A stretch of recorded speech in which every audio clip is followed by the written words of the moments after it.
next 1 minute to look around the room. Look around the room. Make sure you have made eye contact with one person. There's going to be a 1-minute networking session, and this is the person you are going to be speaking to. So please look around the room, find a beautiful face, find a handsome face. Make sure that you have made eye contact with one person. This is one of the few moments where you get to share experiences with people you have only seen on WhatsApp groups. So now you can look around and see their faces, see the way they smile. So once it's time to move around, we can do that. A very good morning once again, ladies and gentlemen. Today is Tuesday, the 14th of July, 2026, and you are welcome to the 4th Community Pharmacy Month celebration. This is a CPD accredited professional development seminar, and you have done a fantastic job. Understand everything. We thank you for the lives of the sponsors and organizers, and we pray that as we continue this program, you continue to keep us and bless us. May this program be a success. In Jesus' name I pray with thanksgiving. Amen. Thank you, Ella. Can we give it up for Miss Ella? I believe that our spirits are aligned now. If your spirit is not aligned, you can give me a wave, and then we'll make sure we sort that out. Thank you very much. If you'd like to use the washroom or the restrooms, this is the only entry and exit door that we have to my far left. As soon as you take the left, you take a right. Ladies are on your right because women are always right. You can argue with yourself if you want. Men to the left, women to the right. You can use the restroom if you walk out that side. We want to say a big hello to our online audience. We also appreciate you for being here with us. Ladies and gentlemen, we want to kickstart our program. And we cannot do that without introducing the chair for the event. But before I do that, this is a community pharmacy program. So let me walk around the room a bit. How many of us started in community pharmacy? You can raise your hand for me. Started in community pharmacy. Good. How many of us are currently in community pharmacy? Okay. And how many of us are secretly thinking about opening community pharmacies? All right. Okay. Thank you very much. Hopefully by the end of this program, you would have changed your minds. Dr. Ireland, we want to know, can we go to France on the weekend for a vacation if we're exploring opportunities in community pharmacy? Why not? Let's give it up for Dr. Ireland, everybody. And with that noted, there's no doubt that he is our chairperson for the day because he just returned from Ireland. Thank you, Dr. Ireland. All right. So our chairperson for the day is a distinguished pharmacist, an entrepreneur, a healthcare leader with over 2 decades of experience in the pharmacy industry. You know him as the immediate past CPPA chair. He's also the founder and CEO of Makland Group International. And just like it said international, so you see him all around and over the place. Ladies and gentlemen, with a round of applause, shall we invite the chairperson for this occasion, Dr. Pharm Emmanuel Kwaku Ireland, to give us his response for this event before we start the official program. Dr. Ireland, everybody.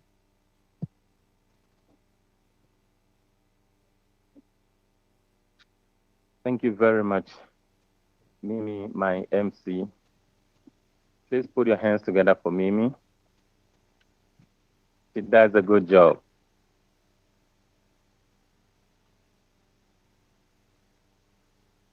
Mr. President, President of the Pharmaceutical Society, Dr. Paul, also Donkor, Professor Wutor, Victor C. Wutor, Vice President of the Ghana College of Pharmacists. Our distinguished guest also, pharmacist Dr. David.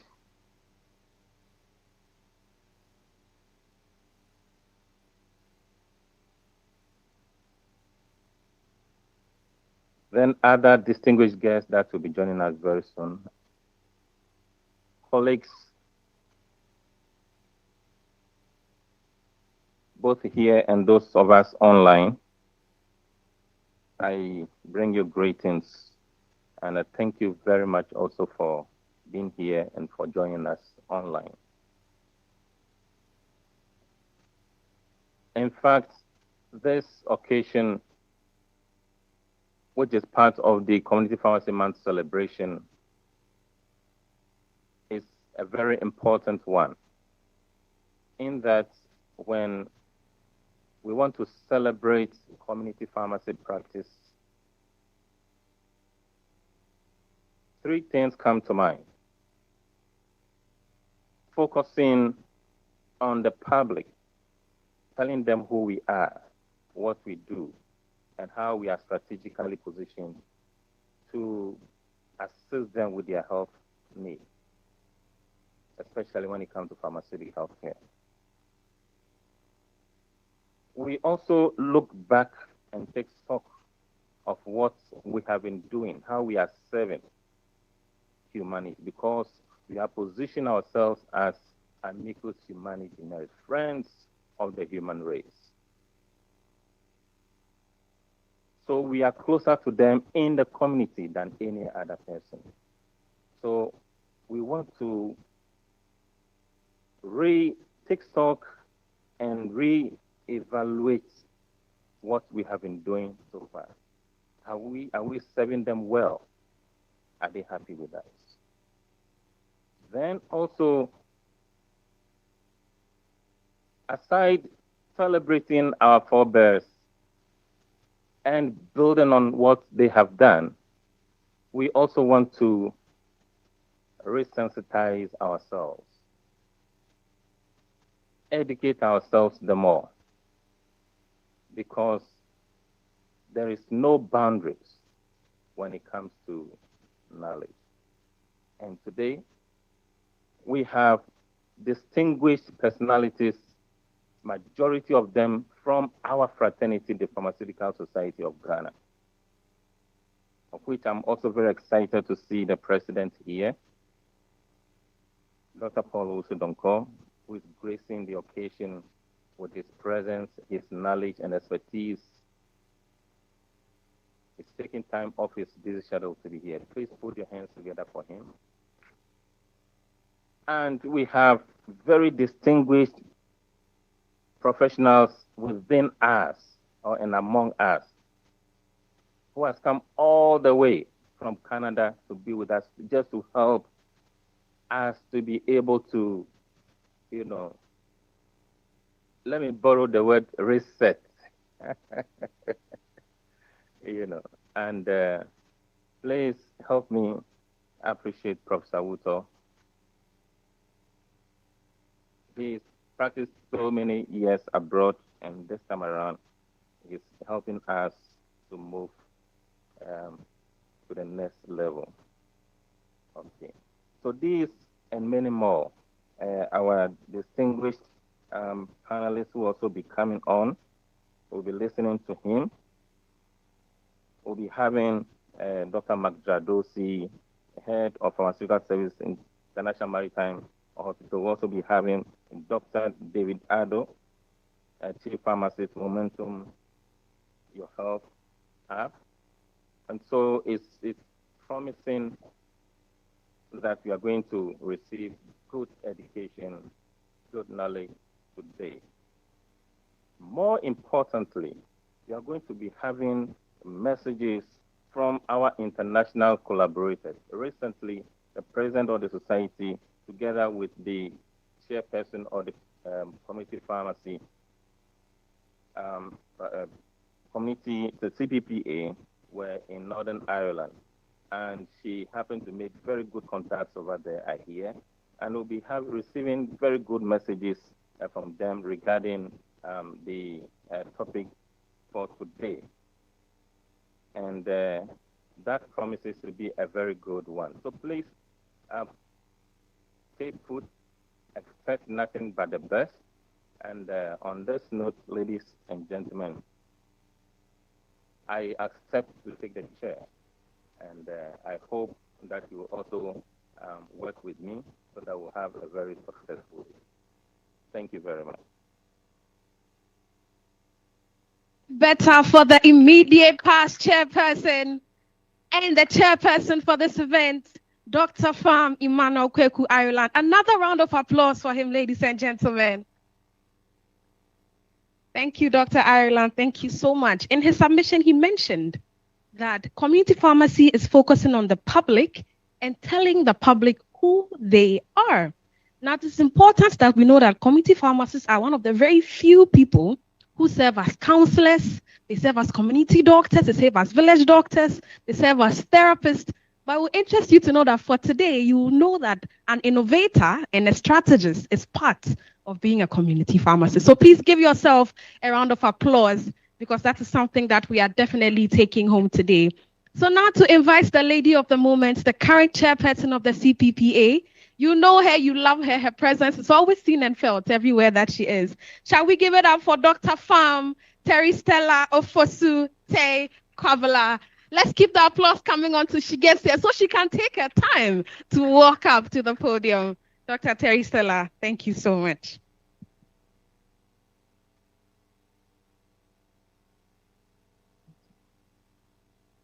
Thank you very much. The chairman for today's program, Dr. Pharm Ireland, our guest speaker, Dr. Paul Owusu Donkor, President of the Pharmaceutical Society of Ghana, Professor Victor Wutor, Vice President of the Ghana College of Pharmacists, our distinguished guest speakers, sponsors, international collaborators, joining us from Northern Ireland, invited guests, colleagues, members of the media, ladies and gentlemen, good morning.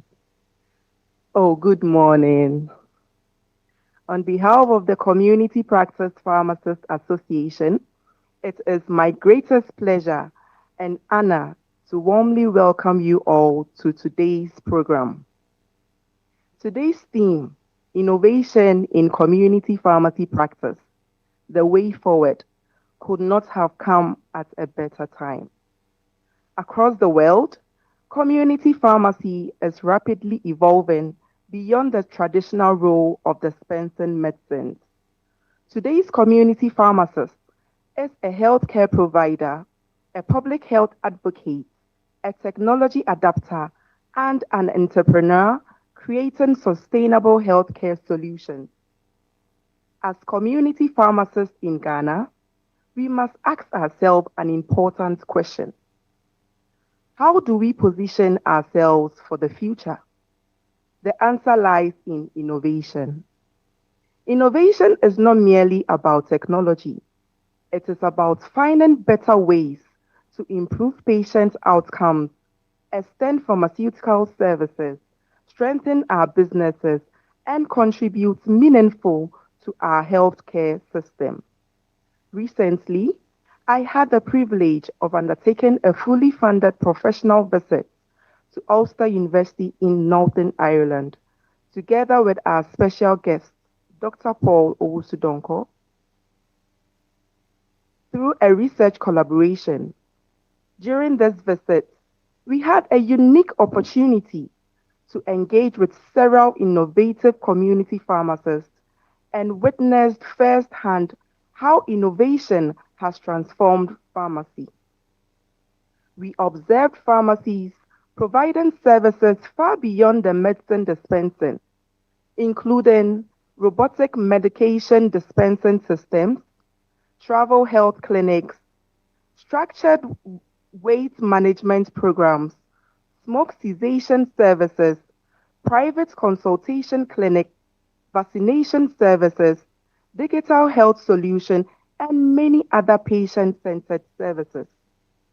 These innovative services have not only improved patient care, but also created sustainable business models, diversified income streams, strengthened collaboration with other health professionals, and increased public confidence in community pharmacists.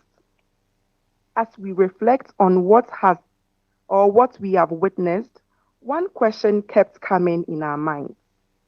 Can Ghana community pharmacies achieve the same transformation? Our answer was a resounding yes.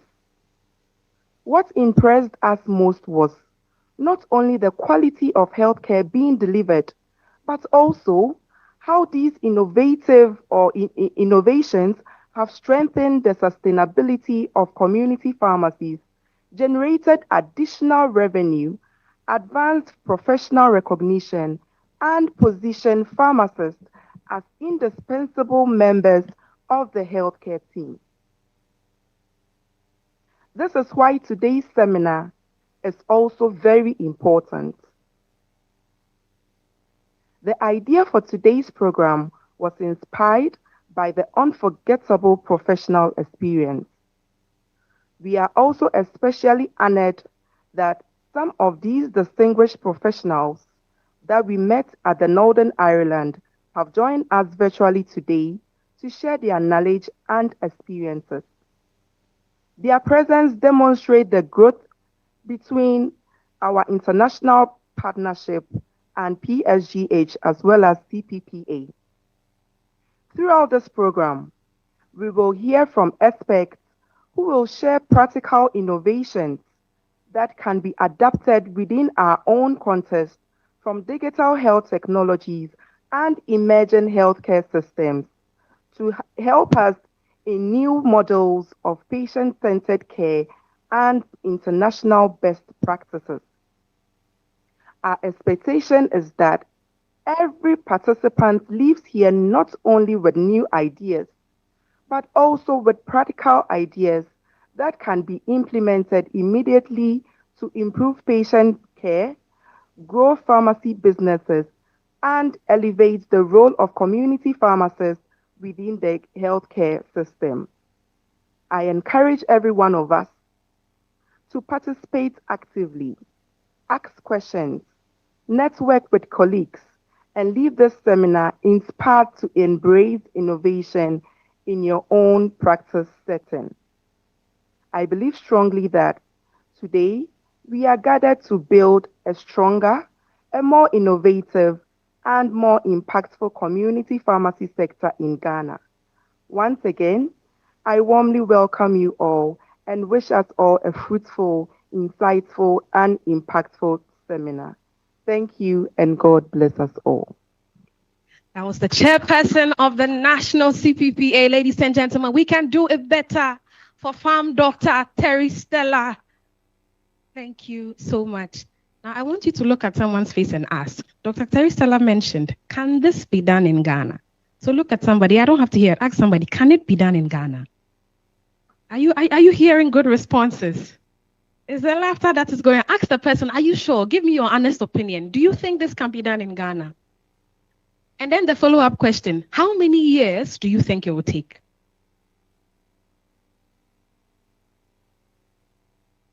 Okay, I'm hearing 1 year, 2 years. Somebody say 6 months. Wow, I like your courage. All right. Thank you very much. Ladies and gentlemen, we want to hear from one of our sponsors for the day. And we have PharmaNet here with us, PharmaNet and Noxy. They'll be doing a presentation. They are here going to talk about the importance of innovation and strategy making. So I'll ask Mr. Makland to kindly come up.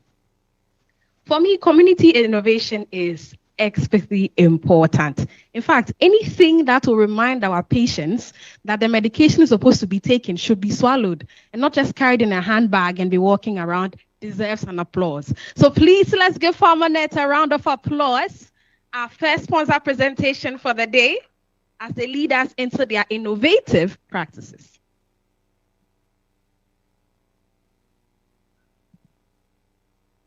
How much time do I have? 15 minutes. So I have 2 days. Good morning, everyone, ladies and gentlemen. As introduced, my name is Michael Emmanuel. It's a great honor to be here with all of you. And there are 2 things I want you to remember. 2 key words, pharmacy and Everest. Anytime you see a pharmacy or you hear the word pharmacy, remember Mount Everest.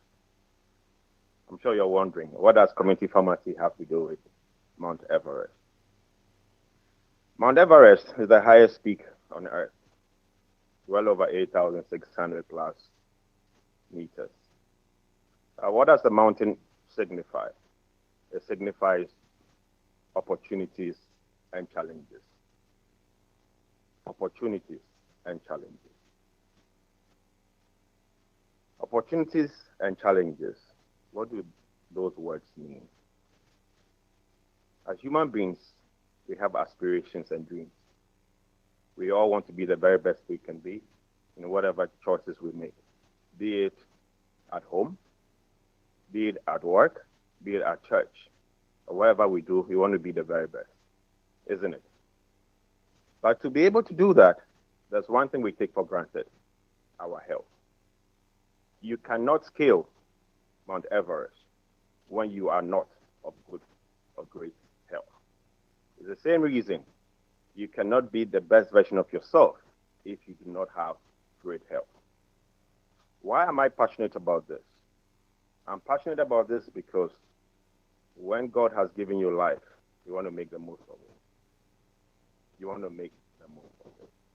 So today, I'm here with you to share a few nuggets with you. I'm very passionate about this because I understand the value and the power of great health. What you see there is me on top of Kilimanjaro 4 years ago. Kilimanjaro is the highest mountain in Africa, the highest freestanding mountain in the world. It took me 7 days and 6 nights to summit it.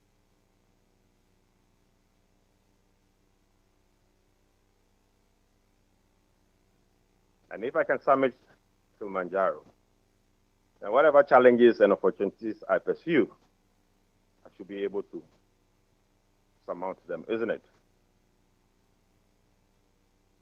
Today, a lot of us do not have an idea as to our state of health. We only have an idea when we are unwell and we go to the hospital.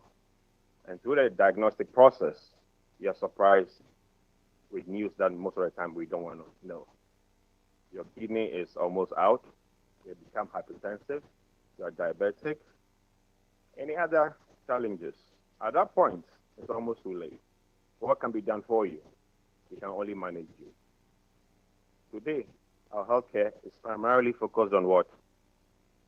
Reactive. We are not proactive. But how can we be proactive? How can we be proactive? And that is where the new thinking comes in. And that is what we are doing at NOXI and Hornet. So we offer what we call permanent. So what is NOXI? NOXI is a health intelligence infrastructure solutions provider focused on providing solutions that ultimately will give you an idea as to your state of health and be able to predict when you are going to have a health challenge before it happens. I'll take that again. Our aim is to ultimately predict when you are going to have a health challenge before it happens. And not only predict, but be able to also give you a plan to avert it. We want to be able to say that, look, in the next 6 months, the challenges of your kidney failing or you having a cardiac arrest is this high. Therefore, these are the things you need to do to avert it. Now, I'm talking very high-level intelligence, super sophisticated intelligence at play. But how is this going to happen? Let me share something very personal and deep with you. About a month ago, I got an alert from the NOXI Health Sleep Intelligence subsystem that indicated that when I am sleeping, my oxygen level drops lower than 90%. When I'm sleeping, that is when I'm not aware of myself, I'm not in control of myself, that is when I'm most vulnerable. But that is when my oxygen level drops below 90%. During the day, I am 98, 99. So what is happening? When you hear that somebody has gone to bed and didn't wake up, these are the signs. Because we don't monitor, we don't know. But how was NOXI able to tell me that my oxygen is low when I'm sleeping? What we do is, through the platform that we've developed, which is an Android and iPhone based with a very powerful intelligent host, allows people to capture their basic vital signs. Your blood pressure, your sugar, your hydration, your sleep, all of those basic vitals. But when you capture them, you get an instant interpretation of what those vitals are. But the more you record them, the system constantly analyzes them and gives you a position. Are your vitals moving in the right direction or the wrong direction, or are they stagnant? And because it's a mobile-based app, you are able to see it yourself, which informs you on what, where your vitals sit and what you ought to do. So what we do as a company is, every employee, when you come to work, you rest for 5 minutes and you check your vitals. The same offering I'm talking about here is being offered to big companies in Ghana today, whereby their employees, we have qualified nurses who go to the corporate offices and check their vitals for them on a weekly basis. But as the vitals are being collected, the HR has access to what? An aggregate insight dashboard that shows them the distribution of the health status of the employees, anonymized. So at no point does HR or the company get to see individual health status, but they get to see the collective. What percentage of our employees are hypertensive, diabetic, a combination of them? Then also mental health. In our part of the world, we don't talk about mental health. What we are talking about here, this platform, we only know when the thing is bad. And at that point, it cannot be solved. It can only be managed. And this is the same thing that we've been doing over and over and over and over again. And we are hoping for what? Different outcomes. It's not going to be possible. But luckily for us, my brothers and sisters, today in Ghana, we have one of the most sophisticated, powerful, intelligent health monitoring solutions out there that is able to let people know where their health sits. Are you with me? This same solution I'm talking about is offered in Mala Market, Medina Market, where we have nurses going to this market, capturing the vital signs of these women in the market. These are people's mothers, aunties, wives. And when you see the data, your heart will break. They are dropping dead like flies. When after we collect their vitals, we analyze it, and we tell them go to the hospitals for care. They don't go. So we send in doctors to go and attend to them. And the number of people who call me at all times, you just thank me for those interventions, is humbling. Where we sit at Noxie, we are building an infrastructure whereby all the key players will be able to leverage. It starts with prevention. We are talking about community pharmacy. I don't have any connection with any pharmacy. There's no loyalty to any pharmacy. Whoever can get me the medication is where I go to. But what if, in my case, of where my blood oxygen, drops, and I have a pharmacy, that is my first point of call? Do you think I will be very attached to them? Of course. Today, some of them manage chronic, but you don't know your customers intimately. But through the Noxie infrastructure, what you are able to do is you are able to have information on your customers. Where are their vital signs? Where is their mental health? When it comes to pharmacy, a big part is medications. On the same Noxie platform, we have what we call Medivo, whereby you are able to log the medications that you are taking. You can take a picture of the medication in the box, and the AI will extract all the medication information. Then you're also able to set when you have to take the medication and set reminders. Once that is done, 5 minutes, 10 minutes, 15 minutes before the medication, you get a notification that you take the medication. You also get side effect information on that medication. And if you are taking multiple medications, you also get interaction information. Then what makes this super powerful is that as a pharmacy, you'll also be able to use the platform to do medication therapy management. And what I mean here is not just for, the rudimentary type of therapy management. I'm talking contextual, personalized therapy management services here.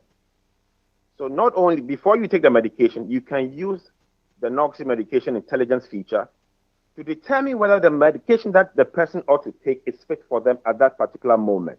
How do we do that? Because we are collecting your vitals information, your mental health information, your history in terms of your family health history and all of that, we are able to use AI to analyze, to determine whether the medication you ought to take is fit for you at that particular moment or not. Okay?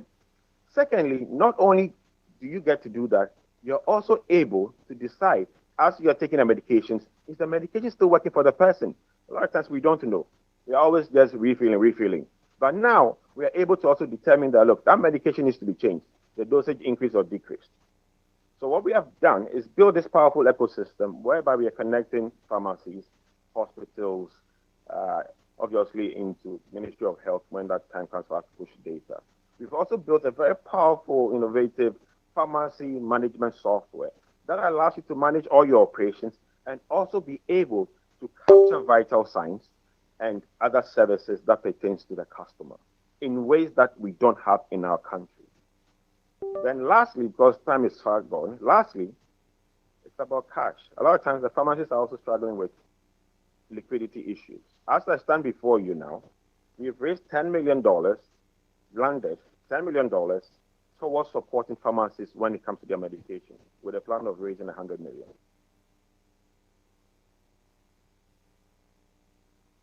Thank you very much. So we are not just talk. This is infrastructure that is working. It's here in Ghana. So as we aspire to be the best community pharmacists, let's keep in mind that we are aiding people's aspirations and their dreams. So whoever wants to be the best teacher, the best doctor, the best sports person, the best whatever, or climb the highest mountains, remember that the role that we play as a community pharmacy is critical. It's critical. As we monitor these companies, their employees, we need to connect them to pharmacies. That's business for the pharmacies. Already, you have the data. And what we have done is we are redefining how medicine is done in terms of what people's medical information. Today, through Noxy, you have access to your own health data where you can share with any health professional at any point in time. You control who sees your data, what data is seen, and how long they see the data for. So what it means is that I can actually share my data with any health professional to give me care at any point, not just locally, but internationally as well. So when we are talking about innovation, this is the time, and we are here for you, and it's working like magic. So please, don't forget to monitor your health and take care. Thank you. Cool, everybody. Mr. Michael, don't leave just yet. I think we enjoyed that presentation, did we not? Okay, we want you to tell the house, how can we reach Noxy? How do we get in touch with you? Thank you very much, IT team. So please, let's scan. If you have your phones here, let's scan quickly. I'm sure you'd want to know what your saturation levels are when you're sleeping. I'm sure you'd want to know if you somersault in your sleep. It is very important for you so that you can increase your lifespan and your capacity. Is there one thing that you want everybody to know about Noxy before they leave the room today? Yes, thank you very much. First of all, you can get an app from the App Store and the Play Store. Secondly, it works like a charm. Do not do yawa. Check your vitals, record it, pay attention, and own your health. Don't delegate it. That's what I want to leave you. Let's do it one more time for Mr. Michael Amankwa, everybody. We want to give just 20 seconds for us to finish scanning. It is very important that you're able to scan and get this app. 10 more seconds to go, 10 more seconds to go. There are screens everywhere. Look to your left, look to your right. There are screens everywhere. Please, let's scan so we can all get in touch and see what Noxy is doing. Mr. Michael said, because we don't monitor, we don't know. I'd like to announce to the house that the greatest enemy in the world is ignorance. And it's important that we come to this realization. Once we are able to, indeed, we will be our own superheroes. So let's do it one more time for Mr. Michael Amankwa, because personally, I believe anything that I said before that reminds a patient to take their medication and not just keep it in their bags definitely deserves a round of applause. So one more time for Noxy and the team. Let's give it up for them. Are we tired already? Can we put some energy into that applause? Thank you, ladies and gentlemen. Thank you so much. We'd like to employ the IT team to support us for our next session. We have some messages from our international collaborators. We have just a few of them, and this is going to take about 10 to 15 minutes roughly. I'd mentioned their names so you'd have a bit of an overview of who they are and what they do. and then we'll all take our time and then listen to the videos. Please don't get tired, all right? We're not in a classroom yet, but we will get there along the program. So we have Dr. Aaron J. Cotinay. He's the Senior Lecturer in Clinical Pharmacy and the Academic Lead for Research that is at the School of Pharmacy and Pharmaceutical Sciences in Ulster University, United Kingdom. I'm sure you saw that beautiful first picture that was shown when Dr. Pharm Therestella was talking. I'm sure you couldn't, just like me, help but notice how big of a smile that our PSGH president had. And I want to assure you that today you see that smile in 3D. So know that it will happen. We have Dr. Kingston Rajia, who is a lecturer at the Clinical Pharmacy and Pharmacy Practice Unit, Ulster University, North Ireland. We have Dr. Patrick Kennedy, the CEO of Kennedy's Pharmacy, Northern Ireland. And then we have Dr. Egan O'Brien, who is also the CEO of Bandside Pharmacy, Northern Ireland. Technical team, are we ready to roll? Thank you very much. Please enjoy. Good morning, everyone.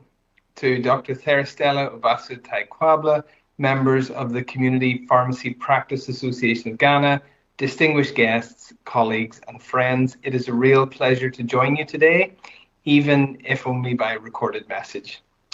Firstly, thank you very much for your kind invitation. I was genuinely honoured to be asked to contribute to your 4th month celebration centred around the theme of innovation in community pharmacy, the way forward. It's a privilege to be part of a really important occasion.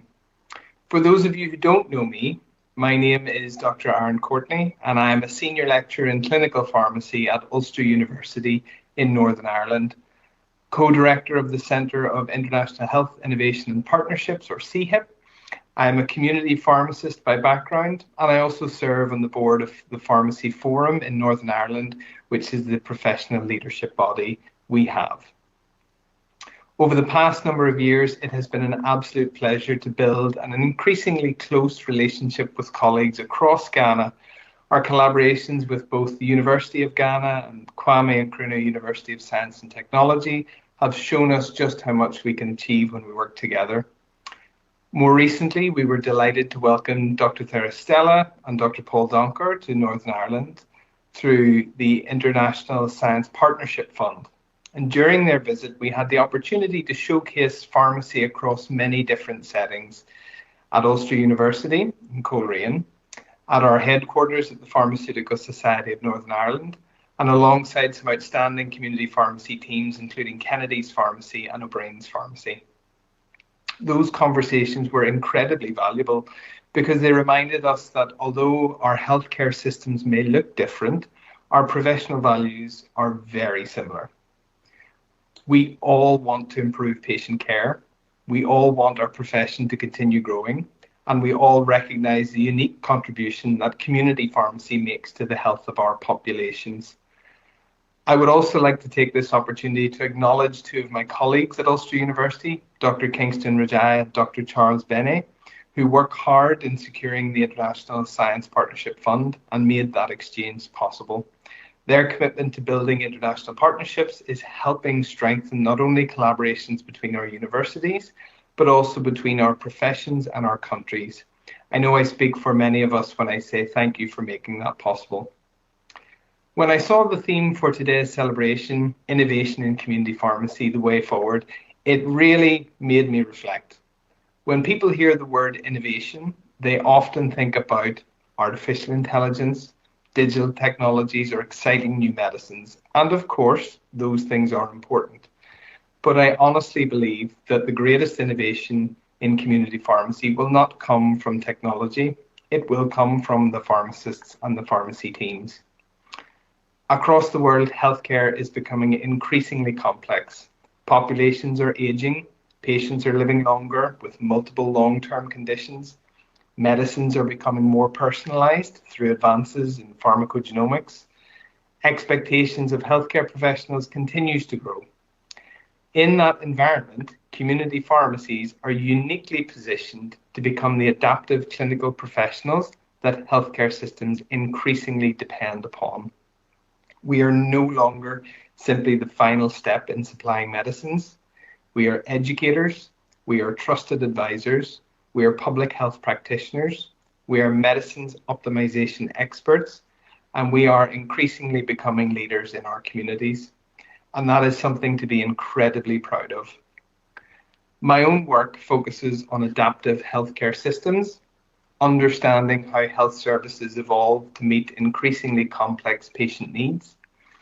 What continually inspires me is that community pharmacy is often the profession best placed to adapt.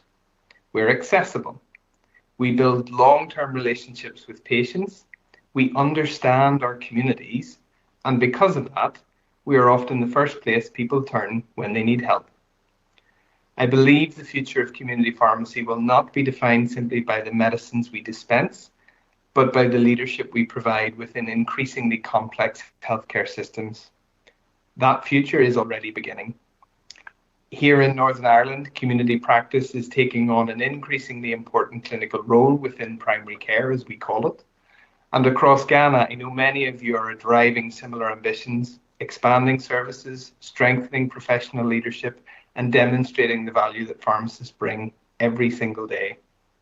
What excites me most is that neither Ghana nor Northern Ireland has all of the answers. But together, we have something even more valuable. We have curiosity, we have shared purpose, and we have partnerships built on mutual respect. Every visit, every student exchange, and every collaborative research project and every professional conversation helps strengthen not only our institutions, but our professions as a whole.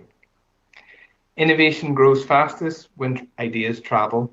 So as you celebrate the achievements of community pharmacy in Ghana today, I encourage each of you to continue asking not only what community pharmacy can do today, but what could community pharmacy become over the next decade?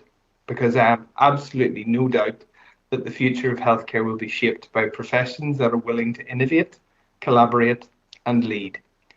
And I firmly believe that community pharmacy will be one of those professions. Thank you all once again for your invitation, your friendship, and your continued partnership. Congratulations to everyone involved in today's celebration, and I very much look forward to continuing our work together for many years to come. Thank you, and I wish you all a very successful and enjoyable event. Thank you.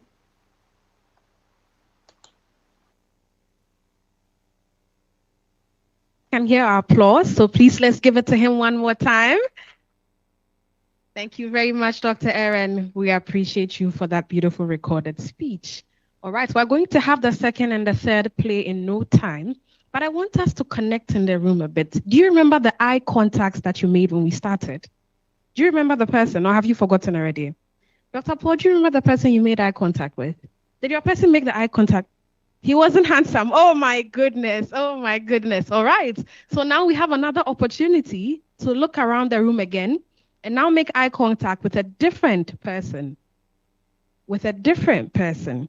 There's no police officer who will catch you, but please don't make eye contact with the same person. Please look at somebody else. Look at somebody else. Dr. Paul, you have got a shot this morning. Look at somebody else. Look at somebody else. Have we done that? Have we done that? Have we captured the face of the person? Have we captured the face of the person? All right. Please keep these two people in mind when it's time for our networking session. We'll make very good use of that. We'll take our second presentation.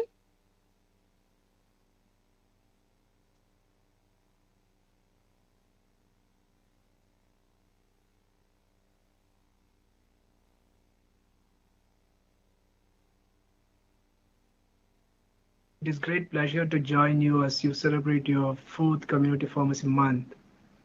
Thank you very much for the kind invitation to be part of this special occasion.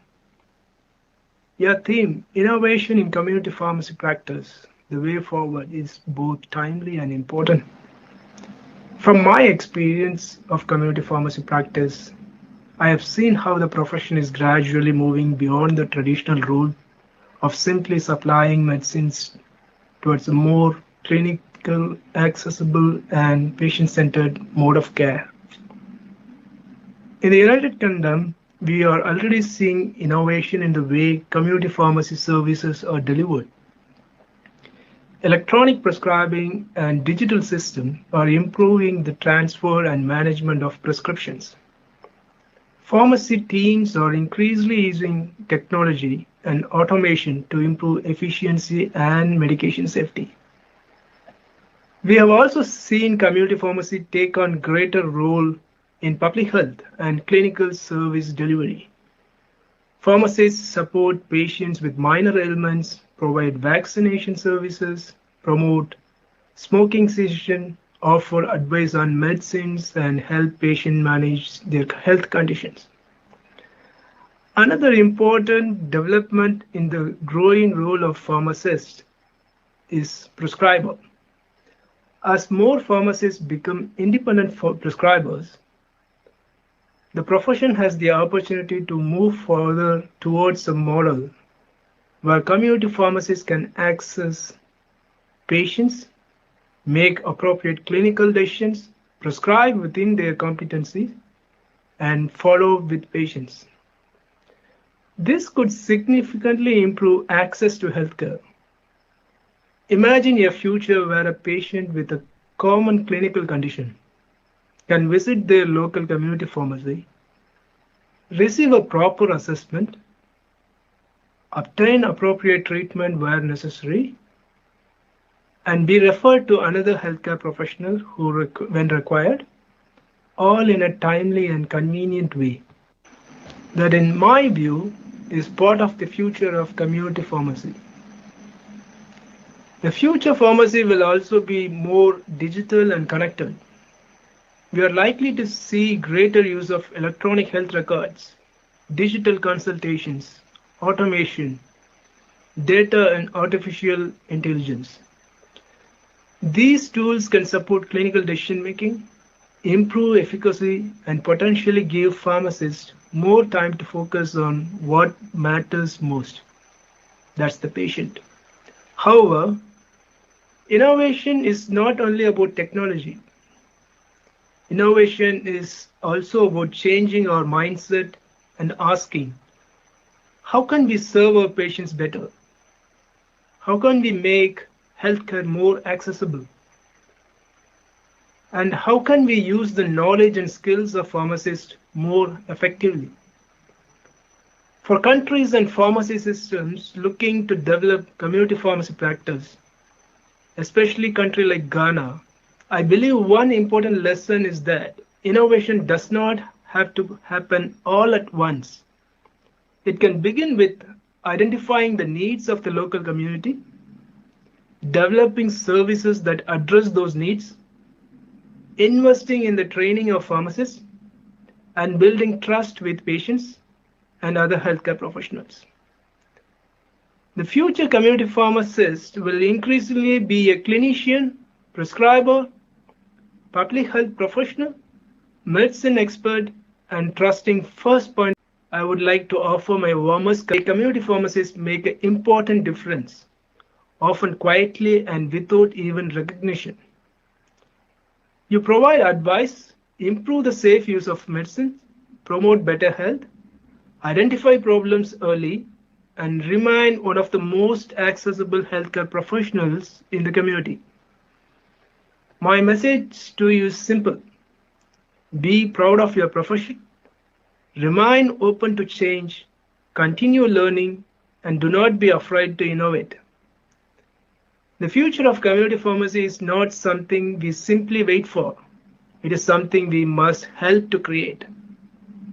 If we embrace innovation, invest in our skills, work collaboratively, and continue to place patients at the center of everything we do, I believe the future of community pharmacy will be bright.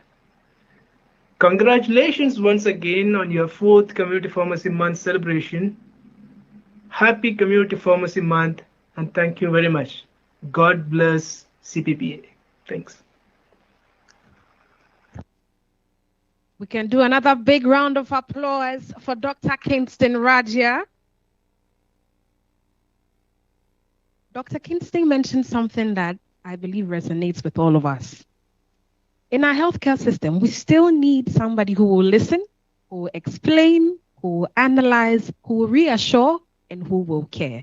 Ladies and gentlemen, I present to you the indispensable role of the community pharmacists. Please give yourselves and the role of the community pharmacists another round of applause, because it is an honorable field to be in. All right, technical team, over to you. We'll take our next for the day. All right. I hope we could all hear the video. All right. If at any point in time you can hear, please let us know. We appreciate our online audience. We hope that you are following and enjoying the session. Dr. Paul wants me to let you know that he appreciates you for staying glued to your screen and listening to us. You'll hear from him very soon, and he'll do all to give you a shout out. We can't mention all your names, but we'll give you a generalized shout out. So thank you so much. We appreciate you for being here with us. Prof. Wutor, do you remember the person you made eye contact with? You do. Do you have a similar comment like Dr. Paul? Okay, thank you very much. So whoever Prof. Wutor made contact with, you are very safe this morning because he's giving you an indirect compliment. Thank you very much, Prof. Wutor. We'll be ready to roll in the next 30 seconds. I'm moving around the room. There's a beautiful lady in blue. Hi, Miss Gina. How are you doing? I'm wonderful. Did you hear the Noxie presentation? Do you have the Noxie app? So do you know what you look like when you sleep? Thank you very much. All right, I'm going to move on. Somebody said I'm being biased because I want to walk to a lady. All right, I heard the comment, so I'm moving to a gentleman. Hello, sir. What's your name? Hello, Vincent. How are you doing? Is there one thing that has caught your attention in this entire program today? We've had speeches. We had the chairperson, Dr. Ireland, speak. I want to know what has caught your attention for this entire session. I think the presentations have been great. Presentations have been great and superb. Thank you very much, Mr. Vincent. Mr. Vincent, we've seen the type of students that you are. Okay, all right. Thank you very much. My gentleman, would you like to share with us one thing that is resounding with you after this session? What are you taking home with you today? On the Noxie app, yes, I've downloaded it and I'm going through it if I go home. Downloaded the Noxie app. All right. If you haven't downloaded the Noxie app, then you still have some work to do before you leave here today. Ladies and gentlemen, we'll take our next presentation from our international collaborator, and then we'll move on to the next session for this event.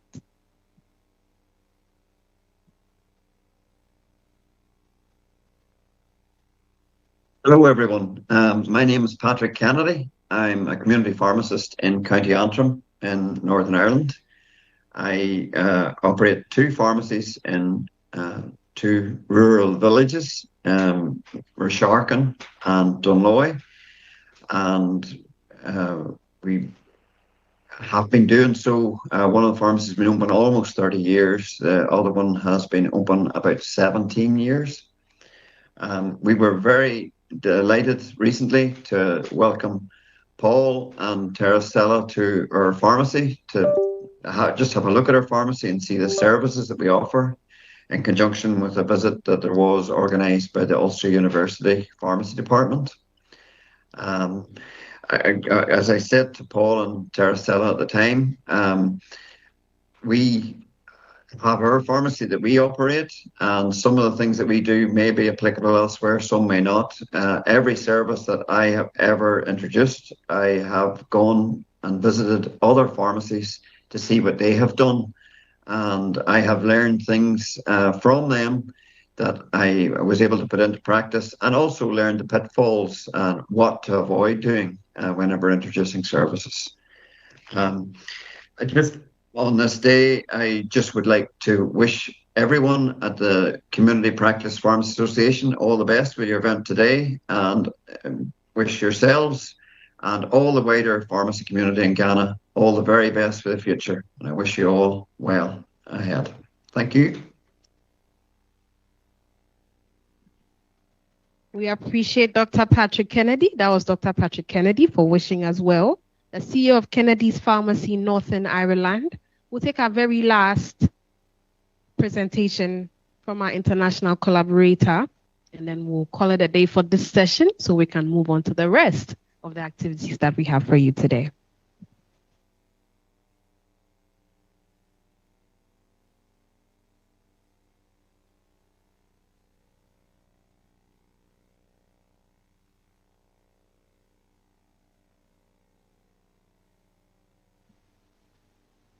Morning, everyone. It's Patrick Kennedy here, a community pharmacist in Kennedy's Pharmacy in Resharkin in County Antrim in Northern Ireland. Established our first pharmacy at the top in 1997. It was the first pharmacy in the village. Village is about 1,000 people, serving the wider area around it.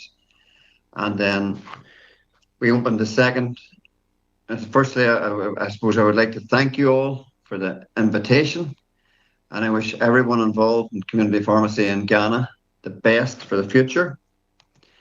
Where our interest in services came from, we started in 1997, opened our second pharmacy there in 2009 in a village called Dunloy, which is about 6.5, 7 miles away from Resharkin. Beginning, we focused very much on NHS services dispensing, and we always have to do that. But as time has gone on, it has become less and less profitable. There were some services that were provided additional to dispensing in the NHS, such as the smoking cessation service. The level of uptake of this has decreased over the years, mainly because there are less people smoking now than used to. So we developed an interest in services, both from a profitability point of view, but probably more importantly from the point of view that there was demand from patients for it, and we wanted to offer the best service we could to the patients. To start off with, we started with private flu vaccinations, which was a big thing for us. We had been unused to any injections or anything like that. And then discovered that workplaces were actually interested in offering the flu vaccinations. They saw it as something where if they could prevent people from taking days off work, that would help their profitability, and they were prepared to pay for the flu vaccinations. So that kind of stimulated our interest in services at the start. And gradually over the years, this has grown. We now have a travel clinic, which we would have people come from a much wider distance to visit us for that. We have a weight management clinic with Manjaro. I was very skeptical as to whether this would work or not at the start, but it actually has worked very well. We have an earwax removal service, which one of our dispensers, 2 of our dispensers, one in each pharmacy, actually operate.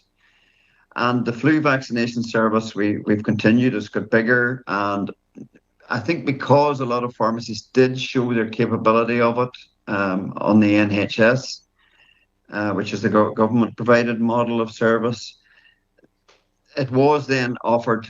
Traditionally, that would have been done in GP surgeries for the NHS, but now that can be done in community pharmacies as well. And then when COVID came along, we were able to get involved in the COVID vaccination service, and community pharmacies here were instrumental in delivering that service. The NHS have delivered a few other services, such as a sore throat service and a UTI, urinary tract infection service, which is for women aged 16 to 64. And we have a podiatrist who visits, a private practitioner who visits her pharmacy as well. Our role in that is simply to, generate the bookings for him when he arrives on one day per week. So we opened the first ever pharmacy in Dunloy on the 26th of May and extended that further in 2021 to provide 2 consultation rooms. Our strong belief was that a pharmacy was needed in Dunloy, and was proven to be correct. The pharmacy has been well used. There actually isn't a GP practice in this village, which is probably about 1,200 people. But it's fairly well strategically sited, this village, and it is off a main route, traffic route. So it is actually very good for people for access to private services who would use us for that there, who are not necessarily from the area. So that's the interior of our pharmacy in Dunloy. And our Resharkin pharmacy, we opened it in 1997 with premises further expanding in October 2002, and then further improvements in 2017. And that's the interior of our pharmacy in Resharkin. And that's one of our, we have 2 consultation rooms in that pharmacy as well. That's one of our consultation rooms. And that blue chair is actually what we use for the podiatrist. And then all the services basically happen in that room on various days of the week. To allow us to do that, we had to find ways of freeing up time and pharmacist resource to be able to deliver these services. So we did introduce robotics into both pharmacies.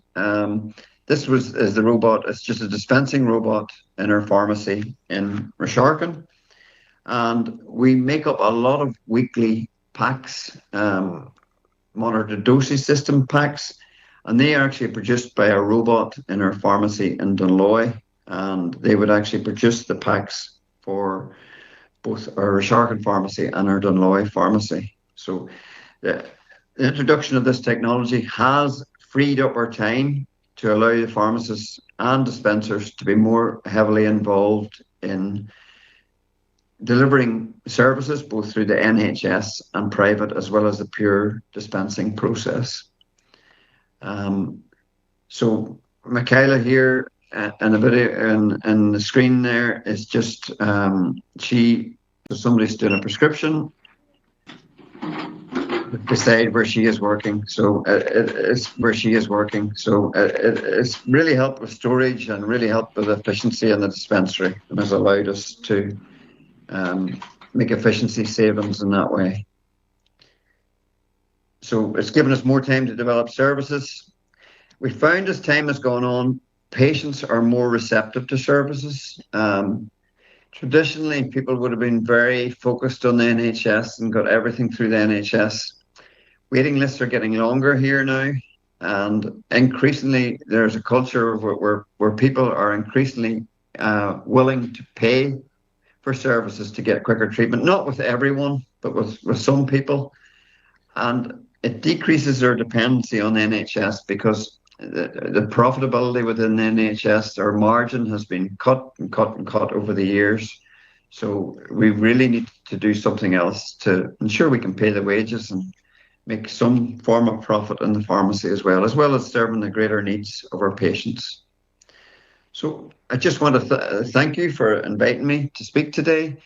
I would say all I can really do is tell you what our story is. I don't necessarily say that is the model for everyone, either in Ghana or in Northern Ireland. There are some pharmacists in Northern Ireland who wouldn't be, their circumstances and the area they work in wouldn't allow them to do that.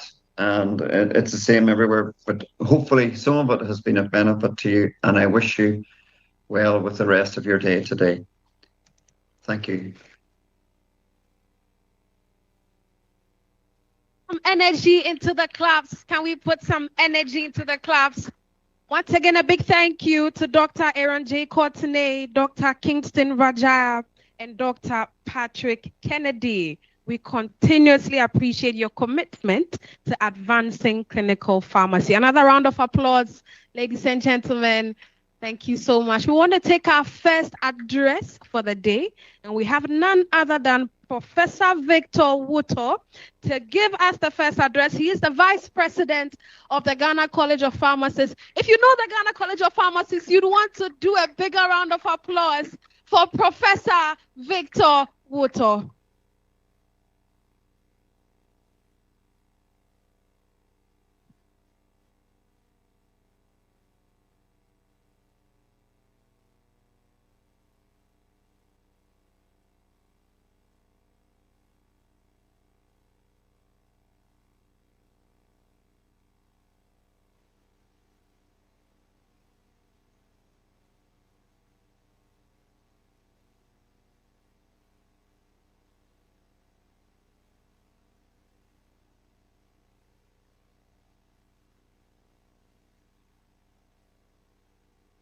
Oh, is it okay now? Yeah. Those here can hear me. I don't know about those online, but it's okay. So every individual here represents the most accessible, most trusted, and arguably the most resilient pillar of our healthcare ecosystem. For decades, the identity or our identity has been defined by a physical space. That's the counter. We were the guardians behind it. We were the first checkpoint in the linear supply chain system. We receive a prescription, we validate it, we count the pills, and hand over a bottle. But history will look back at this decade as the era when the counter finally dissolved. The disruption we are living today isn't just about change in technology or business models. It's a fundamental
We have allowed our value to be compressed into a dispensing fee or markups.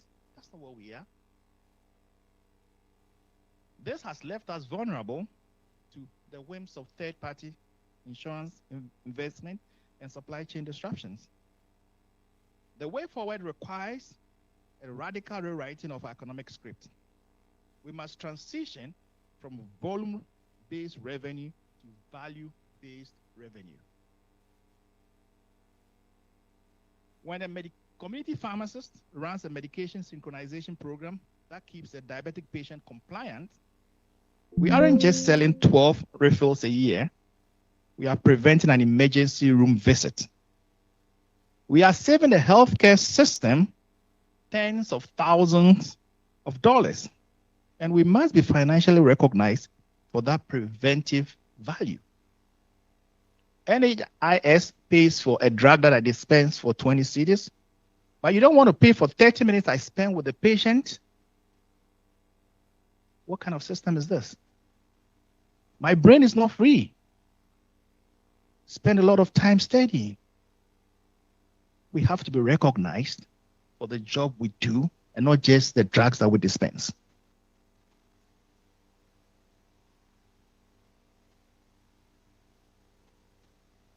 Ladies and gentlemen, we must run our pharmacies with the heart of a clinician, but with the sharpest focus on economic sustainability.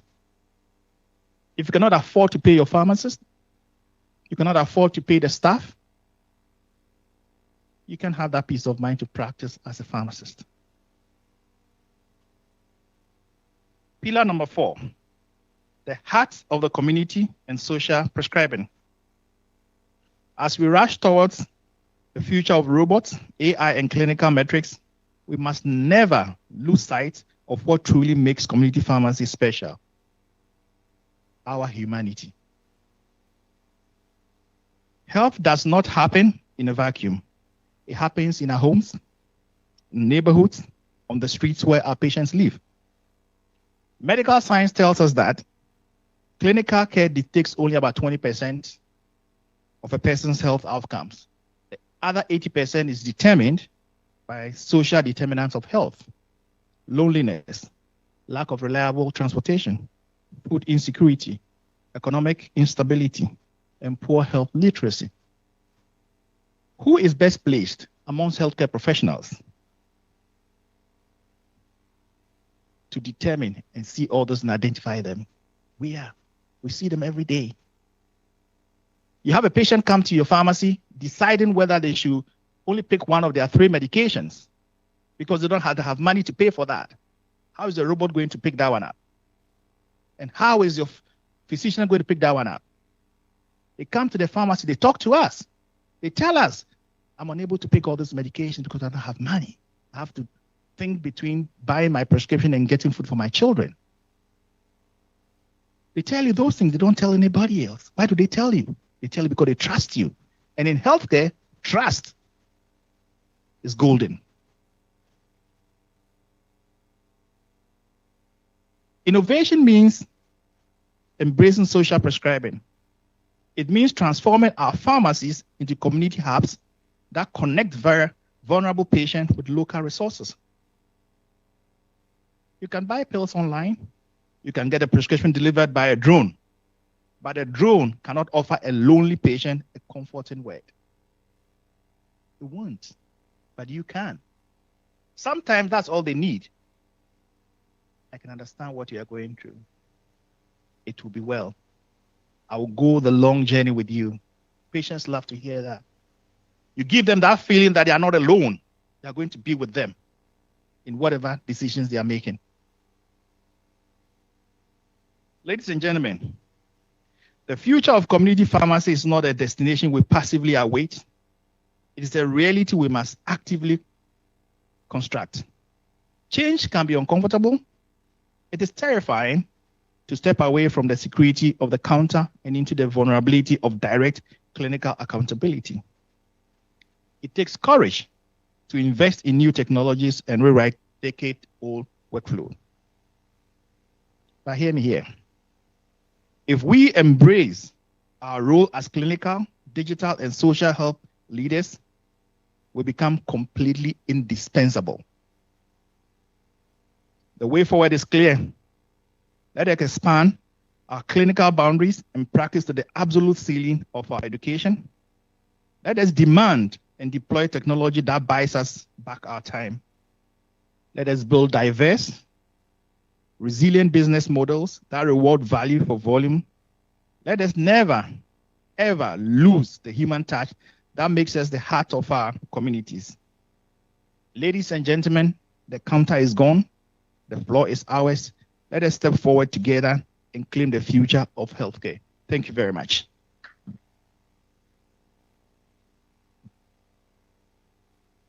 We can do it better for the Vice President-elect of the Ghana College of Pharmacists, Professor Victor Wutor. Prof, we are grateful for that address. Thank you so much. One thing that Prof made sure stuck with us was the indispensable nature of the community pharmacist. I came across a post one time where there was a lady who was frying what we call fried dough balls. It's a street snack in Ghana, popularly known as buffruit. And then you see how everybody says, oh, AI will take our jobs, AI will take our jobs. This lady made a video and said, AI should come and take my job and let me see. Then she cut the buffruit into the oil, cut it like that, and then is scooping it in the oil. She said, there's no way AI can take my job. What is the moral of the story? The indispensable skill that she possesses. And that is what the community pharmacy is. The human touch that you add, that is what makes the difference. So once again, a resounding round of applause for this profession, because it is indeed admirable. At this point, I believe some are already stretching, not because they are tired, but because they want to start moving their lips. And we'll be doing that shortly. We want to guarantee you that there's something light outside that has been prepared for you. So we'll take 2 more speakers, and then we'll have a short refresher coffee break. And then we'll take our last part of the program. We have one more sponsor with us here today, and we have Intubed Global. They will be giving us a presentation from the online space. So we want to encourage that we do well to pay attention. It's a very brief one. And whenever our technical team is ready, we'll hear from Intubed Global. All right, let's give it up for Intubed Global. They can hear us from here, so let's give them one resounding applause. They are one of the reasons why events like this happen, because they do well to support us in all ways of partnership. Ladies and gentlemen, Intubed Global.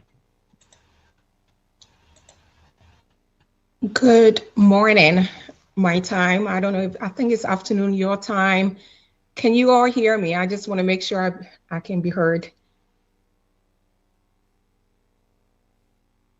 I'm guessing you can.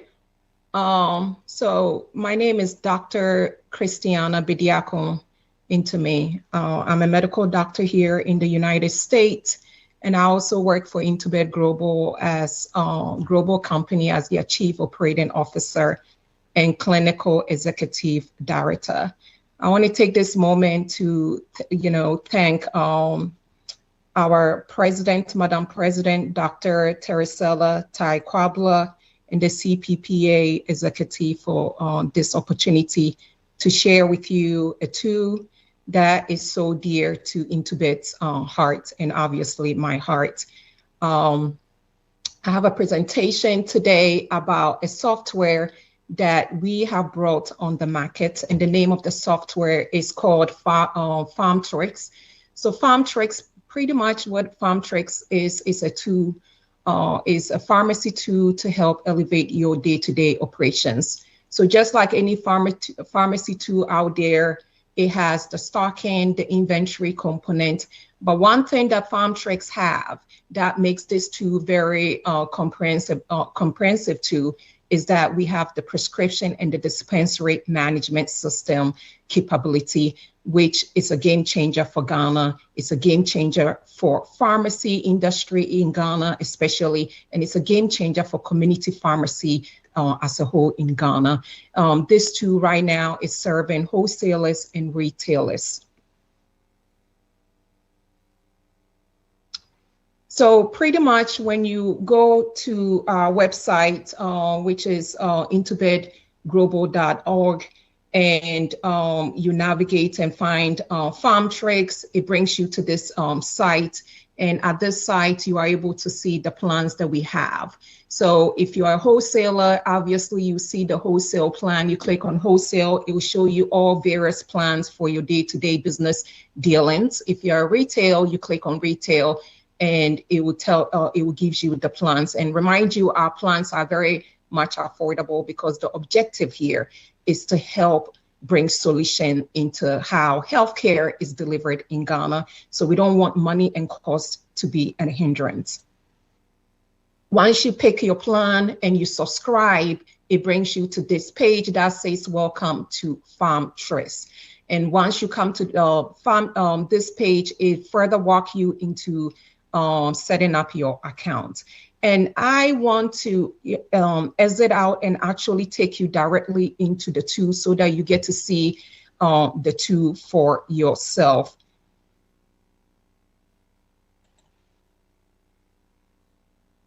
So once you set up your account and you have your credential, it brings you to the actual tool. And this is how the actual Pharmtrix tool looks like.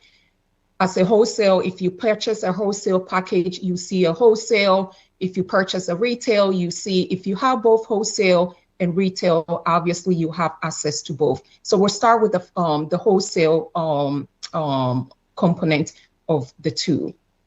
You come in, you sign in with your credentials, and this is exactly what you see. This is how the tool looks like. Obviously, you will say a wholesale, indicating your wholesale component of the tool.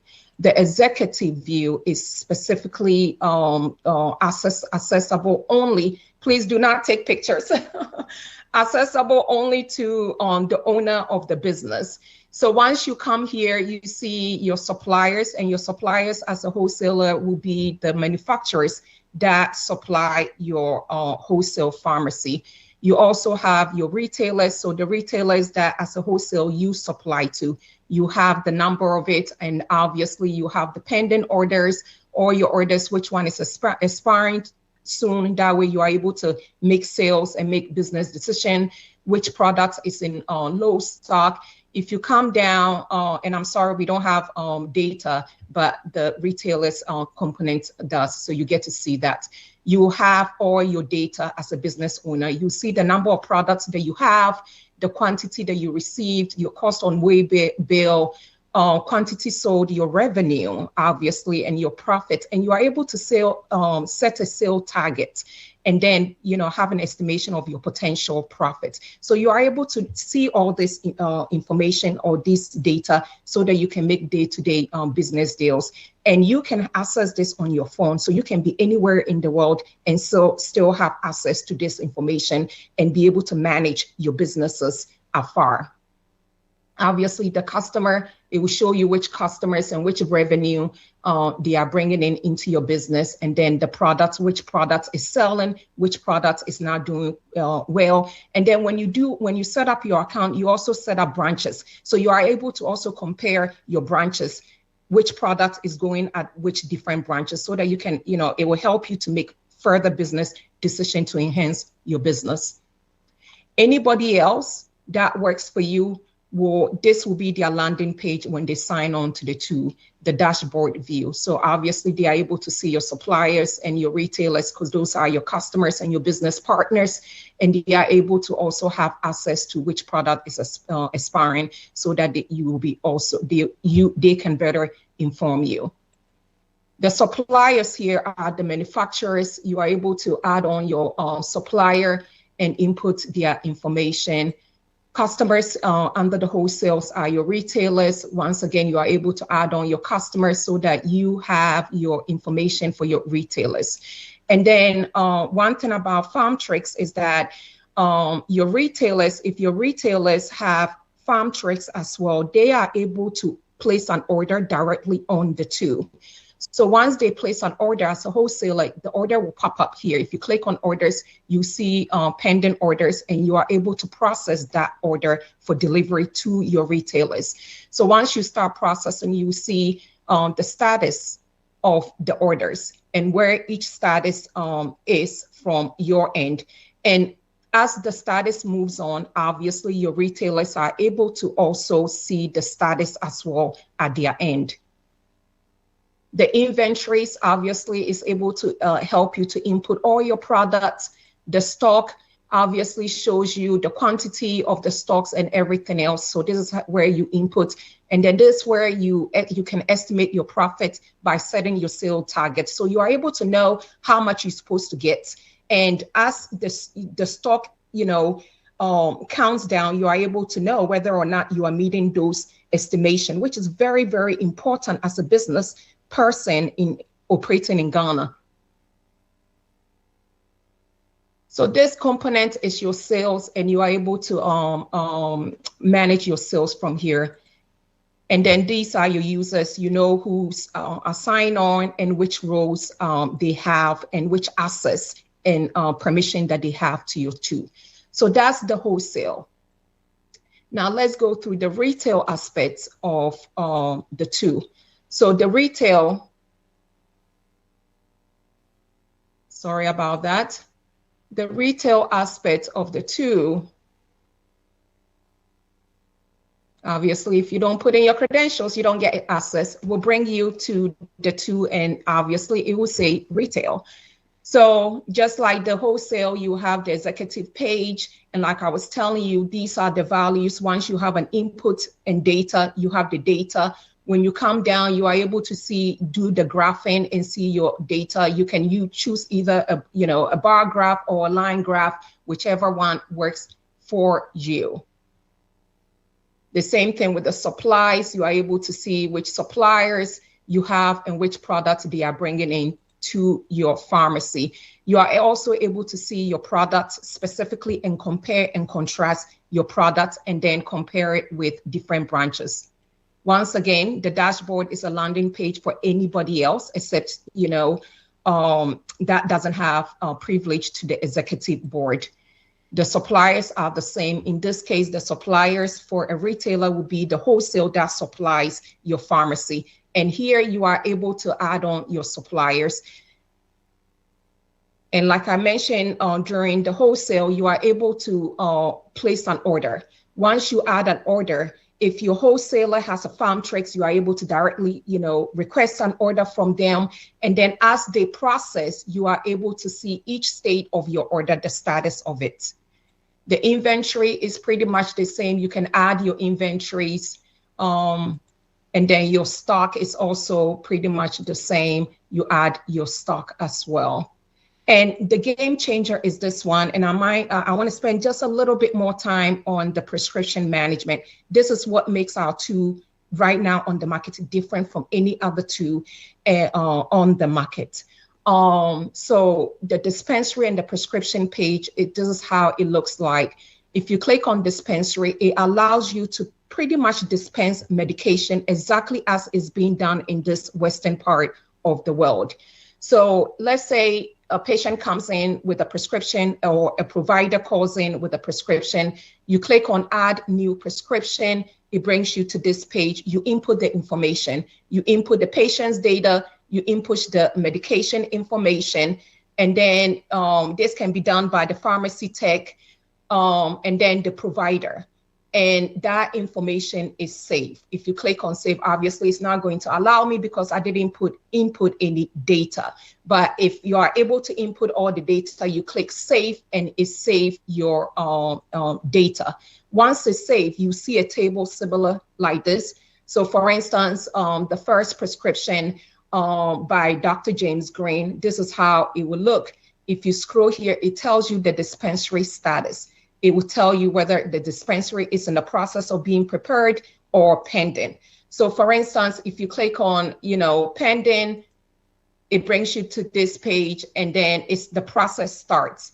So this is the data input status where, the tech can input all the information. And then it proceeds to the data verification once it's approved. The data verification is here. And this part can be done by pharmacists, where they are also cross-checking and making sure that the input is accurate, the medication, the name of the medication, the strength, the instructions, all that is accurate. And then obviously the provider, the prescriber's information, just in case, you know, the instruction doesn't make sense, you are able to contact the provider for clarification. And then the pharmacist has options. They can either reject the prescription, cancel a prescription, or hold a prescription, or they can simply approve the prescription if everything looks good. Once you click approve, you put in a PIN number, and that PIN number serves as your signature of approval. And then you click approve. And then it proceeds to the next page, which is the drug interactions page. So let's come here and then click on preparing. So the drug interaction page pretty much compare if a patient, it factor in patient's prescription history and medication history. So let's say if this patient is already on lisinopril, and then another physician or provider prescribed losartan, obviously there's a severe drug-to-drug interaction. So the system is able to factor in that medication history and then flag that the patient is already on lisinopril. So therefore, it put a halt to the whole processing process of the dispensary process, and you are able to pick up the phone or contact the provider for clarification. Once everything is done, if everything look good, you are able to just go ahead and save. The price adjudication, if you scroll down, you know, you are able to input how much the product costs, and then you save that component as well too. And then it keeps moving on. Then it will move on to the packaging, where they package, and then the verification of the package and labeling and printing, and then the clinical verification. Once it's all done, it comes to the waiting for pickup. And at this stage, it comes to the next stage, which is the prescription. So this is where it will show for pickup, and it shows the status of the prescription.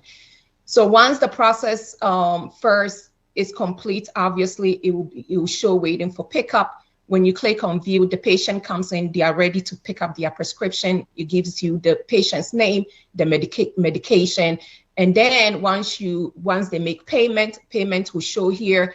You click receive payment here, and then you are able to confirm the prescription. And once you confirm the prescription, obviously the status now changed from waiting for pickup to a picked up status.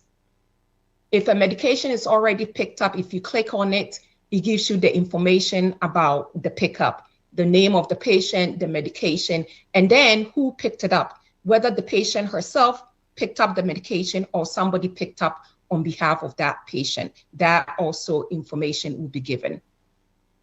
The next tab is the patient information. So you are able to have the patient profile, as well as everything pertaining to the patient, including their medication history as well. So this is where you go and input. It shows you their insurance information, if they have insurance, their prescriptions, all histories of prescription, whether the prescription came in written or verbal, it will tell you. And then another thing that Intubed is doing is we are also building EMR, and with time, providers will be able to e-prescribe directly into Pharmtrix. So this source very soon can also say e-prescription coming into the pharmacy. And then obviously the history, their allergies, and it factoring into all the dispensary process. And you also get to have a tab to input patients' diagnosis and medical conditions. So you know your patients better, their healthcare better, you know, rather than just a person that you know by name. You get to really know your patient and all their healthcare information as well. And then obviously providers and facilities, you are able to store providers. The system stores providers and their facilities. So anytime you need to look up a provider or a doctor, you are able to have the directory to also have easy access to. and then the stock up lookup, you are able to look up your stock. So pretty much this is the prescription and dispensary management tool. And then obviously your sales as well, and then your users. And that is the actual tool of the Intubed. I am so sorry. I closed my presentation overall of the Intubed tool. So why is this important, and what makes this different from any other tool out there? Number one, obviously improve efficiency and accuracy. As I just walked you through, it reduce error and safety, and that's our core. We want to be part of the healthcare delivery in Ghana, and that's how this tool came to be. Like I said, I'm a medical doctor here in the States. My husband is also a medical doctor, but he builds medical softwares for a medical facility, a dialysis facility called DeVita here in the States. So that's what he does. He builds medical software. So why can't we bring these kind of things in Ghana? And that's the essence, that's the drive. It enhances patient care. So you get to know patients' healthcare information. You get to have data and information on your patients, and you are not managing them blindly. You are managing them, you know, with well equipped with information to make clinical decisions on behalf of your patients. And then obviously, as a business owners, you want to have data. You're making day-to-day business decisions, and you want to be able to have a relevant live data so that you can make good decisions for your business and enhance the growth of your business. And then obviously integration eventually with emerging technologies. So to conclude, PharmTrix simply just empowers pharmacy management overall. It's a comprehensive tool, as I just walked you through. Our focus is, you know, accuracy and good patient care. It's much more efficient, and pretty much safety is our goal. Safety for patient management, as well as safety for the tool, and making sure that data is safe and everything else works as it's supposed to work. And then, you know, like what the previous speaker said, is the future. Technology is the future, and it's about time that healthcare administration in Ghana also merge into how technology is. Thank you so much for your time. This is where you can contact us. That's our phone number. Please, now you can take a picture. Take a picture of this page, page. And then, you know, call us, email us, contact us. We are based in Ghana. I am Ghanaian. My husband is Ghanaian. We have an office right on Spenter's. All our workers are Ghanaians. So we are very reachable. We are not, you know, a foreign company out there somewhere. We are home based. So you can always reach out to us. Thank you for your time. Obviously, you guys are not, you know, dispensable. We want to partner with each and every one of you, and look up PharmTrix, reach out to us. Thank you. We can do it better for Dr. Christiana Bediako Intumi from Intubed Global. Let's do it better, ladies and gentlemen. We appreciate the work that PharmTrix is doing in advancing the practice of community practice. Another round of applause, not just for Intubed, but because you have been such a wonderful audience. Now, I also have the pleasure of announcing to you that we can take a 15-minute coffee break, because I can see the way some of you are looking at my face. And if we don't take that break, we'll fall asleep here today. So I want to encourage, if you are on the program, if you're a dignitary here today, please don't leave the room. Your food will be brought to you here. If you're not on the program, this is also motivation to be on the program in the future. Please, let's move to my left. We are going to go through the exit door behind you. We'll go to the left. There's a very nice coffee break set up for you. Please, it's only a 15-minute break, so we're going to dash, all right? You pick something to drink, you pick a condiment or a pastry attachment, you make it extra quick, you say hello to just one person, because 2 people may delay your time, and then we come back here in a space of 20 minutes for the next part of the program. Ladies and gentlemen, please enjoy the coffee break. Can we have the technical team please give us some music while we enjoy a 15-minute coffee break, and then we're back here for the session.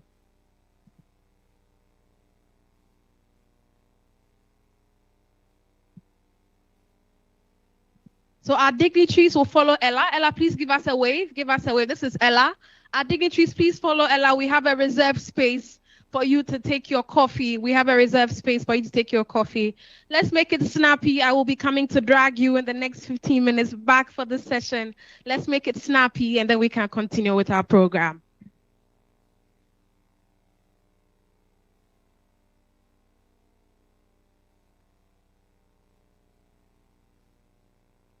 Every day, independent pharmacies in Ghana lose sales to stockouts, wait weeks for insurance payments, and drown in paperwork. PharmaNet brings capital, operations, and intelligence together in one connected platform built for the independent pharmacy. With StockNet, order the medication you need today, no upfront capital, and the credit repays itself automatically as you sell. FloatBridge turns your validated insurance claims into cash in hours, not the usual 15 to 45 days. Smart Reorder stops stockouts before they happen. Expiry Guard protects you from losses. PharmaNet Comply keeps every license and filing on track automatically. And with Noxy, you grow revenue, keep patients coming back, and build a stronger team. PharmaNet, the operating system for the independent pharmacy in Ghana. Scan the code to get started.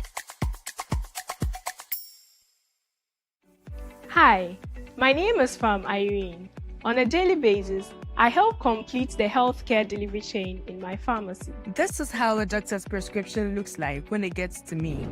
It is my responsibility to transcribe into clear and professional dose instructions for my patients. Handwritten dose instructions are time-consuming and may be illegible to the patient, which will lead to them taking the drugs wrongly. For these reasons, I choose the approved label printer for my pharmacy. With this, my patients appreciate the clear and professional drug dose instruction. Everyone can read and understand easily. This device gives me access to over 10,000 standardized drug dosage information in a cloud database. It is portable, rechargeable, and simple to use. The approved label printer app is convenient. It allows us to work with mobile devices and PC. Using the approved label printer is as simple as ABC. When I receive a prescription, this is what I do. I open the approved label printer app, input the name of the drug, edit the dose instructions if needed, input the patient's name, print, sign. Voila! Easy as ABC. And the best part is, no ink refill is required with this printer. It is portable and rechargeable. The approved label printer comes with 1-year warranty with no extra charges or subscriptions. Approved label printer, fast, convenient, and consistent professional drug labeling.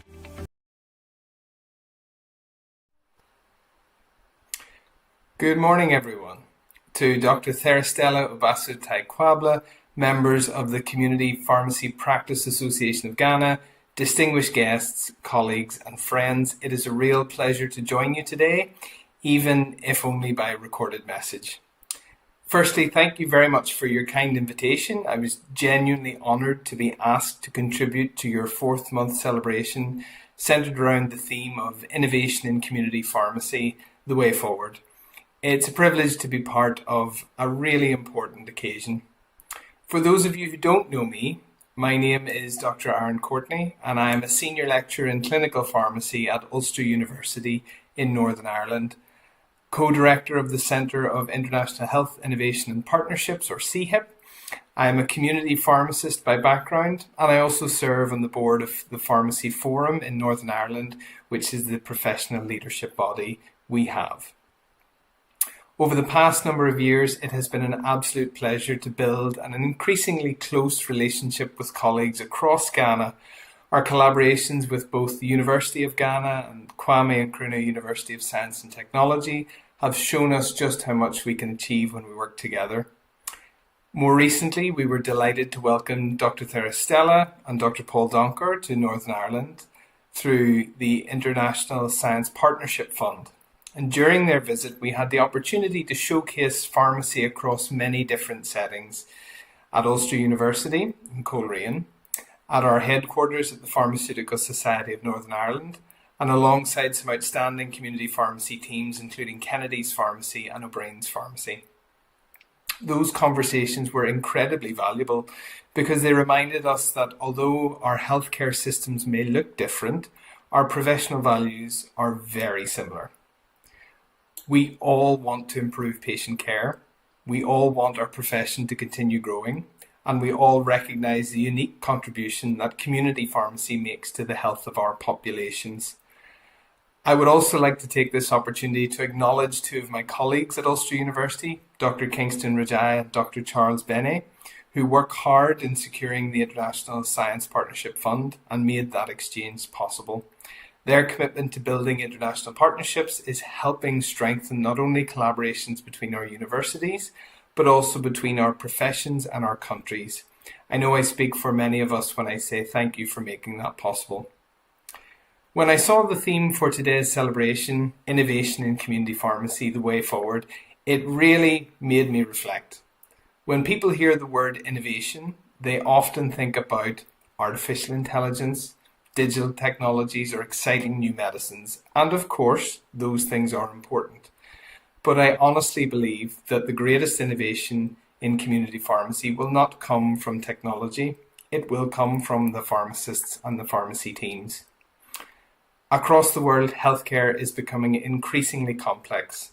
Populations are aging, patients are living longer with multiple long-term conditions, medicines are becoming more personalised through advances in pharmacogenomics, expectations of healthcare professionals continues to grow.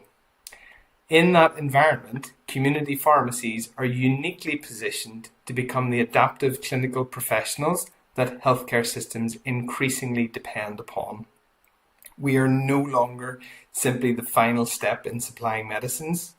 We are educators, we are trusted advisors, we are public health practitioners, we are medicines optimization experts, and we are increasingly becoming leaders in our communities.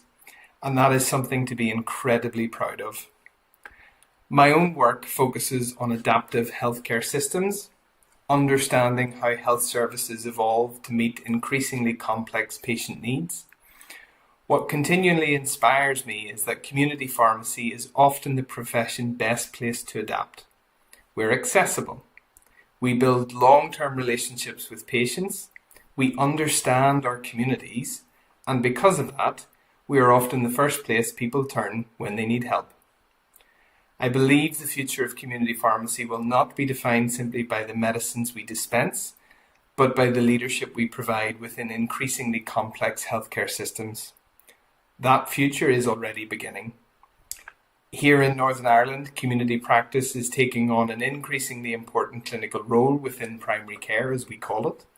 And across Ghana, I know many of you are driving similar ambitions, expanding services, strengthening professional leadership, and demonstrating the value that pharmacists bring every single day.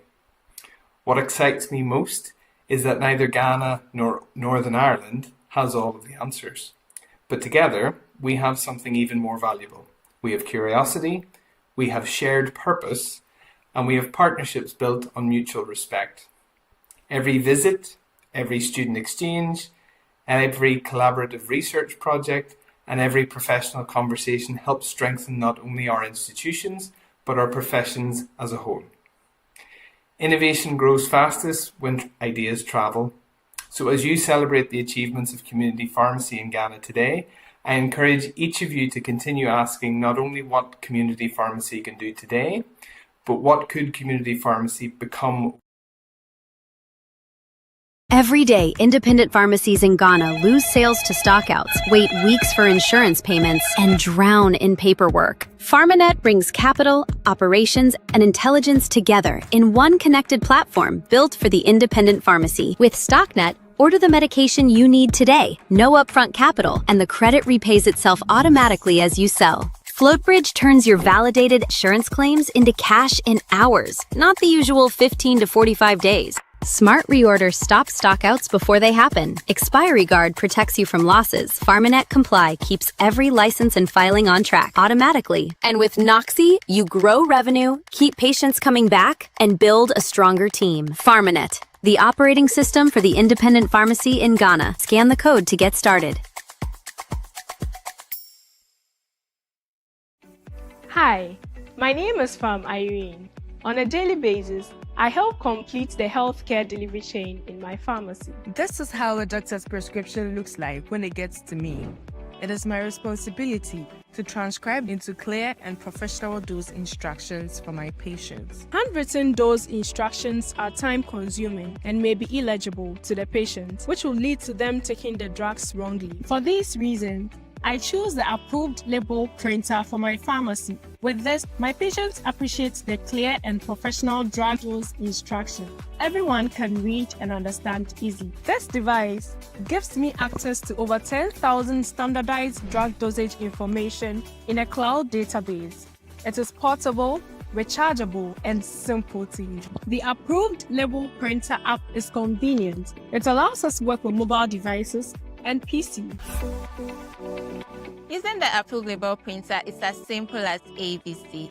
When I receive a prescription, this is what I do. I open the approved label printer app, input the name of the drug, edit the dose instructions if needed, input the patient's name, print, sign. Voila! Easy as ABC. And the best part is, no ink refill is required with this printer. It is portable and rechargeable. The approved label printer comes with 1-year warranty with no extra charges or subscriptions. Approved label printer, fast, convenient, and consistent professional drug labeling.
quiet revolution that started in the stars and is rooted deep in the Earth itself. For billions of years, life on this planet has evolved inside a natural electromagnetic field, the Schumann resonance, at 7.83 Hertz, the literal heartbeat of the Earth. This natural pulsing frequency, combined with the grounding electrons from the planet's surface, has been essential for life. Just like we need sunlight, fresh air, and clean water to survive and thrive, our cells have evolved needing these natural electromagnetic signals to communicate, repair, and stay in balance. But modern life changed everything. Concrete buildings, rubber-soled shoes, constant artificial EMFs from screens and Wi-Fi. We became disconnected from the Earth's natural grounding and Schumann resonance. The result? So many of us feel drained, restless, and out of sync, even though our bodies were literally designed to run on these frequencies. NASA discovered this decades ago. When astronauts left Earth's magnetic field, their bodies struggled. So they developed pulsed electromagnetic field technology, PEMF, to mimic the Earth's natural frequencies and keep astronauts strong in space. The results were powerful. For decades, this same technology remained locked away in expensive clinics for the wealthy and elite athletes only. It was right there in plain sight, but kept just out of reach for regular families and busy practitioners. Until now. In 2022, a dedicated team of innovators launched a global crusade to free this life-supporting technology and bring it to every person who wants to feel better. They partnered with a respected global wellness powerhouse and refined it in advanced R&D laboratories with brilliant scientists in Sweden and Germany, all guided by corporate headquarters in Singapore. 3 full years of rigorous European research and testing created something special. And here's the proof. In August 2024, Life was officially granted Utility Model Patent CN221557340U for their precise PEMF delivery system. You can verify it yourself right now at patents.google.com/patent/CN221557340U. This patent protects the exact waveform modulation circuit, crystal oscillator, PWM signal, high-frequency transformer, and resonant loop that delivers the gentle experience users love. This isn't marketing fluff. PEMF technology has been studied in over 2,000 scientific publications worldwide, with hundreds indexed on PubMed and multiple meta-analyses confirming how it supports cellular communication, natural energy, and balance. And the technology itself has received FDA clearance for specific wellness applications since the late 1970s, with devices properly registered with the FDA as wellness devices. That's real science, real regulation, real results. The Life Therapy 90 was designed to support relaxation and overall well-being through frequency-based technology, combining PEMF and terahertz support in one device. Then the THZ Therapy 90 Plus takes it further, integrating PEMF, terahertz, footpad design, frost age beauty support, and Revitalux massage attachments into one advanced wellness system.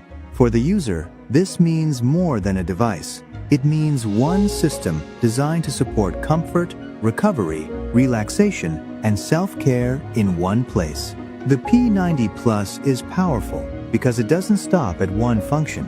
Frost Age uses RF and EMS-based beauty support to promote a refreshed look. Revitalux combines magnetic, EMS, and light technology for a more elevated self-care experience. So what's in it for them?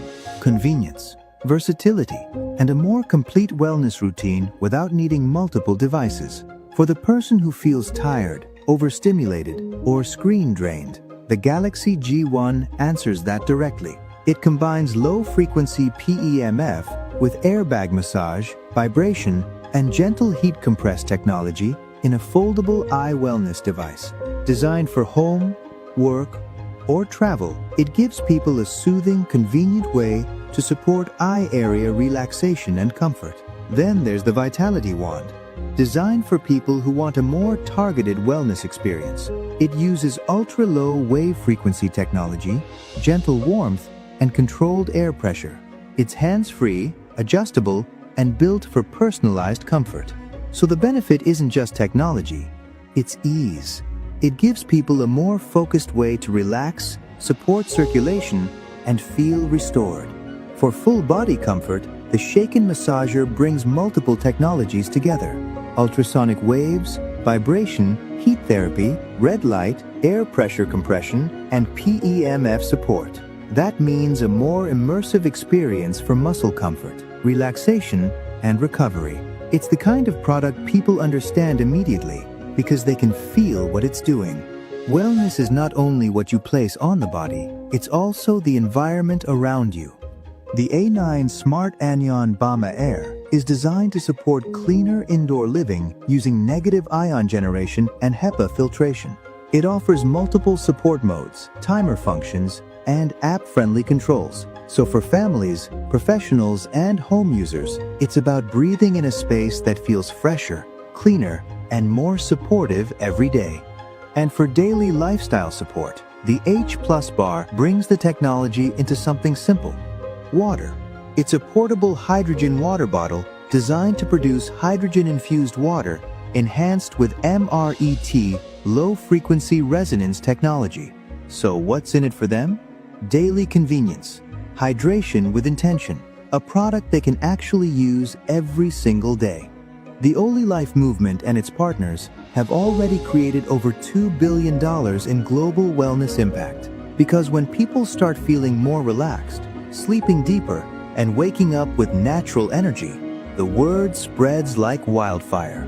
This isn't just another device. This is a crusade, a mission to reconnect humanity with the natural electromagnetic environment we were designed for. The same Schumann frequencies and grounding connection our bodies have needed since the beginning of life on Earth. Whether you're a family wanting daily balance at home, or a practitioner looking for safe, simple tools to support your patients between visits, Oli Life fits perfectly. It's fully compliant wellness technology, no complicated protocols, no ongoing costs, no risk.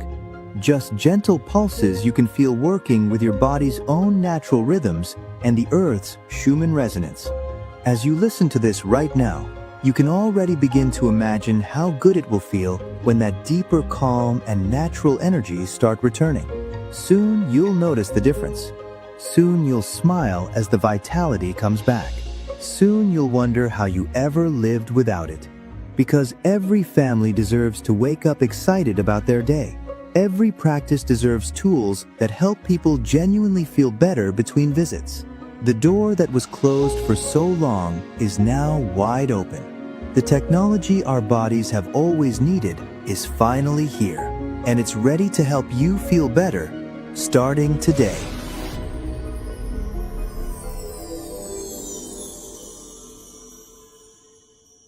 Payments and drown in paperwork. PharmNet brings capital, operations, and intelligence together in one connected platform built for the independent pharmacy. With StockNet, order the medication you need today, no upfront capital, and the credit repays itself automatically as you sell. FloatBridge turns your validated insurance claims into cash in hours, not the usual 15 to 45 days. Smart Reorder stops stockouts before they happen. Expiry Guard protects you from losses. PharmNet Comply keeps every license and filing on track automatically. And with Noxy, you grow revenue, keep patients coming back, and build a stronger team. PharmNet, the operating system for the independent pharmacy in Ghana. Scan the code to get started.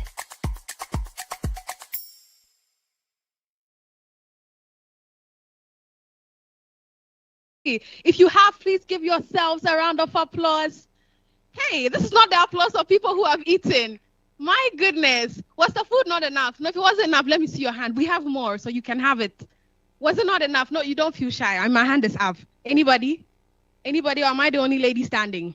Dr. Paul, would you join me? No. Oh, my goodness. I have been sold out at my precedence. Anybody willing to join me? All right. Thank you, Dr. Therestella. You see, this is why women empowerment is.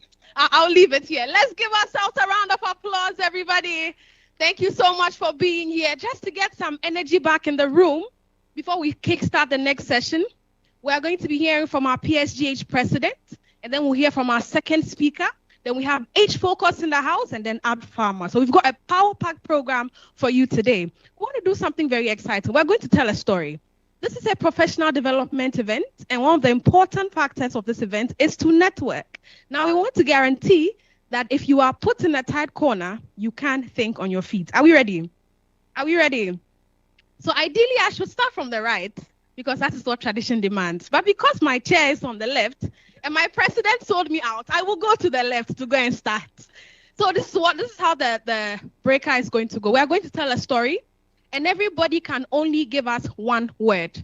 One word. So I'm going to start. I'll give the word. And then when I pass the microphone to you, you give us one word. You cannot say more than one word. Do we understand? Full stop is a word. A comma is a word. But the condition is that the story has to make sense. Subject-verb agreement is going to be marked over here. Your tense is going to be marked over here. So if you haven't used a comprehensive book in a long time, you can start stretching your shoulders so that we can practice that. So I'll give the first word. Dr. Ireland will continue the second word. But because he's chairperson, he's going to be the judge for the day. So he is going to be marking what we are doing. So we'll start from Dr. Therestella. So like I said, I'll give the first word. You continue with one word until we can tell a meaningful story. Do we understand? Any questions before we start? You can ask your question too, because if you make a mistake, you're out. Any questions? Any clarity needed? Do we all get it? Are we good? All right. Dr. Therestella, are you ready? So your word is elephants. Elephants are huge by. Go. Go. Elephants are huge by go. Let's clap for the story. I think the most difficult part is the next person. Are you ready? Are you ready, sir? Elephants are huge by go. Let's do this. You're not ready. We'll give you 20 seconds. 10 seconds. Elephants are huge by go. You have to continue the story. Huge by go. Hey. So you have to give us a full stop. So what are you doing? Comma, full stop. Okay, all right. So because you gave us a day, let's go. Boys. Day, boys. Okay. Pharmacists. Pharmacists. Pharmacists, everybody. Let's clap, let's clap, let's clap. All right, moving on. Where am I? So he ended up pharmacist, so you have to continue. Who have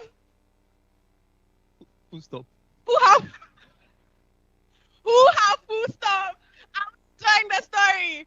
All right, keep going. Good. People. Wonderful. Good people, wonderful. I think this is where we are going to review some of our BC scores. Good people, wonderful. Okay. Acetaminophen.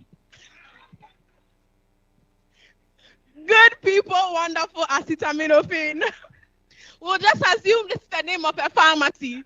GPWA. Good people, wonderful. Acetaminophen. Okay, next word is Monitoring. acetaminophen is monitoring. Okay, we are taking it back to pharmacology. Yet. Okay, acetaminophen is monitoring yet. Another. Medication. Full stop. All right. Next slide. Happy.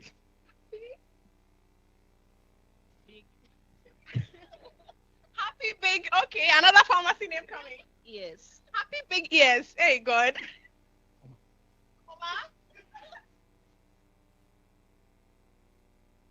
Ready. Happy big ears, comma. Ready? Noxy. Exclamation. Exclamation. Let's give ourselves a round of applause, everybody. Does anybody remember the story? We started from elephants, who became go, who became pharmacists, and then good, wonderful people day. Then acetaminophen monitoring somebody else, and we had the PAGS president, and in the story to an exclamation. And with that being said, we'll take an address by the PSGH president, Dr. Owusu Donkor, everybody. Thank you, Mimi. Thank you, Mimi. Please, let's put our hands together for ourselves. We've been good sport with the game that the MC did for us. I asked during coffee break, is this coffee break or this is lunch break? Because the food portions were a lot. And then the chairman whispered in my ear, well, there's a lot of work to be done after a coffee break. So yeah, if you took a lot, it's because they want us to do a lot of thinking. And so we will do that too. I am happy to be here with all of you. Before I start my address, I want to talk about two things that have been happening within the community pharmacy space. The first one has to do with the conversation with NHIA.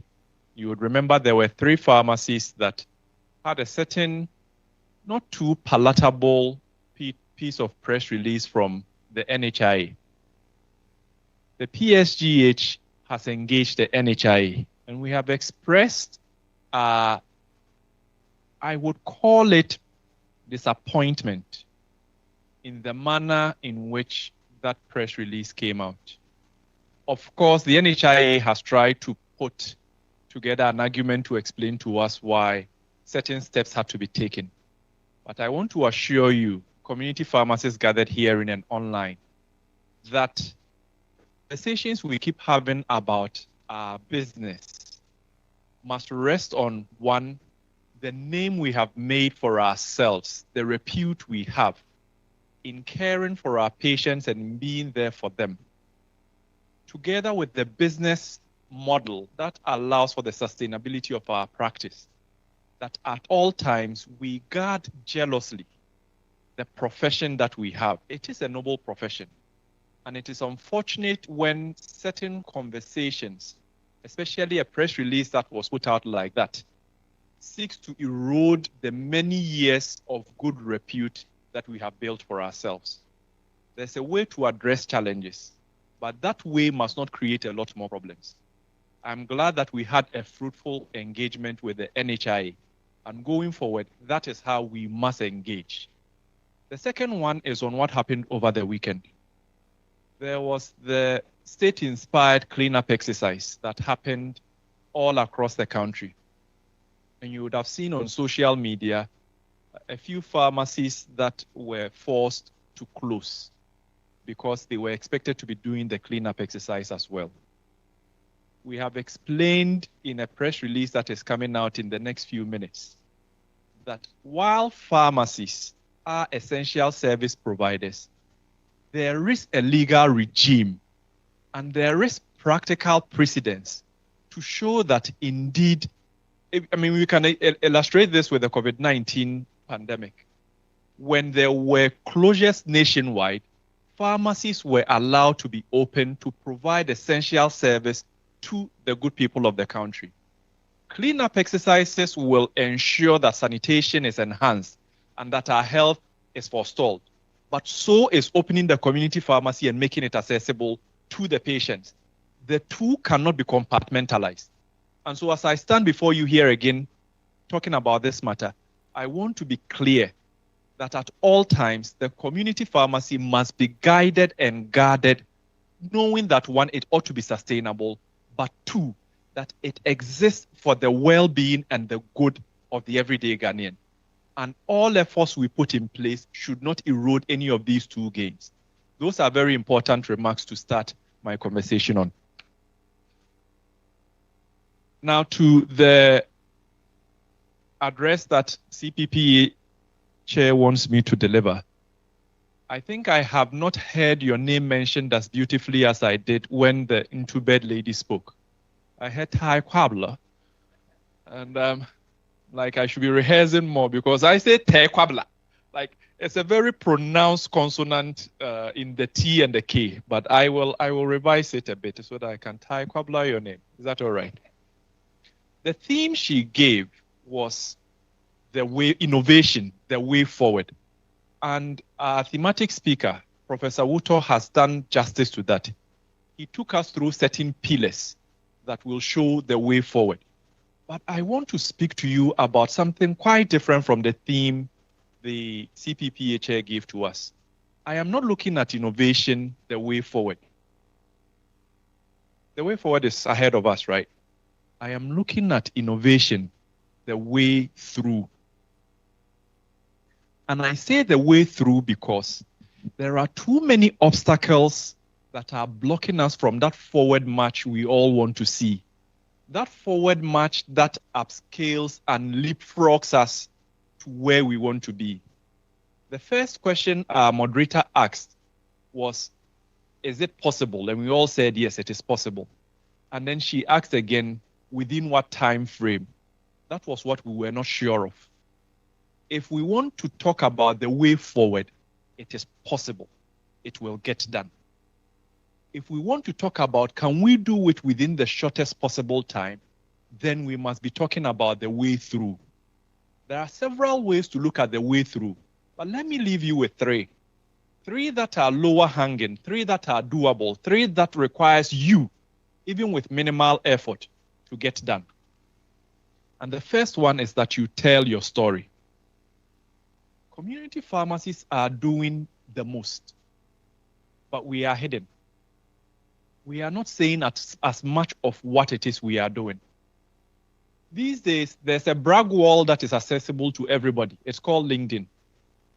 It's a very easy way to curate the many things you are doing within your community pharmacy. If you miss nothing at all in your write-ups, make sure you have community and you have pharmacy, or perhaps pharmacists, showing up in your posts, because the analytics will keep bringing out conversations around community pharmacy. That's how we tell our story. Of course, we don't tell it by just typing it on social media, on LinkedIn and other places. We do it with the data that we generate. We are hiding the data we have. Either we are afraid because we think somebody is overlooking the business that we are doing. For example, and I mean no slight on you, Madam Intubed, but remember when she was quick to say, don't take pictures of this. We are hiding everything that we think is ours. We don't want to share that.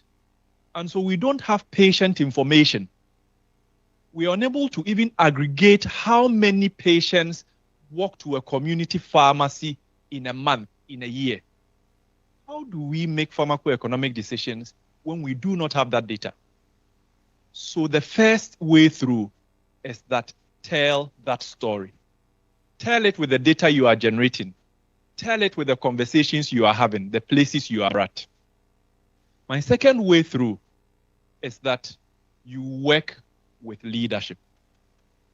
Talk to your leadership. How many times you reach out to CPPA chair? Or perhaps you reach out to her when there's a complaint to be made. And I think it is very easy to complain than it is to give compliment. And I have known this since I have been president of the PSGH. There are times you feel that you are really driving an agenda. You are doing well for the group. They put you in office to drive an agenda for them. You think you are doing your best. Let the ball drop for a second. We forget all the beautiful things that were done yesterday. Last week is even too far. That were done yesterday. We remember that you dropped the ball today. Why don't you start working with leadership today? We will not get it all right all the time. But what we can assure you is that we will do our very best. Encourage us, support us, share ideas with us, constructive ideas. Your CPPA chair will do a lot more when you join her in delivering on the mandate. That is what we must all do together. Let's support leadership. Thank you, Therestella. And by leadership, it is not just the headship. We have committees, we have committee members, we have boards, we have councils. These are persons that are doing the most to represent you. Let's work together with them. That's the second way through. Because when you put your weight behind leadership, we are strengthened to do even more. When you show us our blind spots in construction,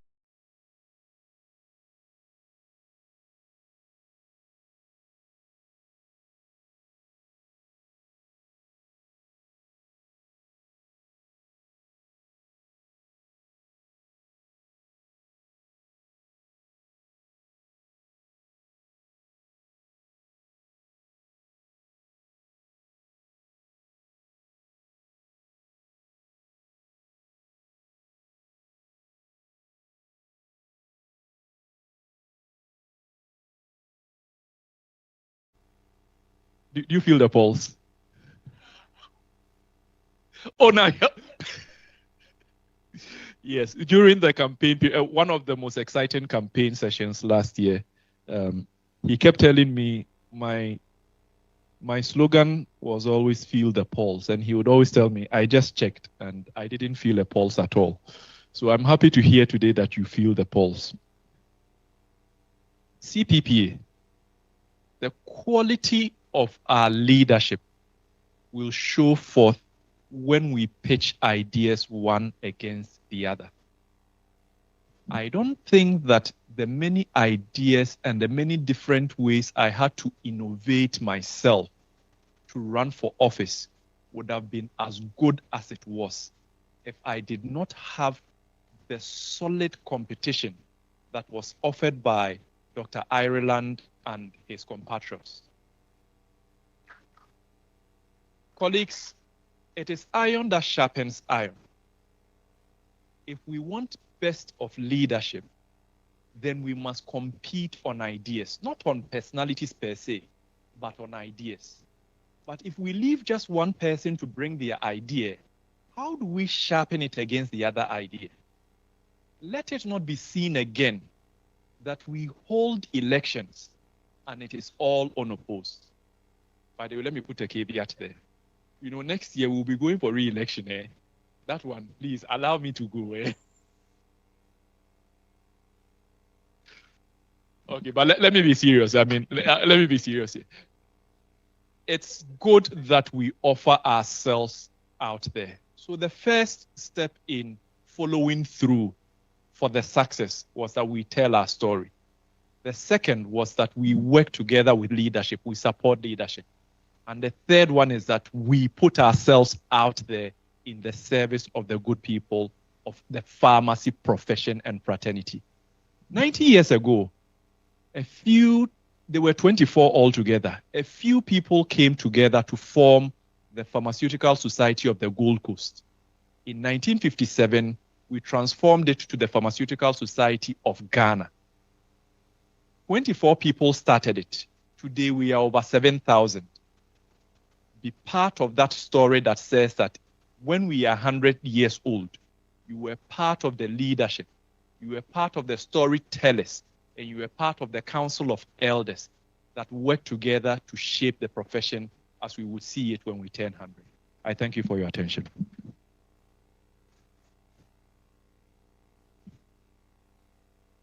That was the president of the Pharmaceutical Society of Ghana, ladies and gentlemen. We can do it better for Dr. Paul Donkor. Let's give it up for him. Let's give it up for him. After eating that coffee break lunch-ish, I believe we should be feeling much of the pulse. So once again, let's give a resounding round of applause to the president of the Pharmaceutical Society of Ghana. For me, it is how he said, Dr. Ireland, I want to shade you, but don't get upset. Even if Dr. Ireland wants to get upset, he can't say anything about it because he's chairperson. That's a good move right there. We have a good reminder from our president to be active participants. We cannot be informed complainants. We cannot say we won't contribute and we'll sit there and then criticize every single person who does something about it. It's like watching the football matches we've been shouting about recently. Of course, I'm one of the people who thought Ghana was going to play Argentina at the finals, but we go again in 4 years. What is my point? We watch the match and then we can tell what everybody should have done on the field. This guy should have passed it. Okay, let's put you on the field and see. So that is what our president is trying to reiterate. Let us be a part of the solution and not the problem. Once again, a round of applause for the president of the Pharmaceutical Society of Ghana, Dr. Paul. We appreciate your indispensable nature. Ladies and gentlemen, we want to hear from one of our sponsors.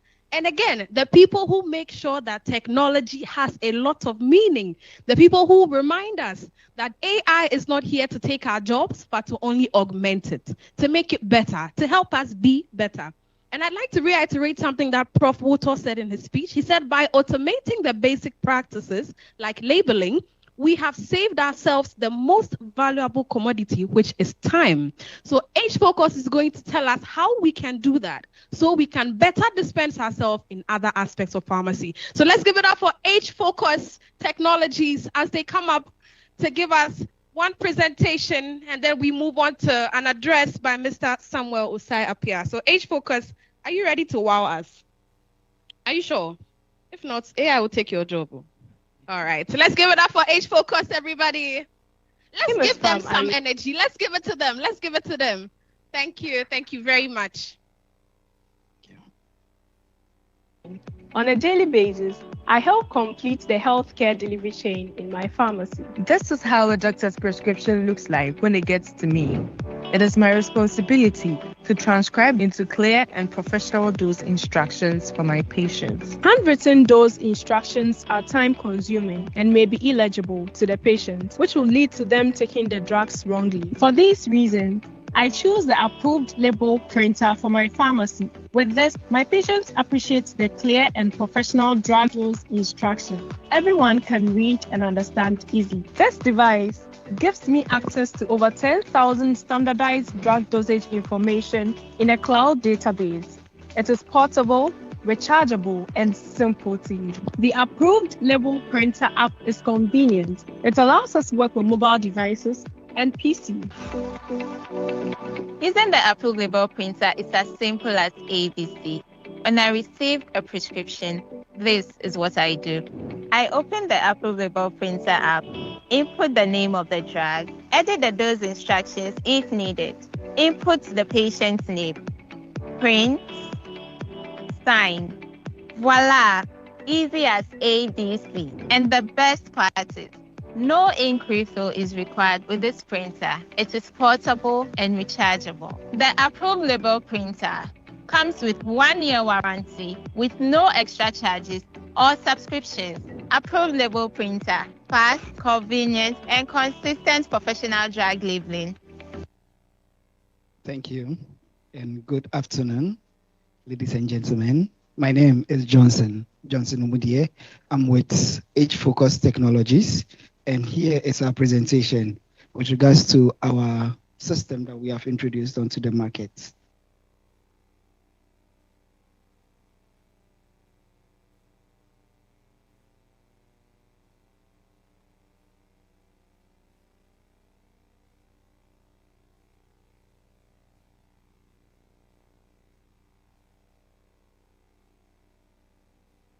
In today's fast-paced economy, technology plays a vital role when it comes to service delivery, and that's precisely what H-Focus is all about.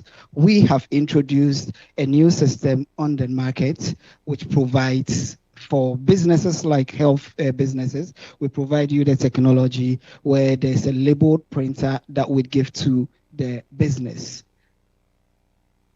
What basically it does is that this is a device that we have actually introduced onto the market.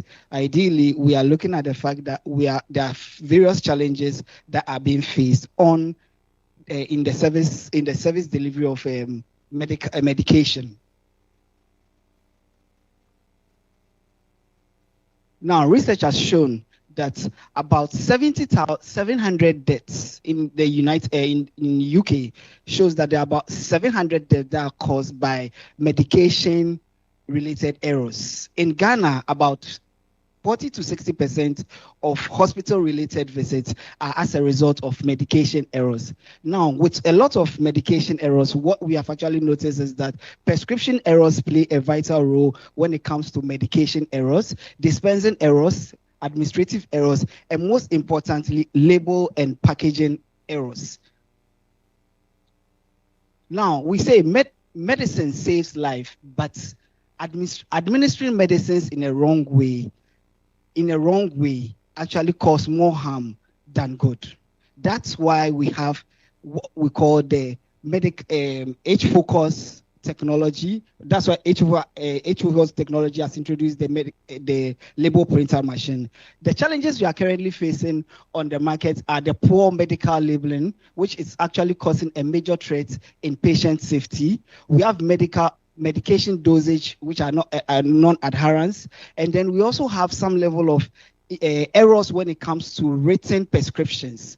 That's basically one of the challenges that are also being faced on with regards to medication in our health facilities.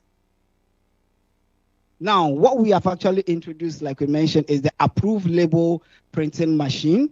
Now, the system works in such a way that we have actually preloaded our system with about 6,500. Okay, I think I'm on it now. Sorry? Mimi, I think I'm on it now. Yeah. Okay.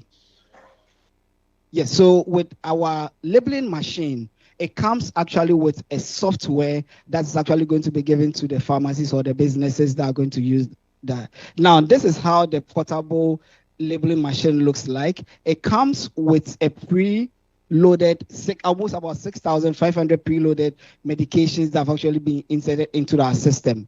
Now, with what we are actually offering to the businesses is that we are going to give you, it's actually designed in such a way that it streamlines all the medication label process that you do in your facility. It's preloaded about 6,500 medication dosage instructions, and it has some level of AI feature embedded in them. Now, with its level of portability, it can be given to everybody in the hospital, wherever you can actually use that. And the good thing about it is it's rechargeable. And it also has a feature where there is a screen, that is a 2-inch screen that has all the information real time that you can actually use in terms of printing of all the labels that you're actually going to do. Now, one of the unique features or the new update that we have actually added to our printing label machine is the fact that we have embedded SMS notification features in there.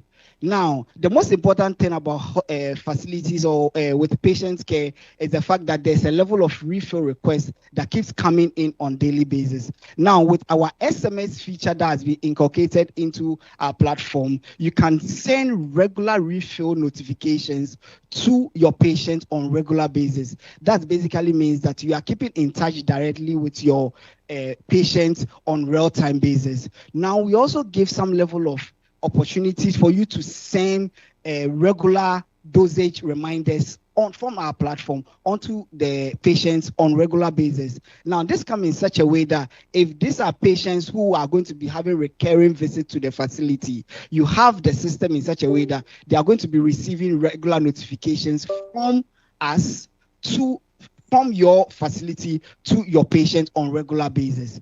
Now, the feature works in such a way that we are going to give you a dashboard that you are going to be using, and it's mobile friendly as well as it's in-house. You can store it both on your computer or also on your mobile phone and accessible everywhere. Uniquely, we are also giving you the feature where we have embedded we have considered the fact that persons with disability, this feature works in such a way that there's an opportunity for people who, or when you are attending to patients who are PWD, you have that feature embedded in there that they can also, you can actually give the labeling, or you can label your drugs with people of that nature. Now, the features or the security features of what we are offering to you is that there's a data protection on our platform, and this data, you are actually managing it at your facility. So there's a level of some level of data that you also have on your patient on real time. And then we are also giving you the fact that it's a remote management system. So you can actually be wherever and you can manage the system. These are a few of the businesses, or these are the few of the hospitals and health businesses that are currently on our platform. Thank you so much. And a few of these are the components that come with it. It comes to the label printing machine. It comes with the rows in there. And uniquely, there's no subscription fee to our service. All you do is that you subscribe to the SMS service. As many SMS that you are sending on regular basis, you are very ready to actually do that as well. Thank you so much. And to also mention, we are actually been approved and also certified by CSPG and then CPPA and then the Pharmaceutical Society of Ghana. Thank you so much.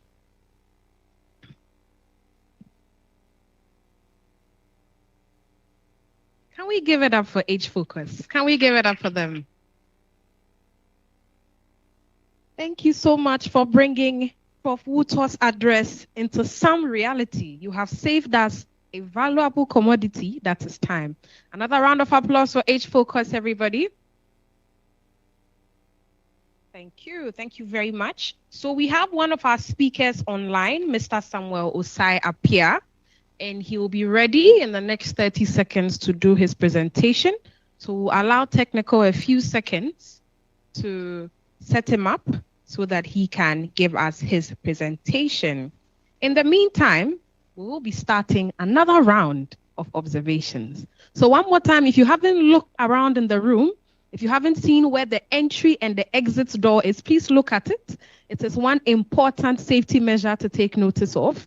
If I ask somebody now, which one is entry, which one is exit, there will be problem. Please, let's look. This is the entry and this is the exit. So please, let's look through the doors. If you want to use the washroom, you go through the exit door. Go to your left, to your right. You see the washrooms there so that you can use them. Are we ready to go?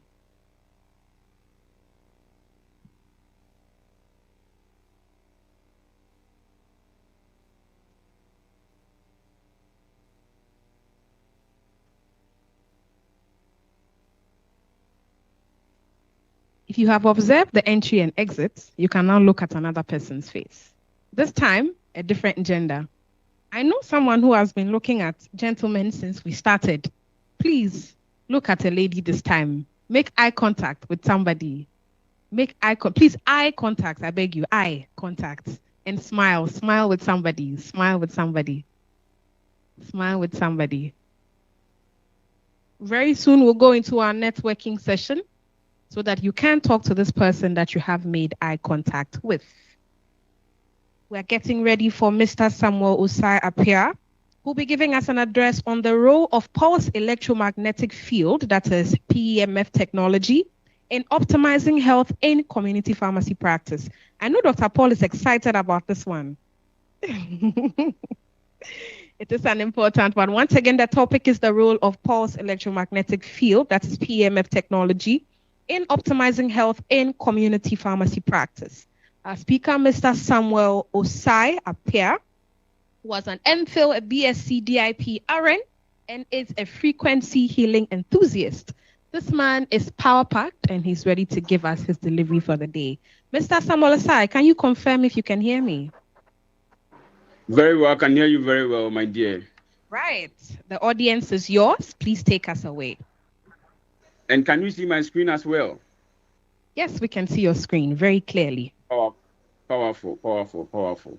Yeah, so fellow practitioners, I am a nurse by profession, and I've been practicing for almost like 12 years now, from Ghana as well. And currently I'm talking to you guys from North America. Today, I feel I have two main responsibilities. One is to ensure that the amount of data and amount of fuel some of you burn before getting to this venue for this program doesn't go waste. And most importantly, the amount of time that we spend on this course doesn't go waste. I feel I have almost like 30 minutes to share what I have with you. Once again, I feel highly intimidated because I know we have some professors sitting there. I have some doctors. I have some pharmacists and co there. So I feel highly intimidated. But believe you me, I'll do my very best to give out the best to you guys. So today, once again, I am Samuel Osai Apia, and I'm here to talk to you guys about the role of pulse electromagnetic field technology in optimizing health in community pharmacy practice. When I was called by Dr. Emmanuel to talk about it, I was like, wow, all pharmacists have several ways by which they tend to help many people. So what is actually missing? What is actually missing today? That they may need my services to come and talk to you guys about pulse electromagnetic field or bioelectromagnetic field. Today, I feel that the average pharmacist in Ghana, in Africa, is doing almost like 99% of all the good things. 99% of the good things are being done by the pharmacists that we know today. But what is left is just that 1%. That 1% that I think today, after this presentation, definitely somebody on this call will find a way to take an advantage of what we have to share with that person today. Now, the science by which I'm going to talk to you guys about PEMF is based on an ancient technology called grounding.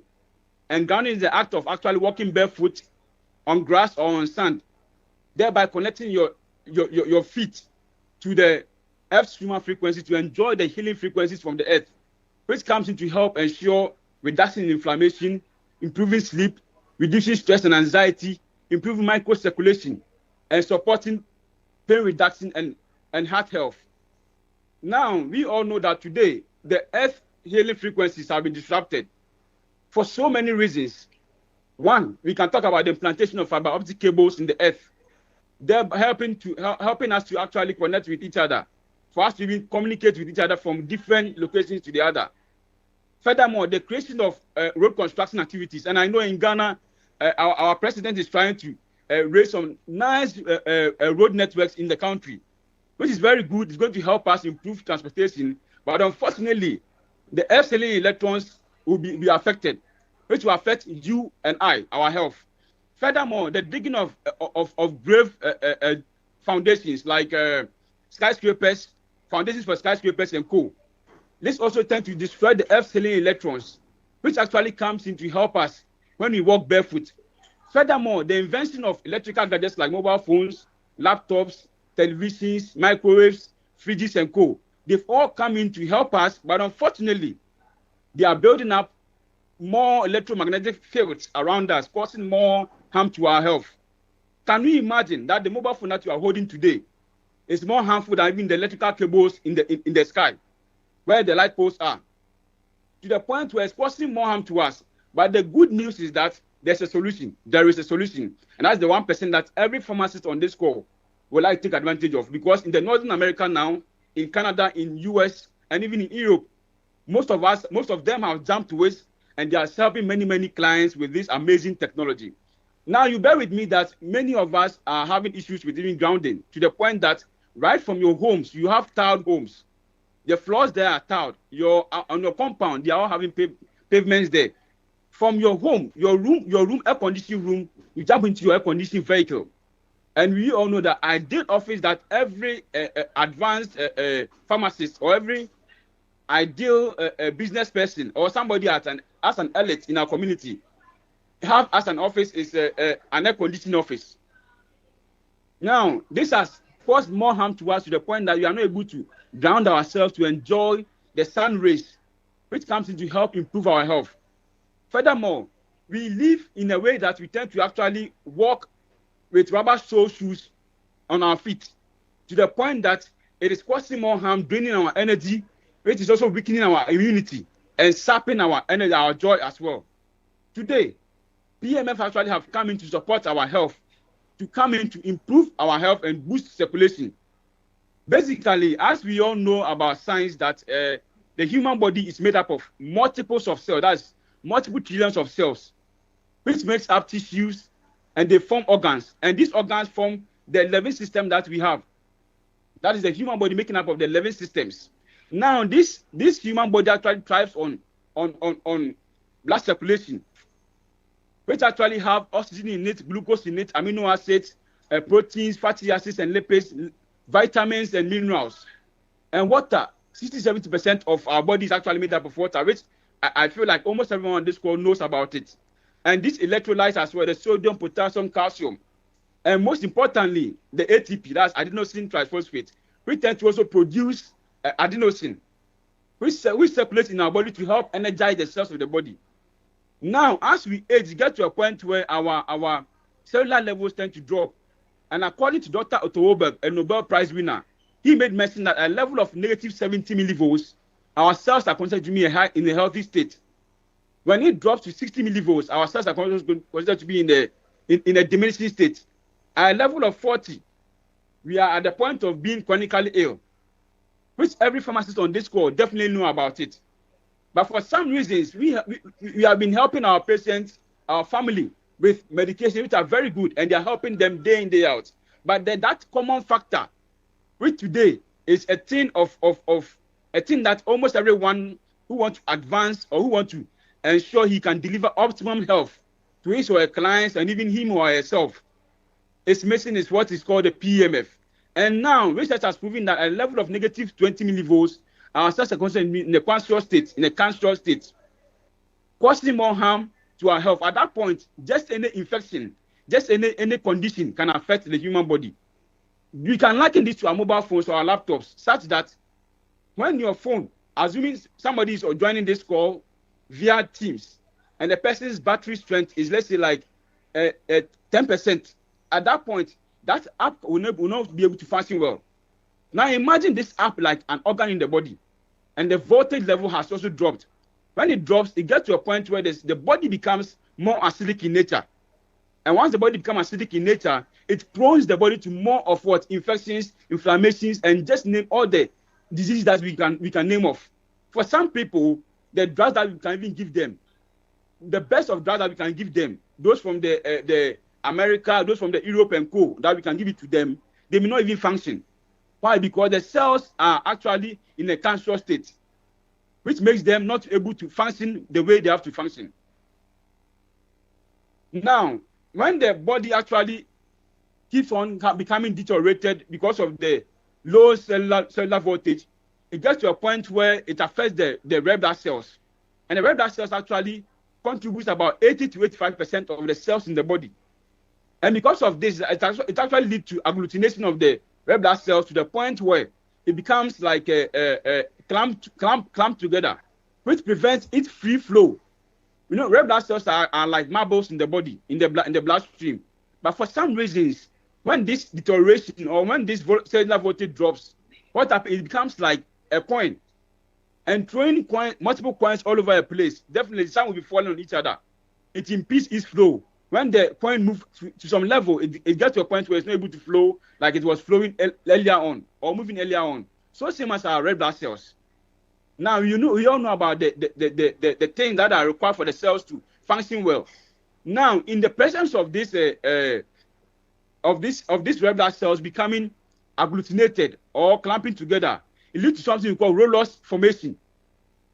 Rayleigh's formation is where the red blood cells are not able to backflow. That is, venous return is not able to function properly. In that case, people may have coldness or cold and dampness in their lower extremities. For instance, when this cold and dampness happens in our lower extremities, it tends to actually build up to form clots, which every pharmacist on this call actually knows about it. And when it forms clots, they gradually may dislocate or dislodge, and they move slowly. When they occlude any capillary in the bloodstream, what happens is it leads to death of that particular portion of the organ, or that particular portion of the organ that is supplying blood to. For instance, the brain.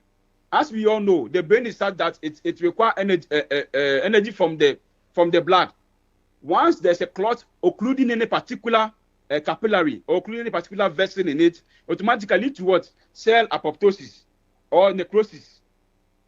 As we all know, the natural form is apoptosis and necrosis in the form of the dangerous part or the danger part. Now, in these processes, it tends to cause more harm to the body and to any particular organ in the body as well. Now, another area that I can talk about is the presence of BAMA. Actually, today, what a PMF actually brings to us is in actually three forms. One is called BAMA, the other is called PMF, and the other one is all called terrorist technology. With BAMA is a place found in southern China, and research has proven that the average centenarian there is very rare to find a person have problems like diabetes, hypertension, high cholesterol, and even cancer, to the point that many people even migrate to BAMA to restore their health, to recover from multiple ailments. Today, research has proven that in 2003, BAMA remained unaffected with no reported cases during the SARS outbreak, that's severe acute respiratory syndrome.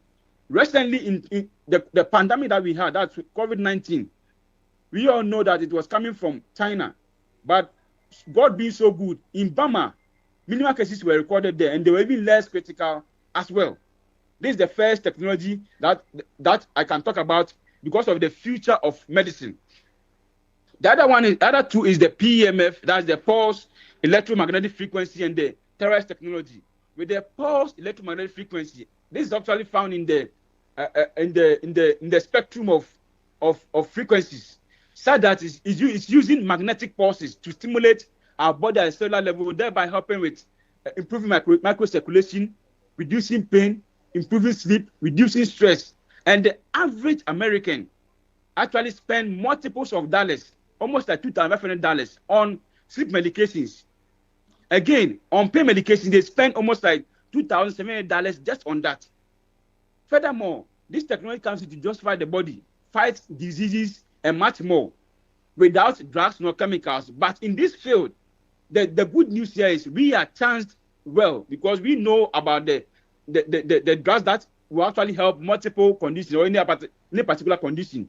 But this one comes in to help reduce the side effects that are associated in the body. In other words, this is not coming in to replace medicine, it's not coming in to replace any particular drug, but it's coming in to help improve the efficacy of the drugs and to help reduce the side effects associated with any particular medication. Again, the one other technology is the Therestella technology, and this is actually found between the microwave and the infrared waves in the electromagnetic spectrum and has numerous measurable, scientifically based benefits. And the application of these technologies comes in to help improve our health. Now, before I continue, let me actually bring in this disruptions of this world. And your ability to understand this pattern of disruption, recognizing the time, and most importantly, the positioning yourself as a pharmacist will probably help to change some things around us, either your health, either the health of your clients, or improve and help many people to save some additional money for themselves. For those who may take action today, it may probably bring in some additional money to them. But many people are looking for this technology. And in North America here, many of us who have subscribed to it are helping many clients, helping many families, and we are even saving more money for ourselves. Again, this disruption is that we all knew about the transportation system. We knew about using of taxi to do all our rounds. But today, Uber have taken place. When it comes to hospitality industry, we all knew about hotels. But today, Airbnb are taking place. When it comes to the information field, we all knew about libraries, which were all over in our communities. But today, they are not common. They are not common. When you go to the University of Ghana, one of the biggest libraries there is Bama Library. Today, many people can even just stay in their hostels, and they can enjoy the things online. Things online. All because Google is there, Safari is there. When it comes to the music industry, we all knew about cassettes, plays, and co. But today, what many people tend to subscribe to is Spotify. So same as the movie industry. What is now being used is Netflix instead of CDs and cassettes and plates. When it comes to the wellness industry, which many people are subscribing to in America, Canada, and even Europe, and the Middle East as well, which today is coming to Africa, is the use of frequency healing. And for pharmacists, many of you, it is a huge opportunity that you can use it to help improve many lives as well. Good. So I'll take us through the oh, help me, God. Okay, good. So with the Therestella technology, actually in the field of cancer or in the field of oncology, what it has been proven is that it comes in to help with cancer treatment, and helping with reducing tumor sizes, helping with treatment of cancer, to the point where many people who have subscribed to this technology it has helped them on multiple times. Today, it also comes in to help with neuropathic pain management, helping with issues with neuropathic pains, helping to modulate ion channel properties and reducing neuronal activity. We all know that every particular cell in the body have cell membranes, and when there's disruption in the pH level, it actually affects the retention of fluid and the expansion of fluid or waste in the body. Now, this technology comes in to travel as deep as 3 to 5 centimeters deep into the tissues of the body, thereby helping to resolve any particular cellular death or cellular damage in the body. Furthermore, with Therestella technology, it has been proven multiple times by several scholars that it comes in to help to promote the resolution of destruction of DNA cells in the body. When DNA cells are actually getting damaged or they are injured, it tends to cause more or make our body prone to several ailments or several diseases. But today, this technology comes in here to help resolve such issues for us. and today it's helping many, many people as well. When it comes to the modulation of cell activity, it has been proven once again that it comes in to help with therapeutic intervention for various diseases. Just name them various diseases. And the benefits found in this technology are amazing. They are amazing.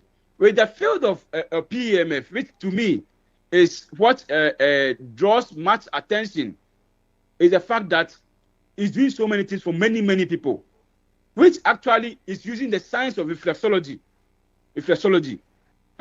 Once again, I want to say that it's not about replacing any particular drug or any particular medication, but it's coming in here to help improve, helping improve better health, better recovery for our patients, for our families, for ourselves. A pharmacist can be ill. Definitely, that person will need medication. A doctor can be ill. That doctor will need medication. A nurse can be ill. That nurse can be need medication. Our patients can also be ill. They will also need medications. But now this technology comes in to help improve these medications, help improve the function of those medications. One, the benefits are numerous. They are numerous. But for the sake of time, I'll mention there's the top 12 of them. One is the dredging of the meridian pathway of the body.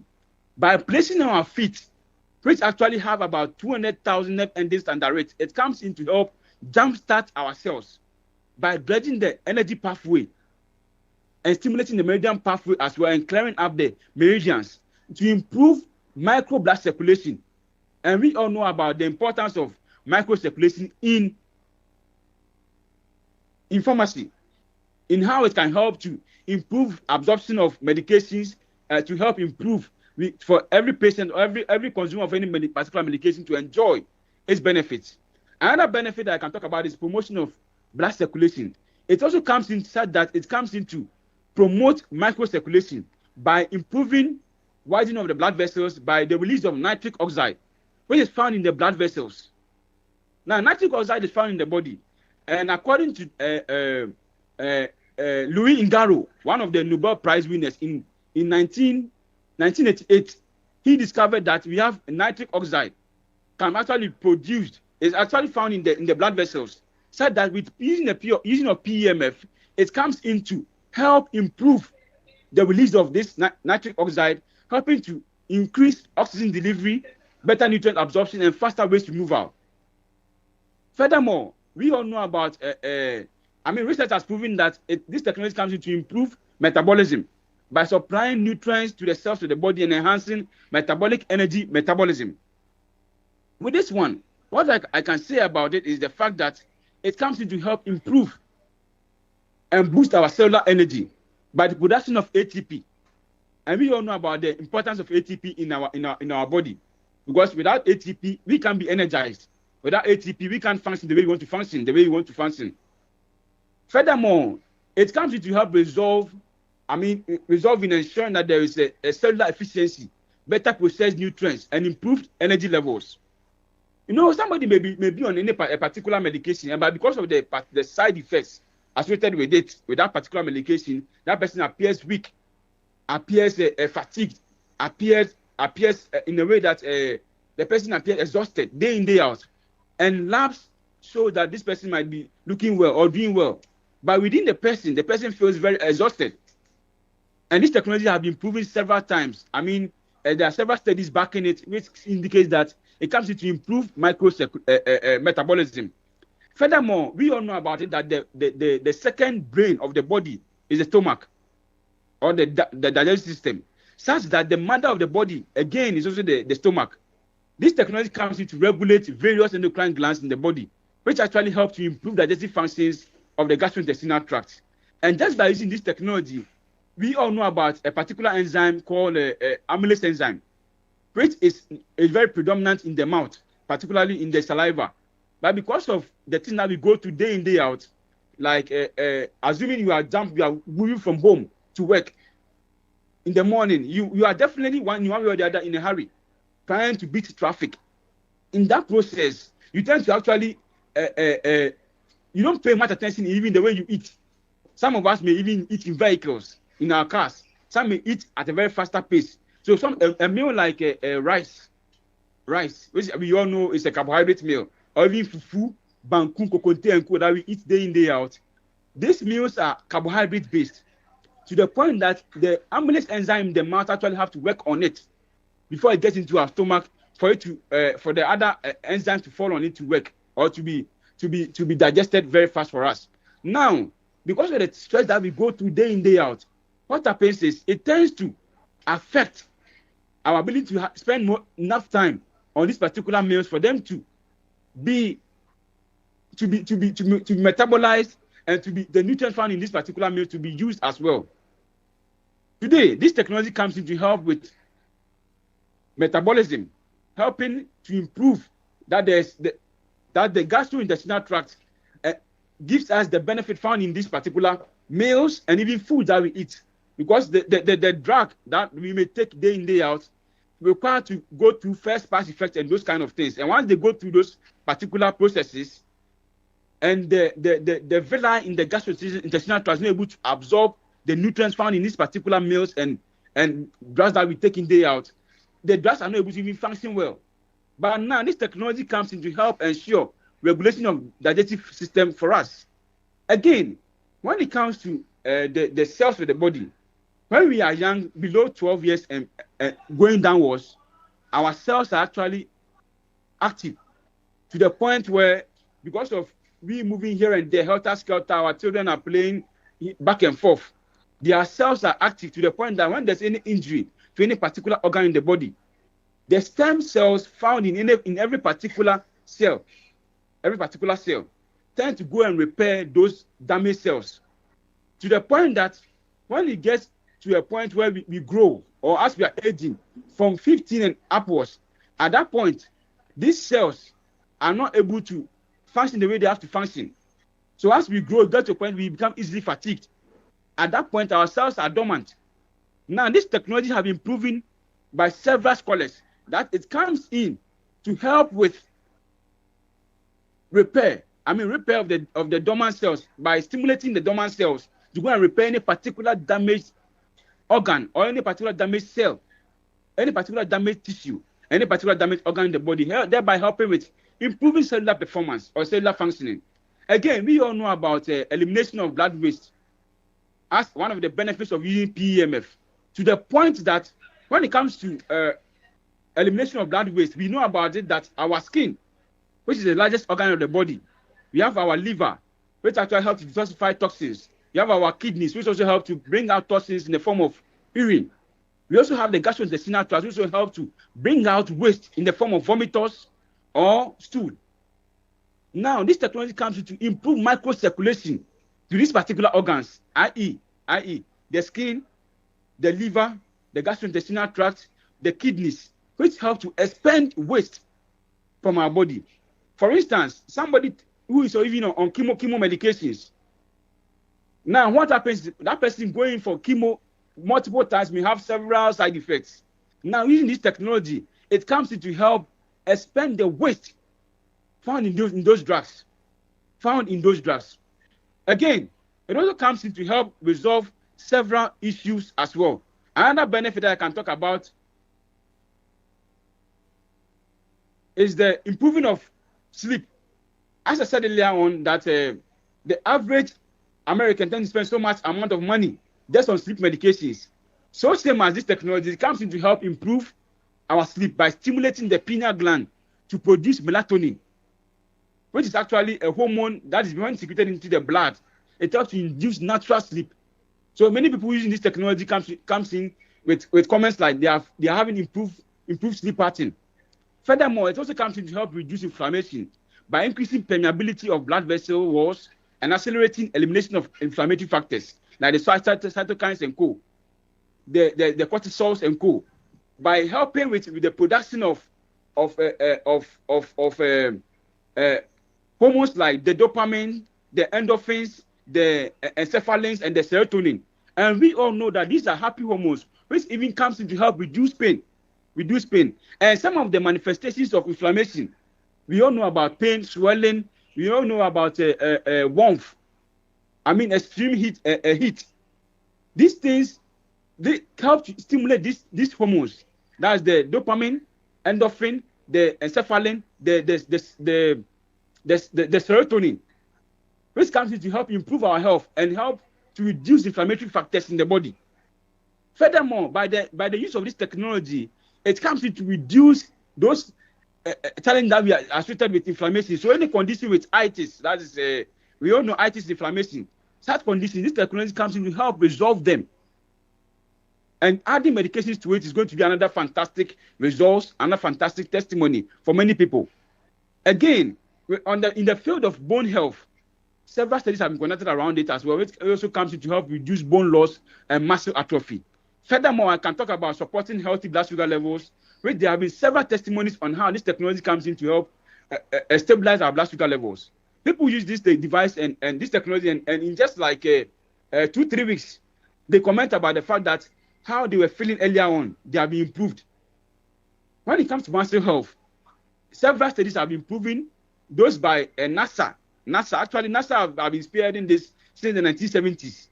And they talk about how this technology comes in to help improve muscle health as well. Many people want to also lose weight as well. And because of that idea or that desire to lose weight, they tend to use several medications, several supplements and co, which actually help lead to they losing their muscles and fats as well. Now, this technology comes in to ensure muscle health by strengthening the muscles as well, together with the person glowing as well. Instead of person losing muscle, the person just lose the fats, lose weight, but the muscles are firmed up. Again, when it comes to weight management, these technologies have also been proven to help ensure or ensure that there's equilibrium of body weight, helping with healthy aging as well. Now, as if all that I've just said were just from my mind, when you go on Google Scholar or PubMed, there are several studies that have been conducted there, which shows that this technology is a thing not by mere say, but it has been proven by multiple scholars. Individual researchers have conducted several studies on it. In 18 US 2023, in their study, they found out that magnetic therapy, which is actually backing the PEMF technology, which was actually brought up by a man by name Nikola Tesla, who was one of the employees of Albert Einstein. Nikola actually brought the alternating current, where Albert Einstein brought in the direct current. Now, with this technology, it comes in to help ensure that there is pain relief. According to the study of 18 US 2023, when they published that in their journal, in the Journal of Orthopedic 2022, it has been indicated that it helps to boost metabolic efficiency of human muscle mitochondria. And we all know the importance of the mitochondria in the body or in the cells. Well, that is where we can find the ATP. Again, we can also talk about BioCell 2022, which also in their study, they found out that investigating magnetic therapy as a treatment approach for inflammatory diseases. And we all know that about 60% of the disease that many people are facing today are all secondary to inflammatory conditions, or they are all inflammatory conditions. In adding to it is the FASEP journal in 2020. They've made mention that it comes to enhance muscle function and systemic metabolism with metabolic therapy. And with that particular study, what they found out was that without using drugs, this technology comes in to help several things for many people. And that is why today the average American, the average European pharmacist, doctor, nurse is actually adding this up to their healthcare system, which is not coming in to replace medicine, but it's coming in not even as an alternative medicine, but a must. It's a must. This technology is a must for every health enthusiast. Which pharmacists are actually as we all know, pharmacists are actually at the top of it.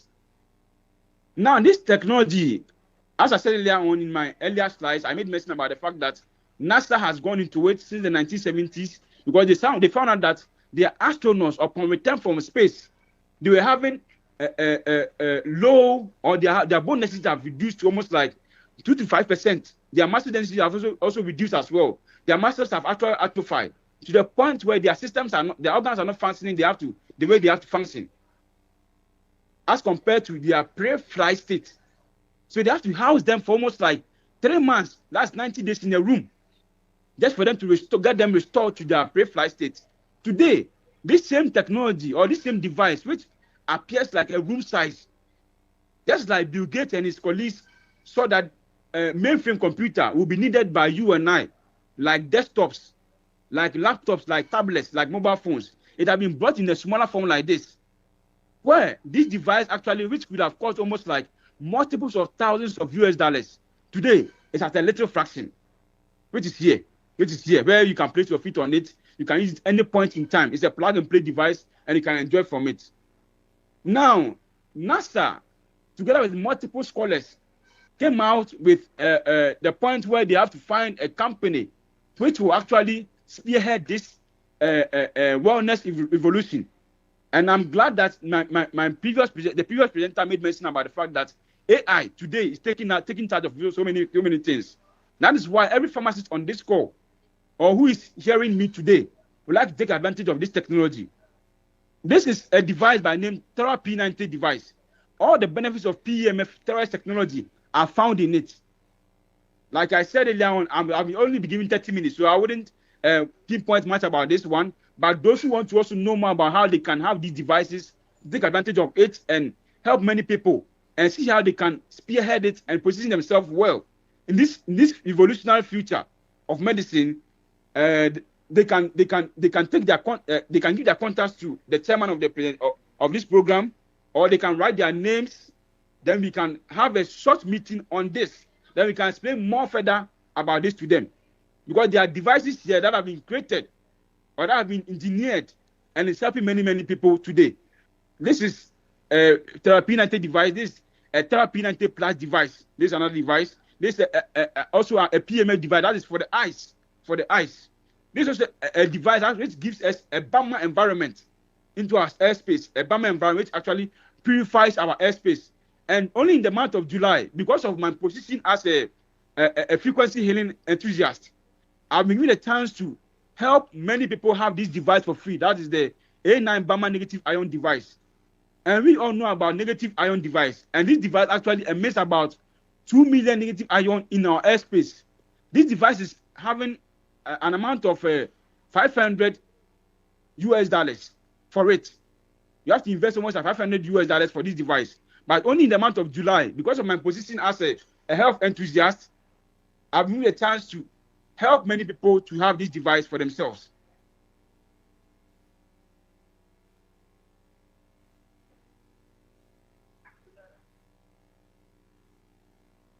Okay.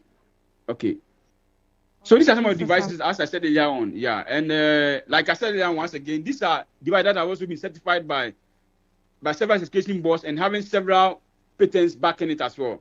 At this point, I bring my presentation to an end, and I'll say thank you very much, Chairman Dr. Emmanuel Ireland, and other wonderful panelists as well. At this point, I bring my speech to an end. Thank you very much. Thank you all. Can we give Mr. Samuel a round of applause? I know why some of you are giving this applause, and it's not for the reason we think it is. So that was Mr. Samuel Osai up here, and like he said, he's a frequency healing enthusiast. Mr. Samuel, we are so grateful for that presentation. We don't have a lot of time. We would have had about 41 questions to ask you, because today you have taken us to pharmacology class, therapeutics, physics, applied physics, and then all the other aspects that we can't even mention.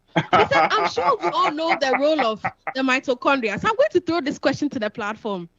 Do we remember our basic biology? Can anybody tell me? You can give me a wave from afar. I won't bring you the mic, but if you know, you can just raise your hand. There's no police. So even if you don't know and you raise your hand, I won't catch you. If you remember the role of the mitochondria, can you raise your hand? Anybody? Okay, I see some waves. Do you remember the full meaning of ATP? Do you remember? You remember? Prof Wutor, do you remember? Let's give it up for Prof Wutor, everybody. All right. What is the function of the mitochondria? It is the powerhouse of the cell. And because of this meeting, you are the powerhouse of CPPA. Please give yourselves a round of applause. We want to run, everybody. We want to run because we don't have a lot of time. We want to invite Ad Pharma up here. We have Pharm Graft AJ James Fee. Let's give it up for him. We have Ad Pharma And then right after, we have Dr. David Addo to give us a brief address on AMA AI. So we're going to run that quickly, and we do the shortest panel that you have ever seen in the world, and then we can all call it a day. So let's give it up for Ad Pharma. We're about to run through the rest of the events, and then you and I can call it a day. Good afternoon, everybody. I believe we are all doing well. My name is DeGraft, and I'm a pharmacist from Ad Pharma. This afternoon, I'm very, very glad to be here with you to share with you a few products that Ad Pharma has. And I was not given 30 minutes, so I'll do this as brief as possible. Yes, so now our basket of products keep on increasing. Ad Pharma's baskets of products keep on increasing. And when you look at our anti-diabetic basket briefly, we have our gluconesimate, which is a combination of metformin and vildagliptin, the 50,000, the 5,500, and the plain. We are all aware that when you look at the guidelines for the management of diabetes, it basically says that you can start with metformin monotherapy. Of course, metformin is probably the most researched oral antidiabetic. So you do monotherapy. If it doesn't help, you do dual therapy. If it doesn't help, you do triple therapy and all that. But along the line, clinicians realize that some people will come to the facility with 8BA1C flying on the roof, and you can't just start monotherapy. You want to do dual therapy and all that. So they had to run some trials, and out of the trials, we got to know that in some people, in fact, in a lot of people, there's a need to even start dual therapy from scratch. And we know that the innovator brands abound, but the problem we have in our system is cost. When you read a document, WHO's document on rational use of drugs, it talks about right patient, right this, right that. But the last part talks about right cost. So at Pharma, we are asking ourselves, how can we help in this situation? And so we're the first to bring this generic to Ghana, the gluconesimate. As it stands, it's available in almost all the facilities you can think of. The teaching hospitals, Kolebu, Konfanoche, Accra here, Rage, 37, EGMC, Legon, everywhere, all the municipal hospitals. And we've served thousands of patients. And so far, the feedback is very, very positive with our gluconesimate 50,000, 5,500, and the plain one as well. Of course, management of diabetes keep on going forward and forward. And now we are made to understand that the SGLT2 inhibitors, DAPA and the family, they are currently reigning now when it comes to the orals, because aside from the fact that they help with your blood sugar, when it comes to cardiorenal protection, they are there, CKD, heart failure. In fact, heart failure currently, when you check on all the reference book, when you check on DAPA, 10 milligram is indicated for heart failure. 10 milligram once a day for heart failure. So aside from your blood sugar, you have cardio protection, renal protection, and it's even very, very good when it comes to weight. Because every day when you use DAPA, 10 milligram a day, you're able to excrete about 80 grams of glucose from your system. And the more you are excreting glucose, of course, the more you are losing weight. It is also known to help with excretion of uric acid, so hyperuricemia, gout patients, and all that. So this is like a wonder drug currently, and we have the generic available, of course, the innovator, very, very expensive. So our outcomes too is there. And then we keep on adding, to our basket.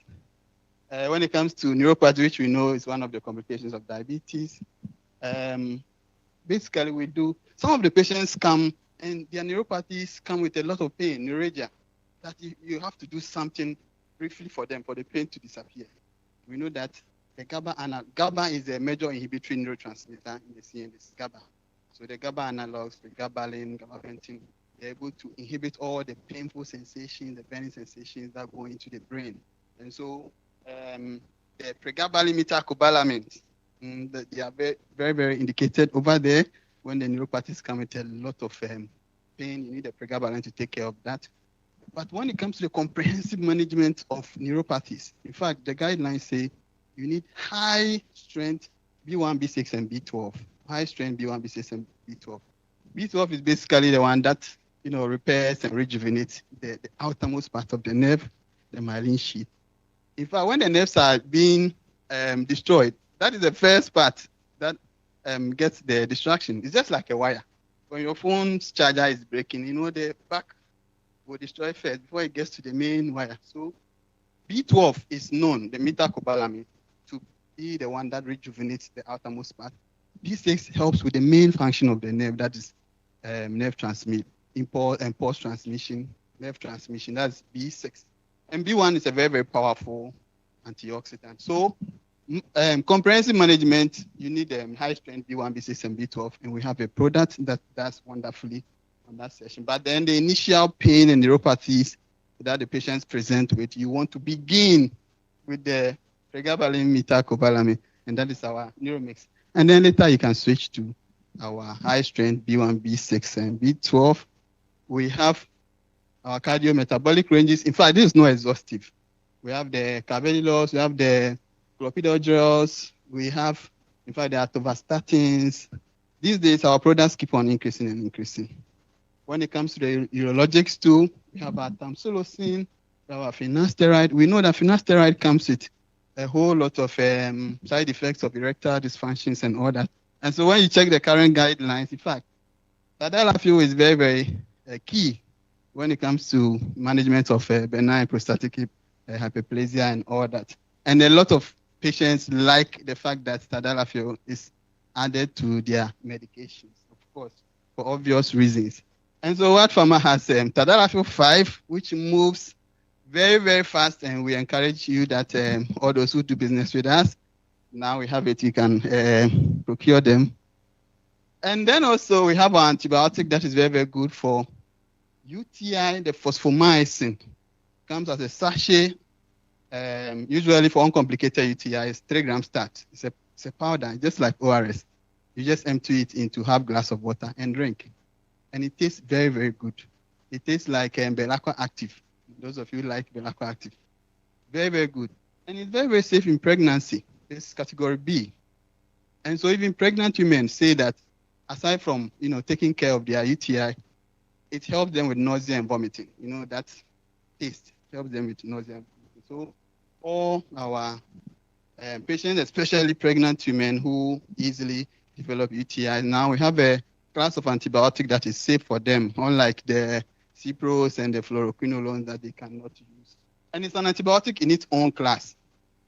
We call it the phosphonic, they describe it as phosphonic acid derivative. Currently, it doesn't have any member, so that is the description, a very, very broad spectrum antibiotic. Then we have our gels. Also, we have our plain lubricant.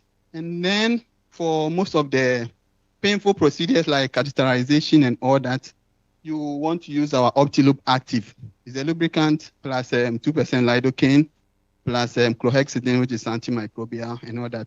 So our Optilube Active is there. And then we have our plain lubricant for, the endoscopies and colonoscopies. And of course, it can be used in the bedroom as well. Then we have our vitamins and minerals. We have our vitamins and minerals as well. Yes, so currently we have 2 different types of vitamin C's. We have the VitaRenew from UK plant, and then we have the Good Health from our plant in India as well. I'll use like a minute or 2 to talk about the cell, so let me move on. Then we have our cognitive enhancer, our brain booster, Intellectual, which contains vinpocetine. When I have conversations with the doctors, I always ask this question: that why is it that patients are very interested in supplement for almost all parts of the body except the brain? Like they want a supplement, the ladies supplement for their skin. Somebody wants a supplement for the heart. All parts of the body. But the brain that controls everything that we do, we hardly want supplement for that. And so that is where vinpocetine comes in, very, very novel ingredient. We know how a product like tadalafil and sildenafil work. They inhibit phosphodiesterase 5 enzyme. And when they do that, there's vasodilation, there's improved circulation in the corpus cavernosum, and it helps with erectile dysfunction and all that. This drug inhibits phosphodiesterase 1, which localizes in the brain. So once it does that, there's improved circulation in the brain to resolve most of the neurological disorders. So that is our Intellectual, which contains vinpocetine. And then our Celevite. Let me spend like a minute here. because this is a very, very important product we can use in the community as well. You see, WHO has some daily recommended nutrients that everybody has to get. Like when you wake up every day, there are some nutrients you have to get. Iron, calcium, and all that. But look at the Ghanaian way of dieting. It's too mono. Somebody can eat fufu every day throughout the week. Somebody can eat benku every day throughout the week. So what we end up doing is that we get the same ingredients all the time, but we lack the varieties of the other ingredients all the time. And the bad thing is that lack of any of these micronutrients long-term becomes a diagnosable condition. So for example, if you lack calcium long-term, you are headed towards osteoporosis and all this. If you lack iron long-term, you're headed towards iron deficiency, anemia, and all that. So what have we done? Art Pharma has put together this wonderful product called Celebite. Celebite contains all the WHO recommended vitamins and minerals that you need every day. So if you take one a day, you are sure that even if your dieting is mono, at least the daily recommended nutrients, you have them, and you won't have any issues. I remember in my pharmacology class, one of these days, one of our professors was teaching, and he said, when he used to practice at Kolebu as a doctor, there were some patients that they run all the labs in this world. Everything seems to be all right. But the people are still complaining that I have this problem, I have that problem. And one of them suggested that why don't we do a multivitamin and C? And within a short time, those patients were okay. So then they began to think that, hey, some of these problems that people bring, that, oh, my malaise and all these things, some of them we can even resolve them with multivitamins and all that. And so we have our Celebite that provides you with all the WHO recommended vitamins and minerals in a day. I'll give you two more reasons why everybody who enters your pharmacy needs Celebite. So the first reason is that it provides you with all the WHO recommended vitamins and minerals in a single day. The second reason is that now we know that we are all at risk of these galamsey activities and all that. And they are saying that in fact, most of us have trace amount of these heavy metals because we use tap water to wash our hands, to wash our food and all that. And these heavy metals, most of them have half-lives of 10 years, 20 years. How many years are you going to spend on this earth? For a drug's half-life, for a drug to remain in you, the half-life of that drug is 20 years. It means that every 20 years, half of that amount will leave your system. And we know all the bad things that these heavy metals are doing to our system. But the wonderful thing is that when it comes to the ingredients that mop up or that prevent the absorption of these heavy metals, especially mercury, selenium plays a key role, selenium. And we have selenium.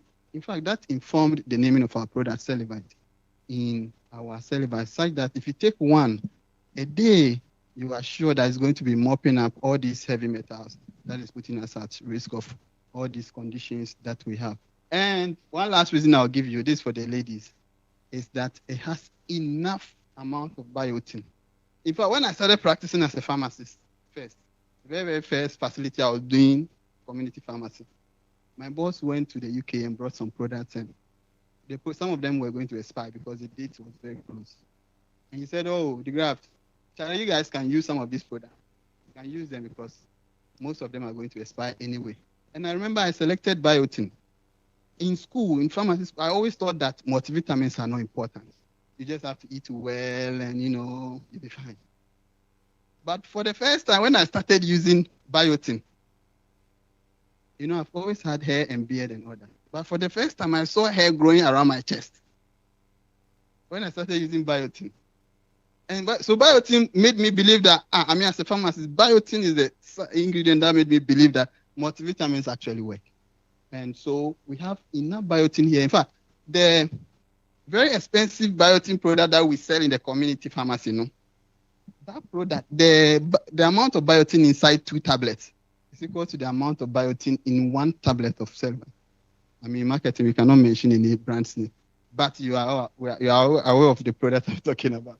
So we have enough biotin in our Celebite, and then it's able to mop up heavy metals, and it gives us all the recommended nutrients that we need in every. It does so many things, but because of time, I'm unable to mention all these things. And then when it comes to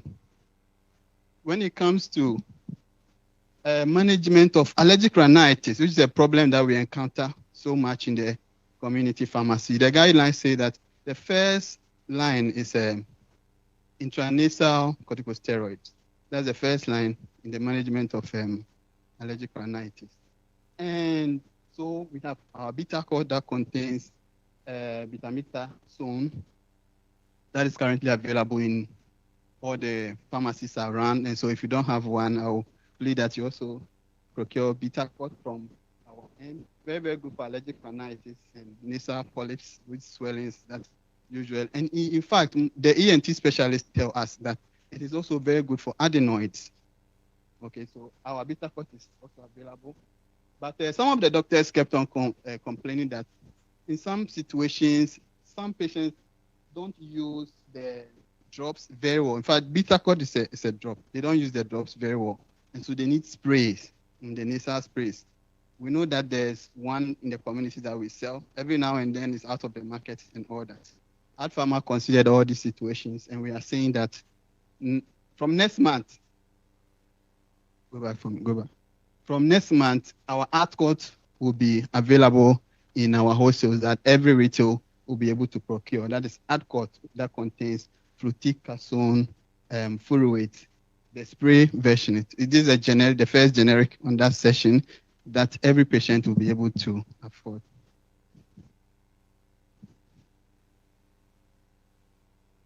Yes, so let me spend a minute to talk about our Osteotone, our calcium supplements. When it comes to calcium supplementation, there are so many forms of calcium. Question is, what is informing you to pick one sort form over another? So we considered all the situation and realized that is where the PK comes in, the pharmacokinetics and all that, absorption, bioavailability, GI tolerability and all that. Most of the versions or forms of calcium will cause constipation, GI upset, and all that. So we are considering all these things. And we realized that there is a sort form of calcium that wouldn't give you all these challenges. And that is calcium L-threonate. I'm sure you are also aware that normally you will need vitamin D to help with the absorption of calcium. Without vitamin D, most of the calcium will not be absorbed. But then another sort form, this L-threonate form was created. The L-threonate is actually another metabolite, the metabolite of vitamin C. It was created and realized that without supplementation of vitamin D, just this sort form had better bioavailability than a combination of calcium and vitamin D. So with this sort, our osteotome, you don't need to add any vitamin D3. The absorption, the bioavailability alone is better when the research was done compared to the combination of calcium and vitamin D3. And this one is chewable. You can chew it. You can suck it like toffee. You can swallow it. You can lick it anyhow you want it. Okay, so this one is very available. Our calcium L3 on it. Yes, so let me try and round up. Yes. Yes, so this is what I'm leaving you with. Our osteotome has the highest bioavailability when you compare all the sort forms of calcium. This one, you don't need vitamin D3 for its absorption. And then one other thing that I want to add is that it increases collagen formation. When it comes to the bone matrix, when you liken it to, let's say, building a structure, collagen is like the iron rods. And then calcium is like the blocks or the bricks and the mortar. So you need a solid foundation in the collagen, then you need the calcium as well. This, our osteotome, will increase the collagen formation. So now you have all the iron rods and the pillars in place. And then it will also promote, to give you the calcium to fill it. So now you have a complete structure. And it also promotes cartilage development, making your bones strong and flexible. So who can use our osteotone? Who can use our osteotone? The aged, postmenopausal women, osteoporosis, pregnant women, people with unexplained joint pain, athletes and bodybuilders. Basically, anybody who needs calcium supplementation would want to go for our osteotone. And then lastly, This is one of our newest products. This is our magnesium glycinate. Just like calcium, too, there are so many salt forms of magnesium, different salt forms. But this magnesium glycinate is known to be currently the best of them, because you have a magnesium that is sandwiched by two molecules of glycine. And glycine itself, as we know, is one of the major inhibitory neurotransmitters in the brain. So it will calm you down. For people who have insomnia, anxiety, and all those things, glycine alone is able to do that. Now we have combined, we have sandwiched magnesium with two molecules of glycine, forming the magnesium glycinate or magnesium base glycinate. In fact, that is how other companies call their own, magnesium base glycinate. Yes, but most of the ones on the market are very expensive. And AdPharma being a 100% Ghanaian-owned local business entity, we are always for the people. So we thought about it and we said, why don't we bring a version of magnesium that everybody can afford? So we have AdPharma's Good Health Magnesium Glycinate. Remember, sleep. It supports sleep. It helps with, it's very, very gentle on the stomach, unlike the other versions of magnesium. A lot of patients don't like magnesium because of its diarrhea effect and then abdominal cramps and all that, but glycinate doesn't give you that. So less stomach upset, excellent absorption, ease muscle cramps, and then promotes relaxation. So yeah, so this is a few products that I've talked about. Lastly, I want to end with the fact that now AdPharma has footprints in the entire country. So we have a team that takes care of Accra, Wutor, and Eastern region. We have a team that takes care of Ashanti region, Bono, and then the Ahafu area. We have a team in Tamale that takes care of the entire northern region. And then we have a team in the western and central region. So what does it mean? It means that we are ready to do business with everybody in this country, no matter where you are. So get in touch with us and let's do business. I want to thank you for the opportunity. Thank you. Thank you so much.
when you get the reminder, you just tap on taking.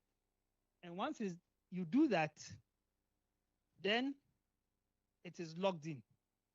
AMA AI logs it in, takes into context, and whenever the patient needs a health summary, it's able to track all the readings and be able to give you an informed decision. You can pass that decision of the trend to a healthcare provider or in WhatsApp. You don't need to go anywhere. No need to download, no need to switch between iOS or Android, or within WhatsApp. Now, what about if you have to speak to a pharmacist? AMA is an AI agent, and it's a multi-agent. It has a specialist for chronic care, a specialist for mental health, and a specialist for handling general issues. In AMA AI, there's a specialist, an AI specialist, who's for women's health. So handle all your women's health issues, all in WhatsApp. Now, it has a backbone as well. It has a web component and the WhatsApp component. Now, the web component, you can have it like this. You can have a chat interface. You can have a health tracker where you put in your BP glucose readings directly on the web. You can also have medication history where you input your medications that you are taking. Then when you do the streak, when you do the taking, it registers for you. Now, what happens afterwards? Okay, so let me refresh here. I've not refreshed. And you see the streak happening. Okay. So it has been logged in. What I just did on WhatsApp, it has been logged in here. As you can see, it tracks it, and it does that for a week. So what it means is that once the patient is doing that, somebody has to reward the patient for doing what the patient is supposed to be doing. So in AMA AI, we reward you for consistently adhering to your medication intake. And that is what we use to score you and give you points. Those points that we give you is what you use to redeem discounts on purchases of medicines. So we incentivize you to adhere to medication use, and in return, save you on the cost of the medication in the long run. Now, the other aspect of AMA AI is it has context over your health condition. So it follows your health conditions. If you have asthma, diabetes, you log it in. It follows your allergies.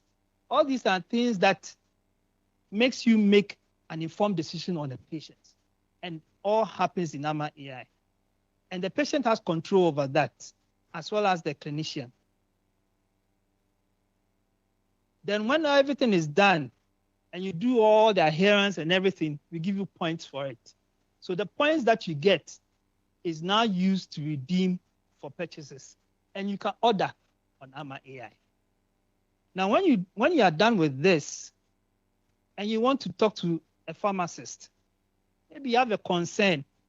Initially, it's just a simple thing. I have fever. I want to ask some few questions.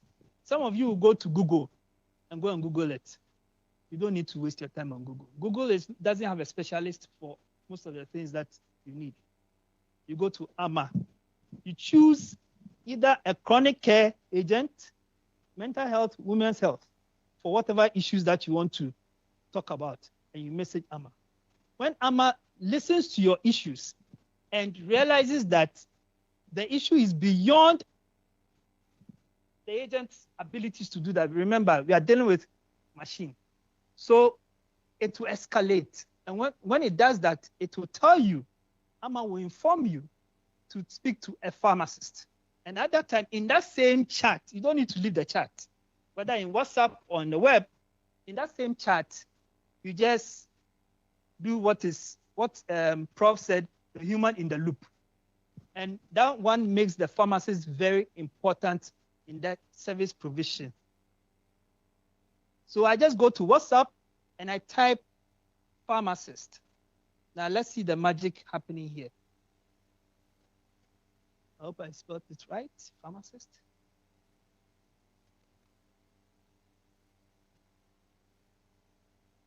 So it tells you that you are now connected to a clinical pharmacy. So now the machine is no longer dealing with you, so the AI won't talk. It goes straight to the pharmacist. Whatever you want to ask the pharmacist, you can. But how do we know? The pharmacist will have this interface. And it shows that somebody is in the queue waiting to talk to him or her. And everything is done seamlessly and is instant. So when the pharmacist clicks on it,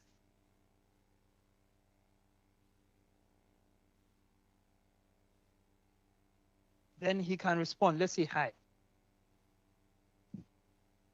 As soon as he says hi, you go to WhatsApp, we see the hi. So everything is done between the pharmacist and the client through the WhatsApp. So nothing goes anywhere, all through the WhatsApp that everybody uses on a daily basis. Now, what if the person has issues and want to say something to a pharmacist? Voice. So where's WhatsApp? Can't speak. Maybe where he is, can't speak. So I'll just say something to Amma. Amma, I'm not feeling well. I have issues. Can I speak to a pharmacist? And if the pharmacist is available, I would like to talk about my medication I'm taking. I'm not so sure about it, and I need some instructions on it. So here we go. We send it to the pharmacist. Now, we go back to the pharmacist portal. What do we see? We see the audio and the transcription of it, waiting for the pharmacist to work on.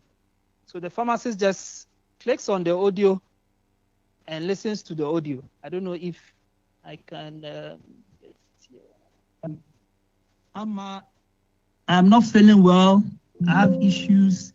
Can I speak to a pharmacist? And if the pharmacist is available, I would like to talk about my medication I'm taking. So this makes it easier if the person is on a go or having being at a place where they can't just type, they can just send an audio and it will transcribe, provided it is in English. Now, what about if the person has a prescription? So we'll go back to this point. I'm going to pull a prescription, an interesting prescription. Then I'm going to go to Amma. Then I'm going to paste that prescription in there. So I have an issue with this prescription, and I need a pharmacist to help me solve it. So on the pharmacist side, the pharmacist will see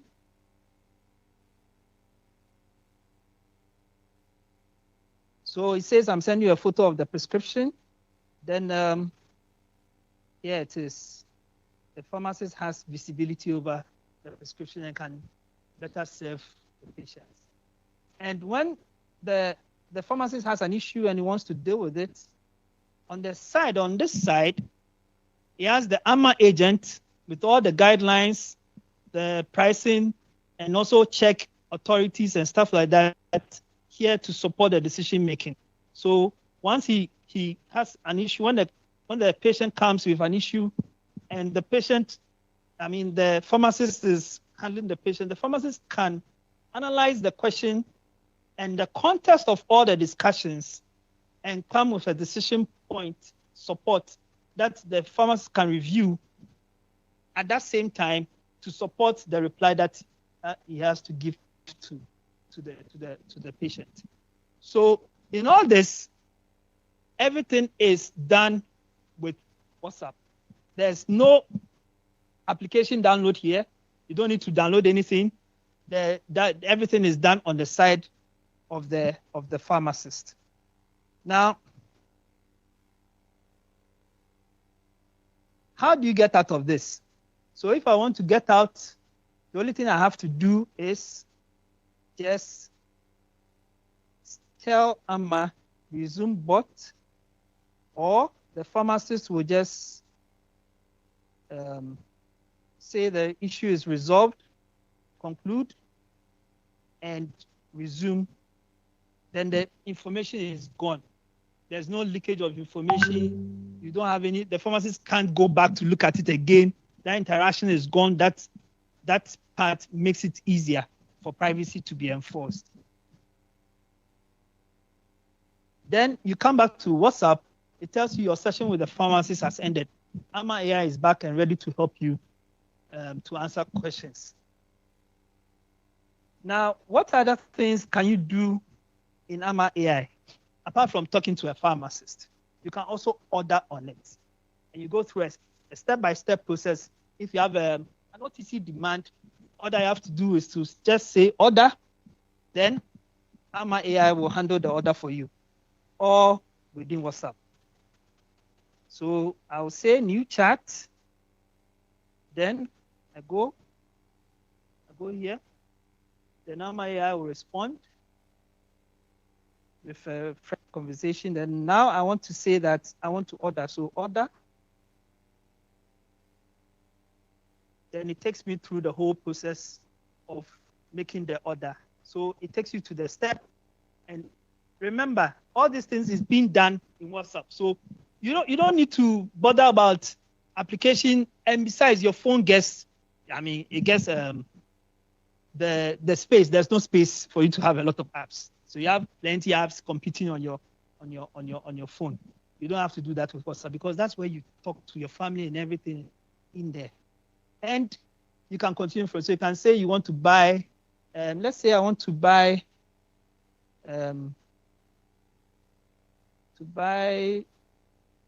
One strip of citrusy. Let's see what AMA will tell us.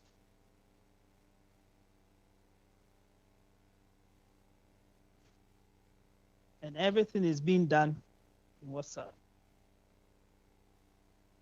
Now, if you go and mention a prescription drug, AMA will tell you that that drug needs a pharmacist review. So it will direct you that you should just get the connect with a pharmacist. So it should show you the steps to follow. So it will tell you type pharmacist, speak to a pharmacist, show your prescription to the pharmacist, and the pharmacist will review it.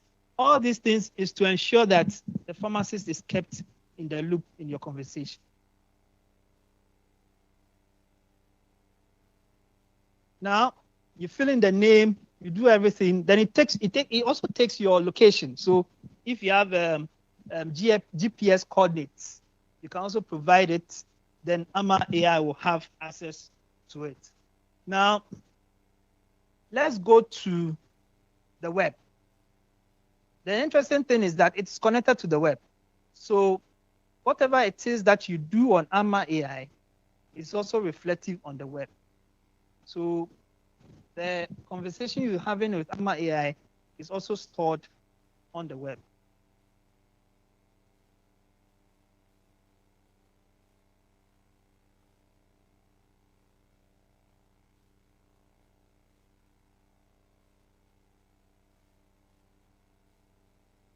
So as you can see, the last time we were on WhatsApp, it was Citrus-C tablet being available, and it is also here.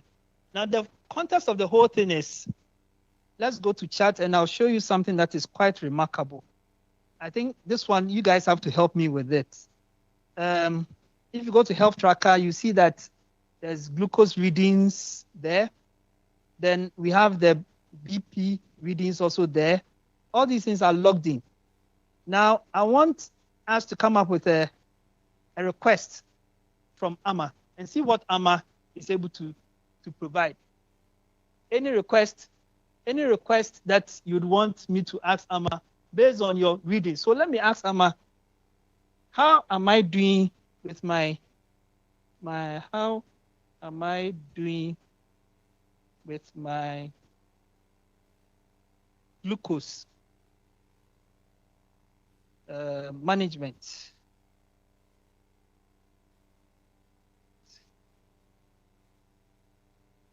So far. So wait for AMA to respond. Mind you, you can ask the same question in WhatsApp. And when Then it will tell you what is happening with you. It's saying something interesting here. It says that your glucose management looks mostly well controlled so far. Your most recent glucose reading is this, and your fasting is this, your post-meal is this, your HbA1c is this, and it's telling you what it is. Then it gives you key information that you need to look out for. What to focus on. It's telling you keep taking your glucose medicines consistently. And it said you have missed some doses recently because of the history tracking, the adherence tracking. Pay attention to your fasting and any day meals and continue regular monitoring and note any patterns. If you want, tell me, was your last glucose reading fasting or after food? Then like you continue conversation with Amma from there. So this is made for the patient, and it has the pharmacist in the loop. I'll end here, and we hope to have more discussions on the field. Thank you so much for your time.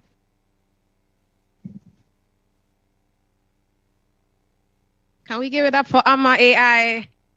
Thank you very much. Can we have the technical guys help us with the arrangement? We're about to have one of the shortest sessions.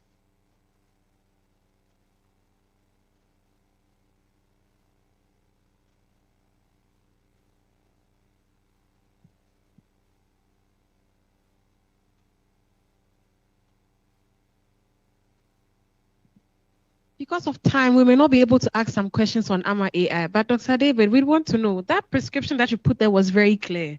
That's not what the average prescription looks like. We can barely see it.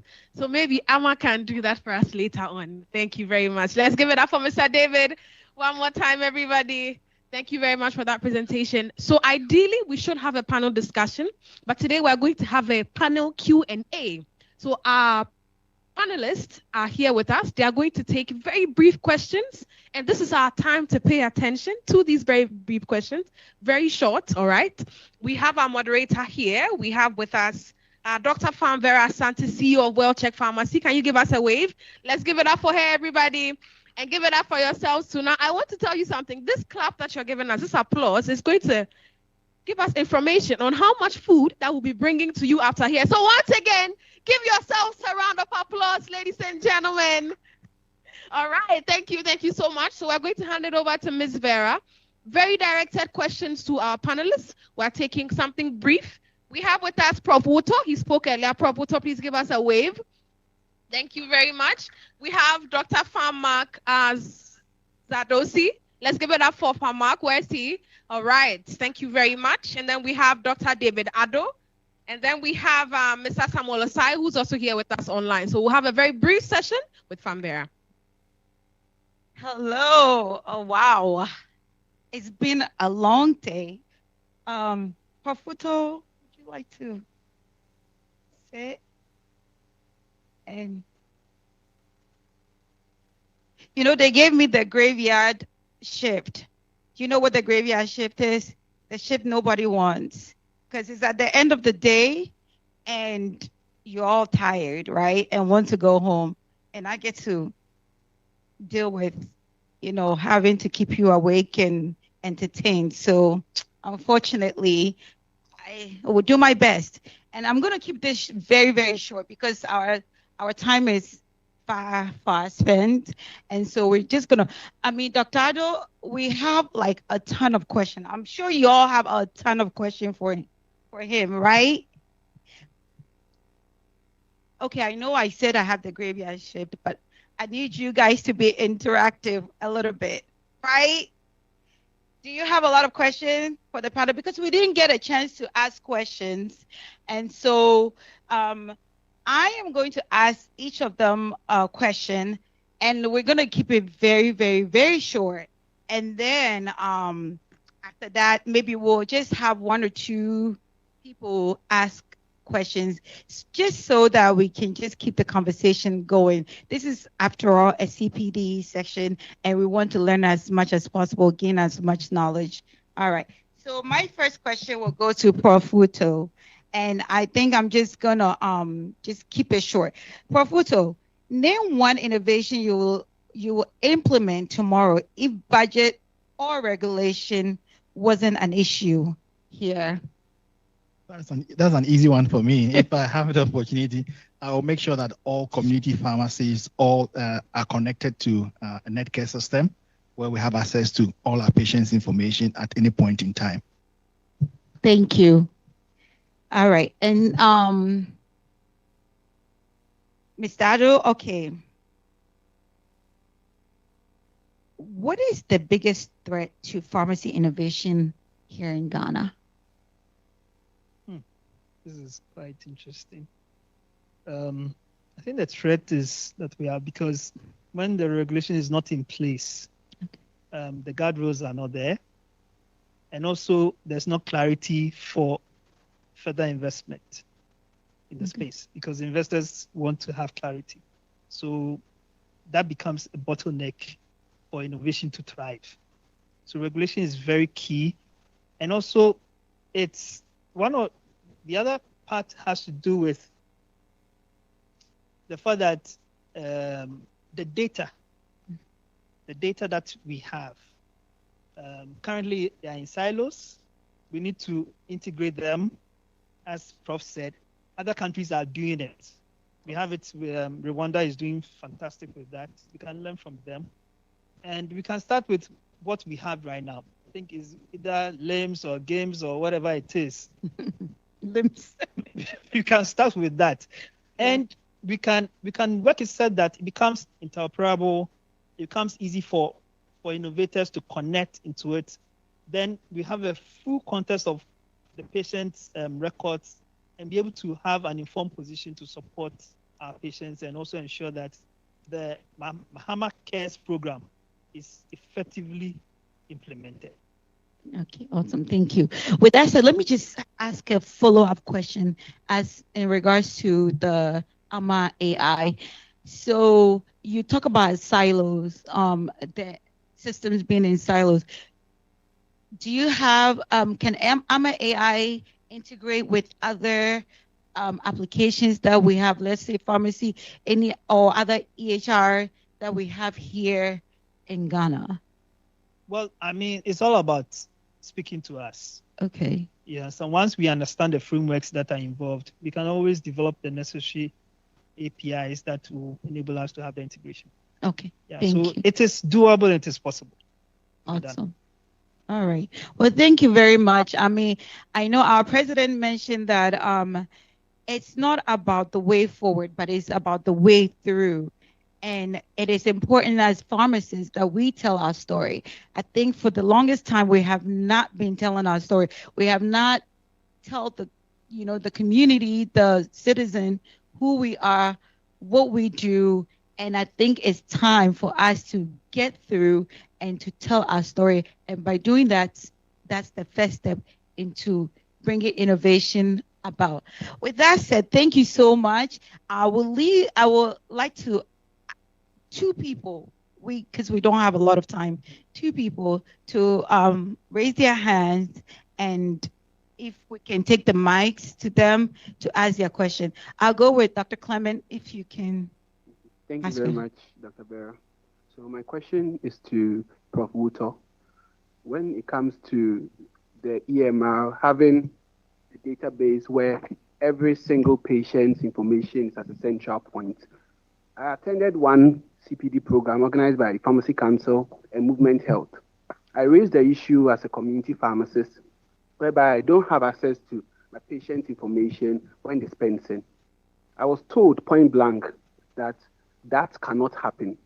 Why? Because they don't trust me, the community pharmacist, to handle that patient information well. But I believe strongly that as a pharmacist, I was trained in ethics to be able to know what information I can pass on and to who and how.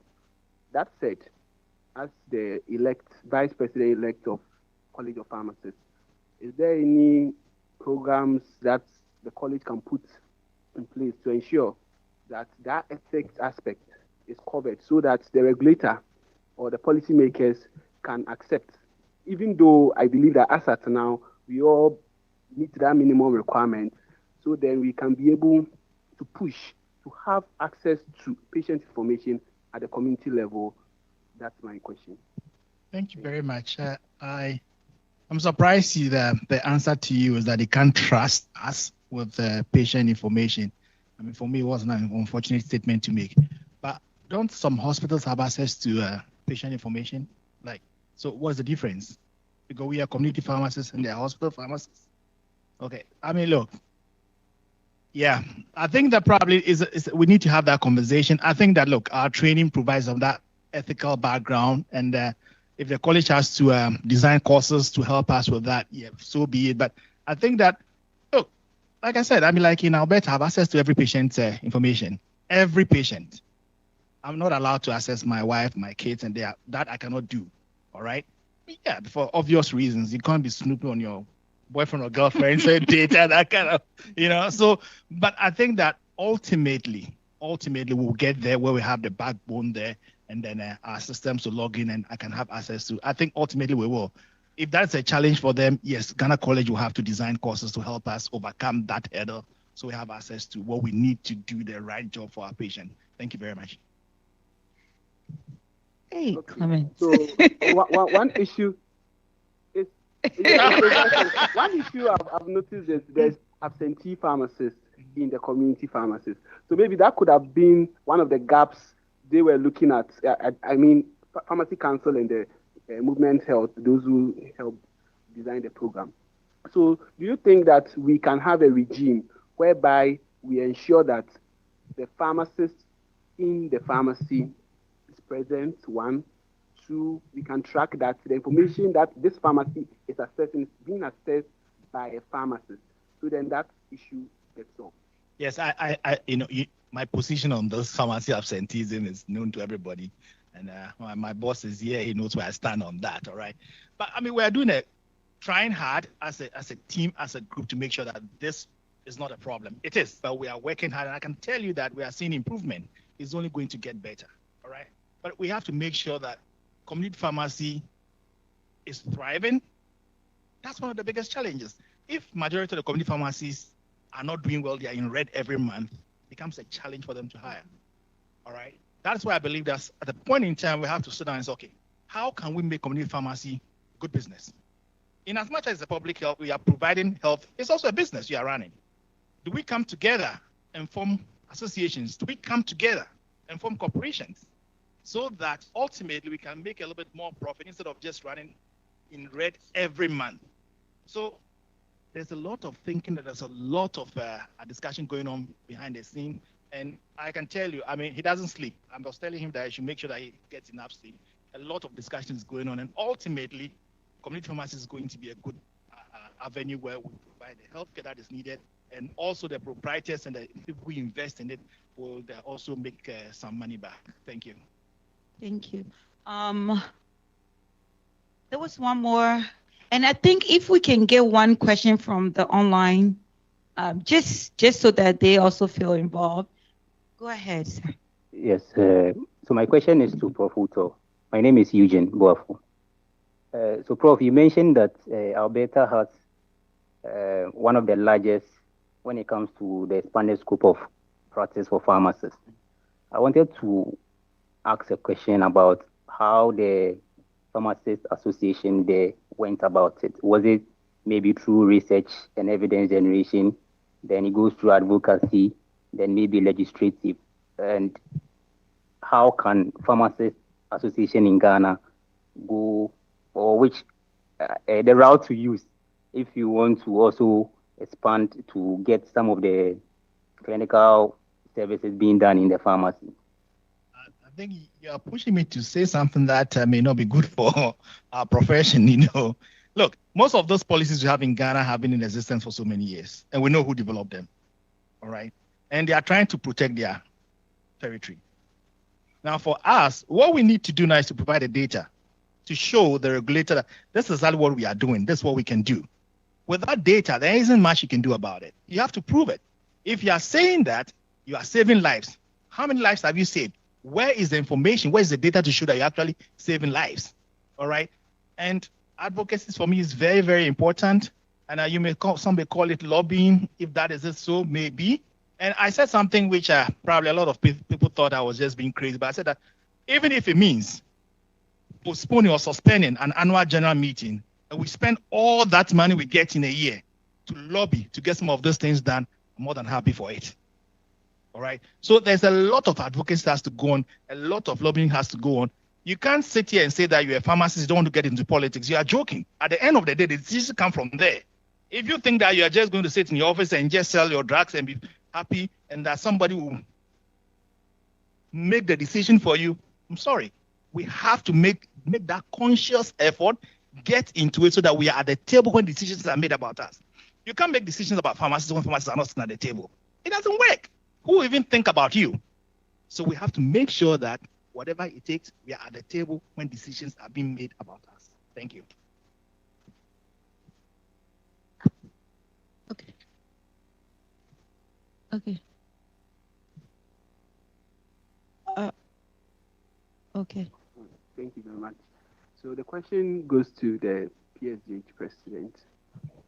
Yes, but he also feeds into it also feeds into what Prof just said.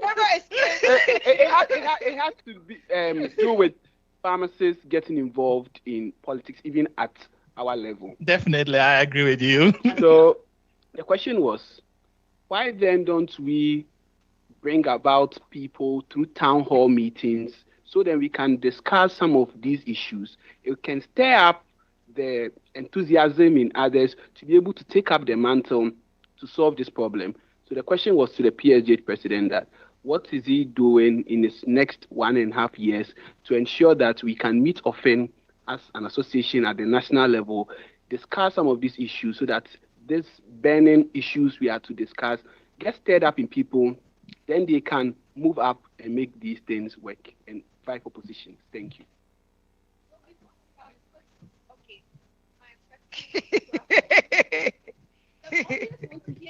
How the audience will hear you. Thank you very much. And I will also tell you an unpleasant truth.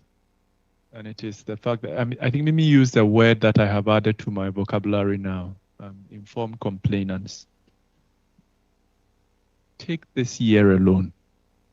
We have tried to use different platforms to engage pharmacists.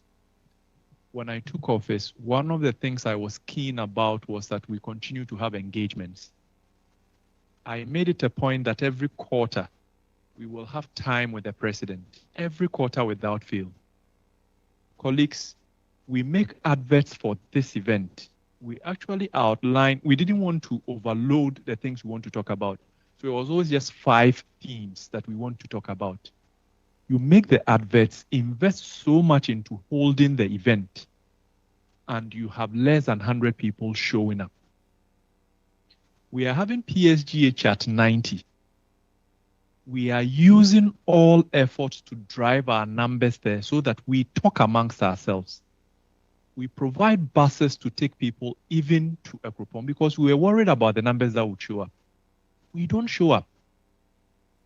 Therestella is breaking her back to make CPPA visible with the CPPA month celebration. I was with you last week at the British Council Hall. The program delayed for more than 2 hours because we were hoping by that time we would show up the numbers. The numbers were not good. You have sponsors who have put in their resources for today's meeting. The expectation was that at least we would fill this room. We were less than half filled by pharmacists before the program started. We are putting in a lot of the effort to get us to meet, but it becomes lip service every time. And colleagues, when you put leaders in place to get things done for you, but all you will do is to have informed complaints, it makes it a lot more difficult. What I have tried to do is to reverse the process and try to tackle it from the root. Now my focus is on the students. Good thing is that the numbers are bigger. Per year, the numbers we are producing in the next 5 years or so will almost mirror the number we have at the moment. Talk about any student program this year that I have not personally made it a point to be there. And you will not get more than 2.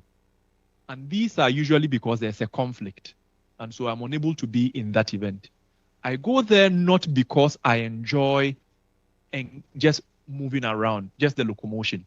But I want to be there with the students and inspire in them the need to be involved, to join the conversation, walk the talk. Because we have pharmacists today who believe that just by voting Paul into office, they can go to sleep. The rest, Paul must make it happen. Yes, we are trying to make it happen, but it takes a village. It takes all of us to do it. So you will bring the suggestion here that why don't you put all of us together and nurse in us the need to get into politics? It isn't that we haven't tried it, but it is that you are not responding to it. It's an uncomfortable truth to tell you, but it is the truth you must listen to. Because we have all the right reasons and excuses not to show up, but we want results done. You want CPPA to be visible and to be seen. We called you for an event. And last week, the media presence was good, but the numbers were not good. So how do you get mileage on the issues you want to talk about when your members themselves are not even interested in the conversations you are having? Beautiful topic today, innovation, because that's where we must go to innovate. We talk about it, but we don't show up. Yes, you cannot join us in person, but how about online? How about spending just a few minutes of your time to throw support behind your leaders that you are on the right path? We don't do that. Colleagues, it is difficult. It is difficult. But if we would only make comments and not walk the talk also, then we are wishing for a lot more than we are actually going to tangibly get. You would say I'm complaining, and so I should probably end it here. And but really, I'm being as frank and as honest about it as I could be. So thank you. I am not on the panel. The question is supposed to go to. But thank you for your attention. Thank you, Dr. Paul. Thank you, Mr. President. With that said, and that is very true, it has been a battle for CPPA for years now that we've been trying to get more people involved because we're in the community, the largest practice group, and you call for a meeting and look how many community pharmacists show up. And it's a very sad story. But then, like Dr. Paul said, informed complainants. I think I'll add that to my vocabulary as well. But it's all good, right? Oh, that was the online question that was asked. So I think with that said, we will end this. But before we end, I think I want to just end with this and for all of us to think about this, our 5-year vision. In 5 years from now, when we appear, God willing, on this same panel, what would each of us that are here listening to this conversation, listening to this discussion, what actual tangible improvement would you say you have contributed to the innovation of community pharmacy in Ghana? Think about that. Thank you, panelists. Thank you very much. Thank you. Can we put every ounce of our energy into that? We are at the final portion of today's program. The rest are at home, but you are here. So give yourselves a resounding round of applause because you have done a fantastic job for being at this event today. Let's give it up for our moderator, Pamvera, everybody, CEO for Well Check Pharmacy. We appreciate you and that beautiful session. We say a big thank you to our panelists. We are very, very grateful for your time. A few announcements for us all. There's a link that has been put into the chat space for those of us who are online. And for those who are on the CPPA pages, amongst the other pages, it's going to be shared across board. They will also be here, so you can see that, yes, we have shared the link. Now, this is for you to complete so that you can get your CPD points. Don't forget, this is a CPD Professional Development Program, and it is accredited by the Pharmacy Council. It is important for you to fill this list, because if you don't have proof, then it did not happen. So please make sure that you fill the form so that you can accumulate your CPD points. Very necessary. Lastly, all members interested in the pulse electromagnetic field device, that is the PEMF. Dr. Paul, I think you'll be interested in this device. Dr. Paul, buy one. Dr. Paul, after you buy it, then you let me know so I can come and share it with you. All right. Please, we don't do anything free here. We beg you. We don't do anything free over here. Thank you very much. I think next time we need to consider it. Dr. Ireland, with these programs, we need to charge the people. Maybe if we charge them, they'll show up. Yes. Because we've given you free food. We say come for the program. We are not here. Okay. Next time. All right, ladies and gentlemen. So just like Dr. Paul said, we are sounding that call to action. You cannot sit in your house and complain about what you are not a part of. So today, make a conscious effort that you will decide to be a part of the solution and never the problem. If you have a problem, you don't have a solution, please keep it to yourself. All right. At this juncture, we are going to make sure that we hear from our chairperson. But before that, if you are interested in the pulse device, like I said, Mr. Christian Ireland is here. Mr. Christian, please give us a wave. Want to see Mr. Christian? All right. So please see him and you can get your pulse electromagnetic field device, our PEMF, and then he can make sure all of that is sorted for you. Shall we invite our chairperson for this event to give us his closing remarks? He has been here from the beginning. Western people I'm looking at now were not here all the way to the end, and he's going to do due diligence to this program. Ladies and gentlemen, fortunately or unfortunately, this is the final part of the event. I know Dr. Paul and I want us to stay for 2 more hours. No. All right, right after his address, please do not leave the room. The package will be brought to you in here. And like I said, those who were not giving us energy, your names have been written on the package. So please don't compare your food to somebody else's, because it's the result of the work you put in over here. Thank you very much, ladies and gentlemen. A round of applause for Dr. Pharm Emmanuel, Kwaku, Ireland. Thank you very much. Please put your hands together for Mimi. My MC, moderator par excellence. Thank you very much. All too soon, the curtains will have to come down for us to close. You would agree with me that indeed it has been a very productive day. Please put your hands together for yourselves. And colleagues online, you have also done very well. Been with us, just that you were not part of our break session where the coffee break, right? I hope you also had a wonderful time wherever you are. We started this meeting or the seminar where we had our chairperson, Dr. Therestella Kwabla, talking to us. She asked the question, how do we position ourselves for the future? And she answered it herself by saying that it is through innovation. And she also asked, can the Ghanaian community pharmacists achieve this kind of transformation? And she also sounded that indeed it is a resounding yes of that. There is this. When are we ready to embrace this? They also mentioned a kind of service that they provide, podiatric service, which is the treatment of disorders affecting the human foot, ankle, and lower leg. Okay, they mentioned UTI service, sore throat service, flu vaccination service, earwax removal service. You advertise this.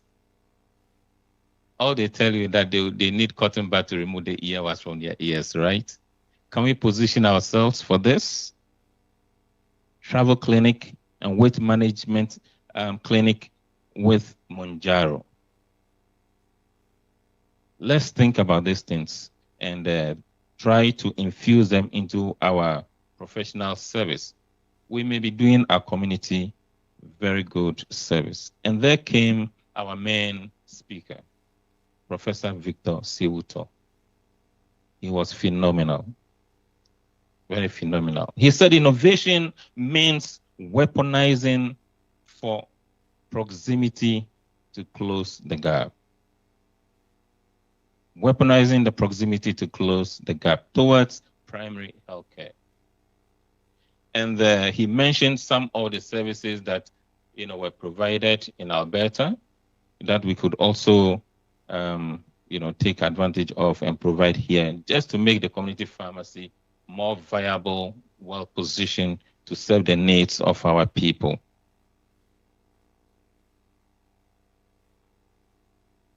Then also came the president of the Pharmaceutical Society, who started his speech by bemoaning the fact that community pharmacies that are positioned to provide a position as essential service providers are being held out of the pharmacy to take part in cleanup services. He added that it's not as if the cleanup services are not good. We need that. We need to live in a very clean environment. But then the fact that we are strategically positioned to provide that service, if you're out there and you got injured and you needed a pharmacy to move to, you got there and the pharmacies are closed, what happens? Knowing very well that the pharmacy is the very first port of call. If they are not there, what happens to you? So let's rethink. And I've seen a notice out there that he has put a statement, very strongly worded, that, a time will come, if you need a pharmacy and the pharmacist is also not there, the pharmacy is closed, you know what can happen to our people. Let's rethink, let's revise our notes, and next time, these things, let's do them well and make sure that the pharmacy and the pharmacist is there for you, so that you don't antagonize them because of some of these things. Thank you very much, Mr. President, for that good advice. Then he took us through some of the pillars that I wouldn't bore you to take you through. And he made some calls that we should support our leaders. We shouldn't just vote for them, but we should also support them in everything that we do. In fact, he just resounded it again. Okay? He said, reach out to your leaders, encourage them, and support them. Let's all get involved in the things we do. All these programs are for us. Let's get involved. And he also ended by saying that shape the profession. We should shape the profession that we inherited. It is our time, and we needed to do that. And then we also have a presentation on the role of the pulse electromagnetic field technology in optimizing health in the community pharmacy. One thing I know about this device is that by placing your feet on it for 30 minutes, it activates yourself as if you have exercised for 2 hours. That is advantage you get from this device. And then also it has enormous health benefits that the speaker spoke about. Okay. Could this be part of our medication therapy management services to optimize therapy? In fact, I tell you something. At a point, I had severe backache. How did I get into this? Severe backache. And I was on medication for almost a month. Then I had a call from the US that tried this thing. And then the real me, I went behind, I did a research and I realized that, wow, let me try and use it and see. Believe you me, and since then, I stopped taking my medication. The pain is gone. Okay, and that is how come so we can use it to optimize therapy in the pharmacy. It's just a simple thing. It's been programmed for 30 minutes. After 30 minutes, your session is over. So let's make use of some of these benefits. These benefits to optimize our services in the pharmacy. And then we also listened to Dr. Ado with the the AI software that he told us about. The demonstration was great. And what I liked about it was as if you are doing your own thing on WhatsApp, but this is serious business at work. So let's get some of this thing to optimize our work in the pharmacy. And I believe strongly that it will help us. So ladies and gentlemen, I want to believe that we've had a very good day. We've really learned a lot. The day has been loaded with knowledge, information, and all that. And I want to say very big thank you to you all, especially those who have been on us, on online with us through it all. In fact, I left one thing out in the morning when I was acknowledging our dignitaries here. I want to say that my vice at the time, pharmacist Dr. Vera Santi, has been here since morning. She just returned from the US and she made it, sure that she wanted to be here. And she handled the panel's discussion session. Dr. Asante, thank you very much for coming. And one good thing about these people is that wherever they are, they want to be part of what pharmacists are doing in the country. And that is amazing. Dr. Therestella, Kwabla, I want to say a very big thank you for your energy. I really appreciate it. I really appreciate it. In fact, they were telling them I'm a workaholic, but I can see that Therestella has overtaken me. And she's doing, an amazing work. Please put your hands together for her and her team. Thank you very much for making this. In fact, the last time when President Donkor spoke at the very first Community Pharmacy Month celebration, what he said was that this celebration must be an annual affair, and it has come to stay. Thank you very much for taking it to the next level. And I'm happy Dr. Paul Donkor has also affirmed that this is a good thing to go, and that this time around is going to go through, not the way forward, right? Thank you very much. So on this note, thank you all colleagues for being part of this meeting.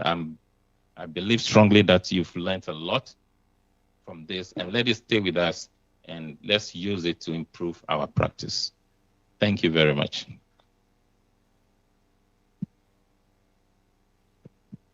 That was the chairperson for this event. Let's do it one more time for Dr. Pharm Emmanuel Kwaku, Ireland. Thank you very much, Dr. Ireland. We are most grateful. If you have ever had a complaint about community pharmacy, if you've ever had something that you feel you wanted to voice out, this is your time to not just voice it out, but to put it into practice. Resounding the messages of our chairperson, of our moderator, Ms. Vera, and then of our PSGH president. Go and do the work. Don't leave it for somebody else to do. Do the work. Be a part of the leadership. Make sure you are a force of change so that when the day of reckoning comes, you can tell yourself that indeed you were a part of the forces of the solution. Give yourselves a round of applause because you are going to do that.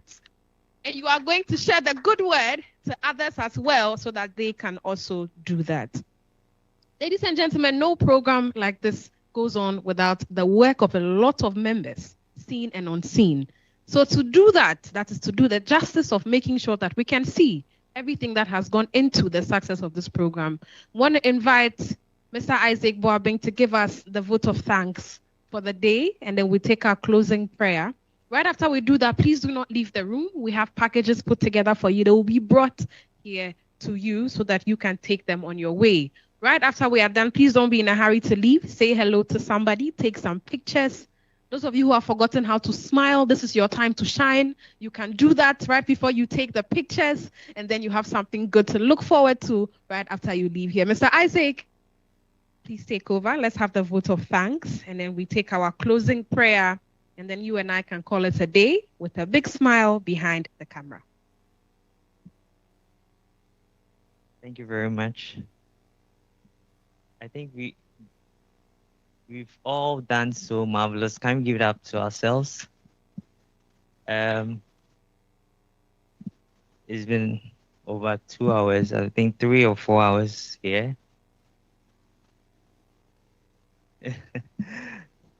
And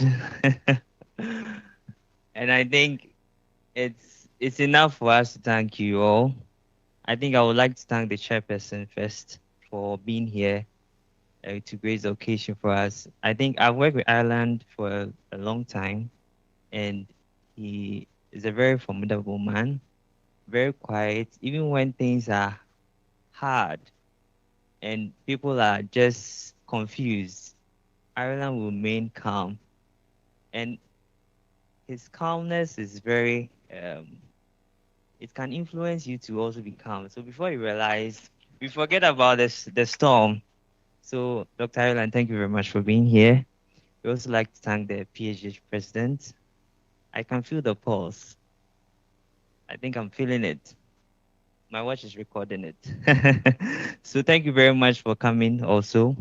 We'd like to thank Madam Vice Chair, moderator, for also coming. And then our panelists, Dr. Prof. Wutor, and then Dr. Pharm David Adu. Also, we want to thank you for being here. I think I don't want to miss anybody, but I want to also thank our sponsors. Our sponsors have been very great to us to make all this happen. So I'd like to thank Art Pharmacy, I'd like to thank NHIS, Intubet Global, H Focus, PharmaNet, Noxy Health,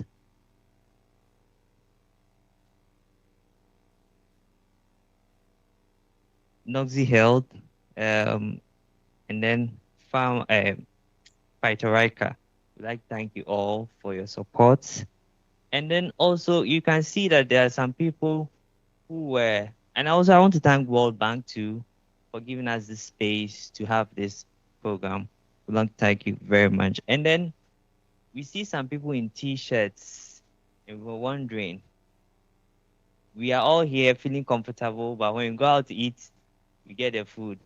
When we leave, you don't know how that the food will be leaving the place, but when you go back, you don't see any rubbish there.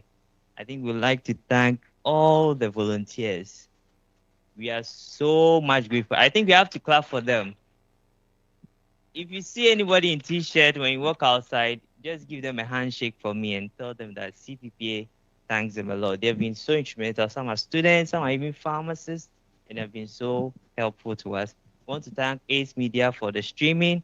And then our MC, I want to thank you. You've been fantastic for us. Please give it up to her. And to all those who are watching online, we want to thank you for staying onto your PCs and your phones to listen to us. I hope you've taken something and you put an effort to make sure that we will make CPP and PHH a very great organization. Thank you all. And good evening.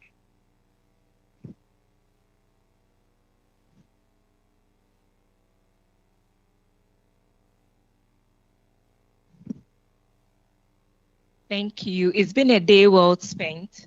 We started with a word of prayer and we are ending also with prayer. Please, can we be upstanding, stretch a little while we take our closing prayer? Let's pray. Our Heavenly Father, we thank you for this day. We thank you for how you've been with us throughout the program. We thank you for a good weather. We thank you for our moderator. We thank you for our panelists. We thank you for our chairperson and every other person who also made time to be here, joined online, and the other people behind the scene. We say we are grateful for such a successful program. We pray committing ourselves into your hands even as we return back to our homes and workplaces. We ask for safety on our roads, safety whichever form of transportation the person will use. We ask that take us safely there. Whatever we've learned here, let us go and impact the people around us. We commit the rest of the programs of CPPA for the month celebration into your hands. We ask that resources needed, please make it available unto us. Help needed, we ask that let us win favor before men and before you, God. In Jesus' name have we prayed with thanksgiving. Amen. I believe we have all been nicely aligned in the spirit by that prayer. Thank you so much. to the CEO of Pharm Right Pharmacy, Dr. Pharm Edith Boateng. We are so grateful. We can humbly take our seats as we start our photography session. We want to ask the technical team to please give us some background music. Please don't leave. We have packages for you so that you can make sure that your day is well spent. No cooking when you go home. Please go and enjoy. Kind courtesy of CPPA. All right. We want to ask our visual scientists to please help us position ourselves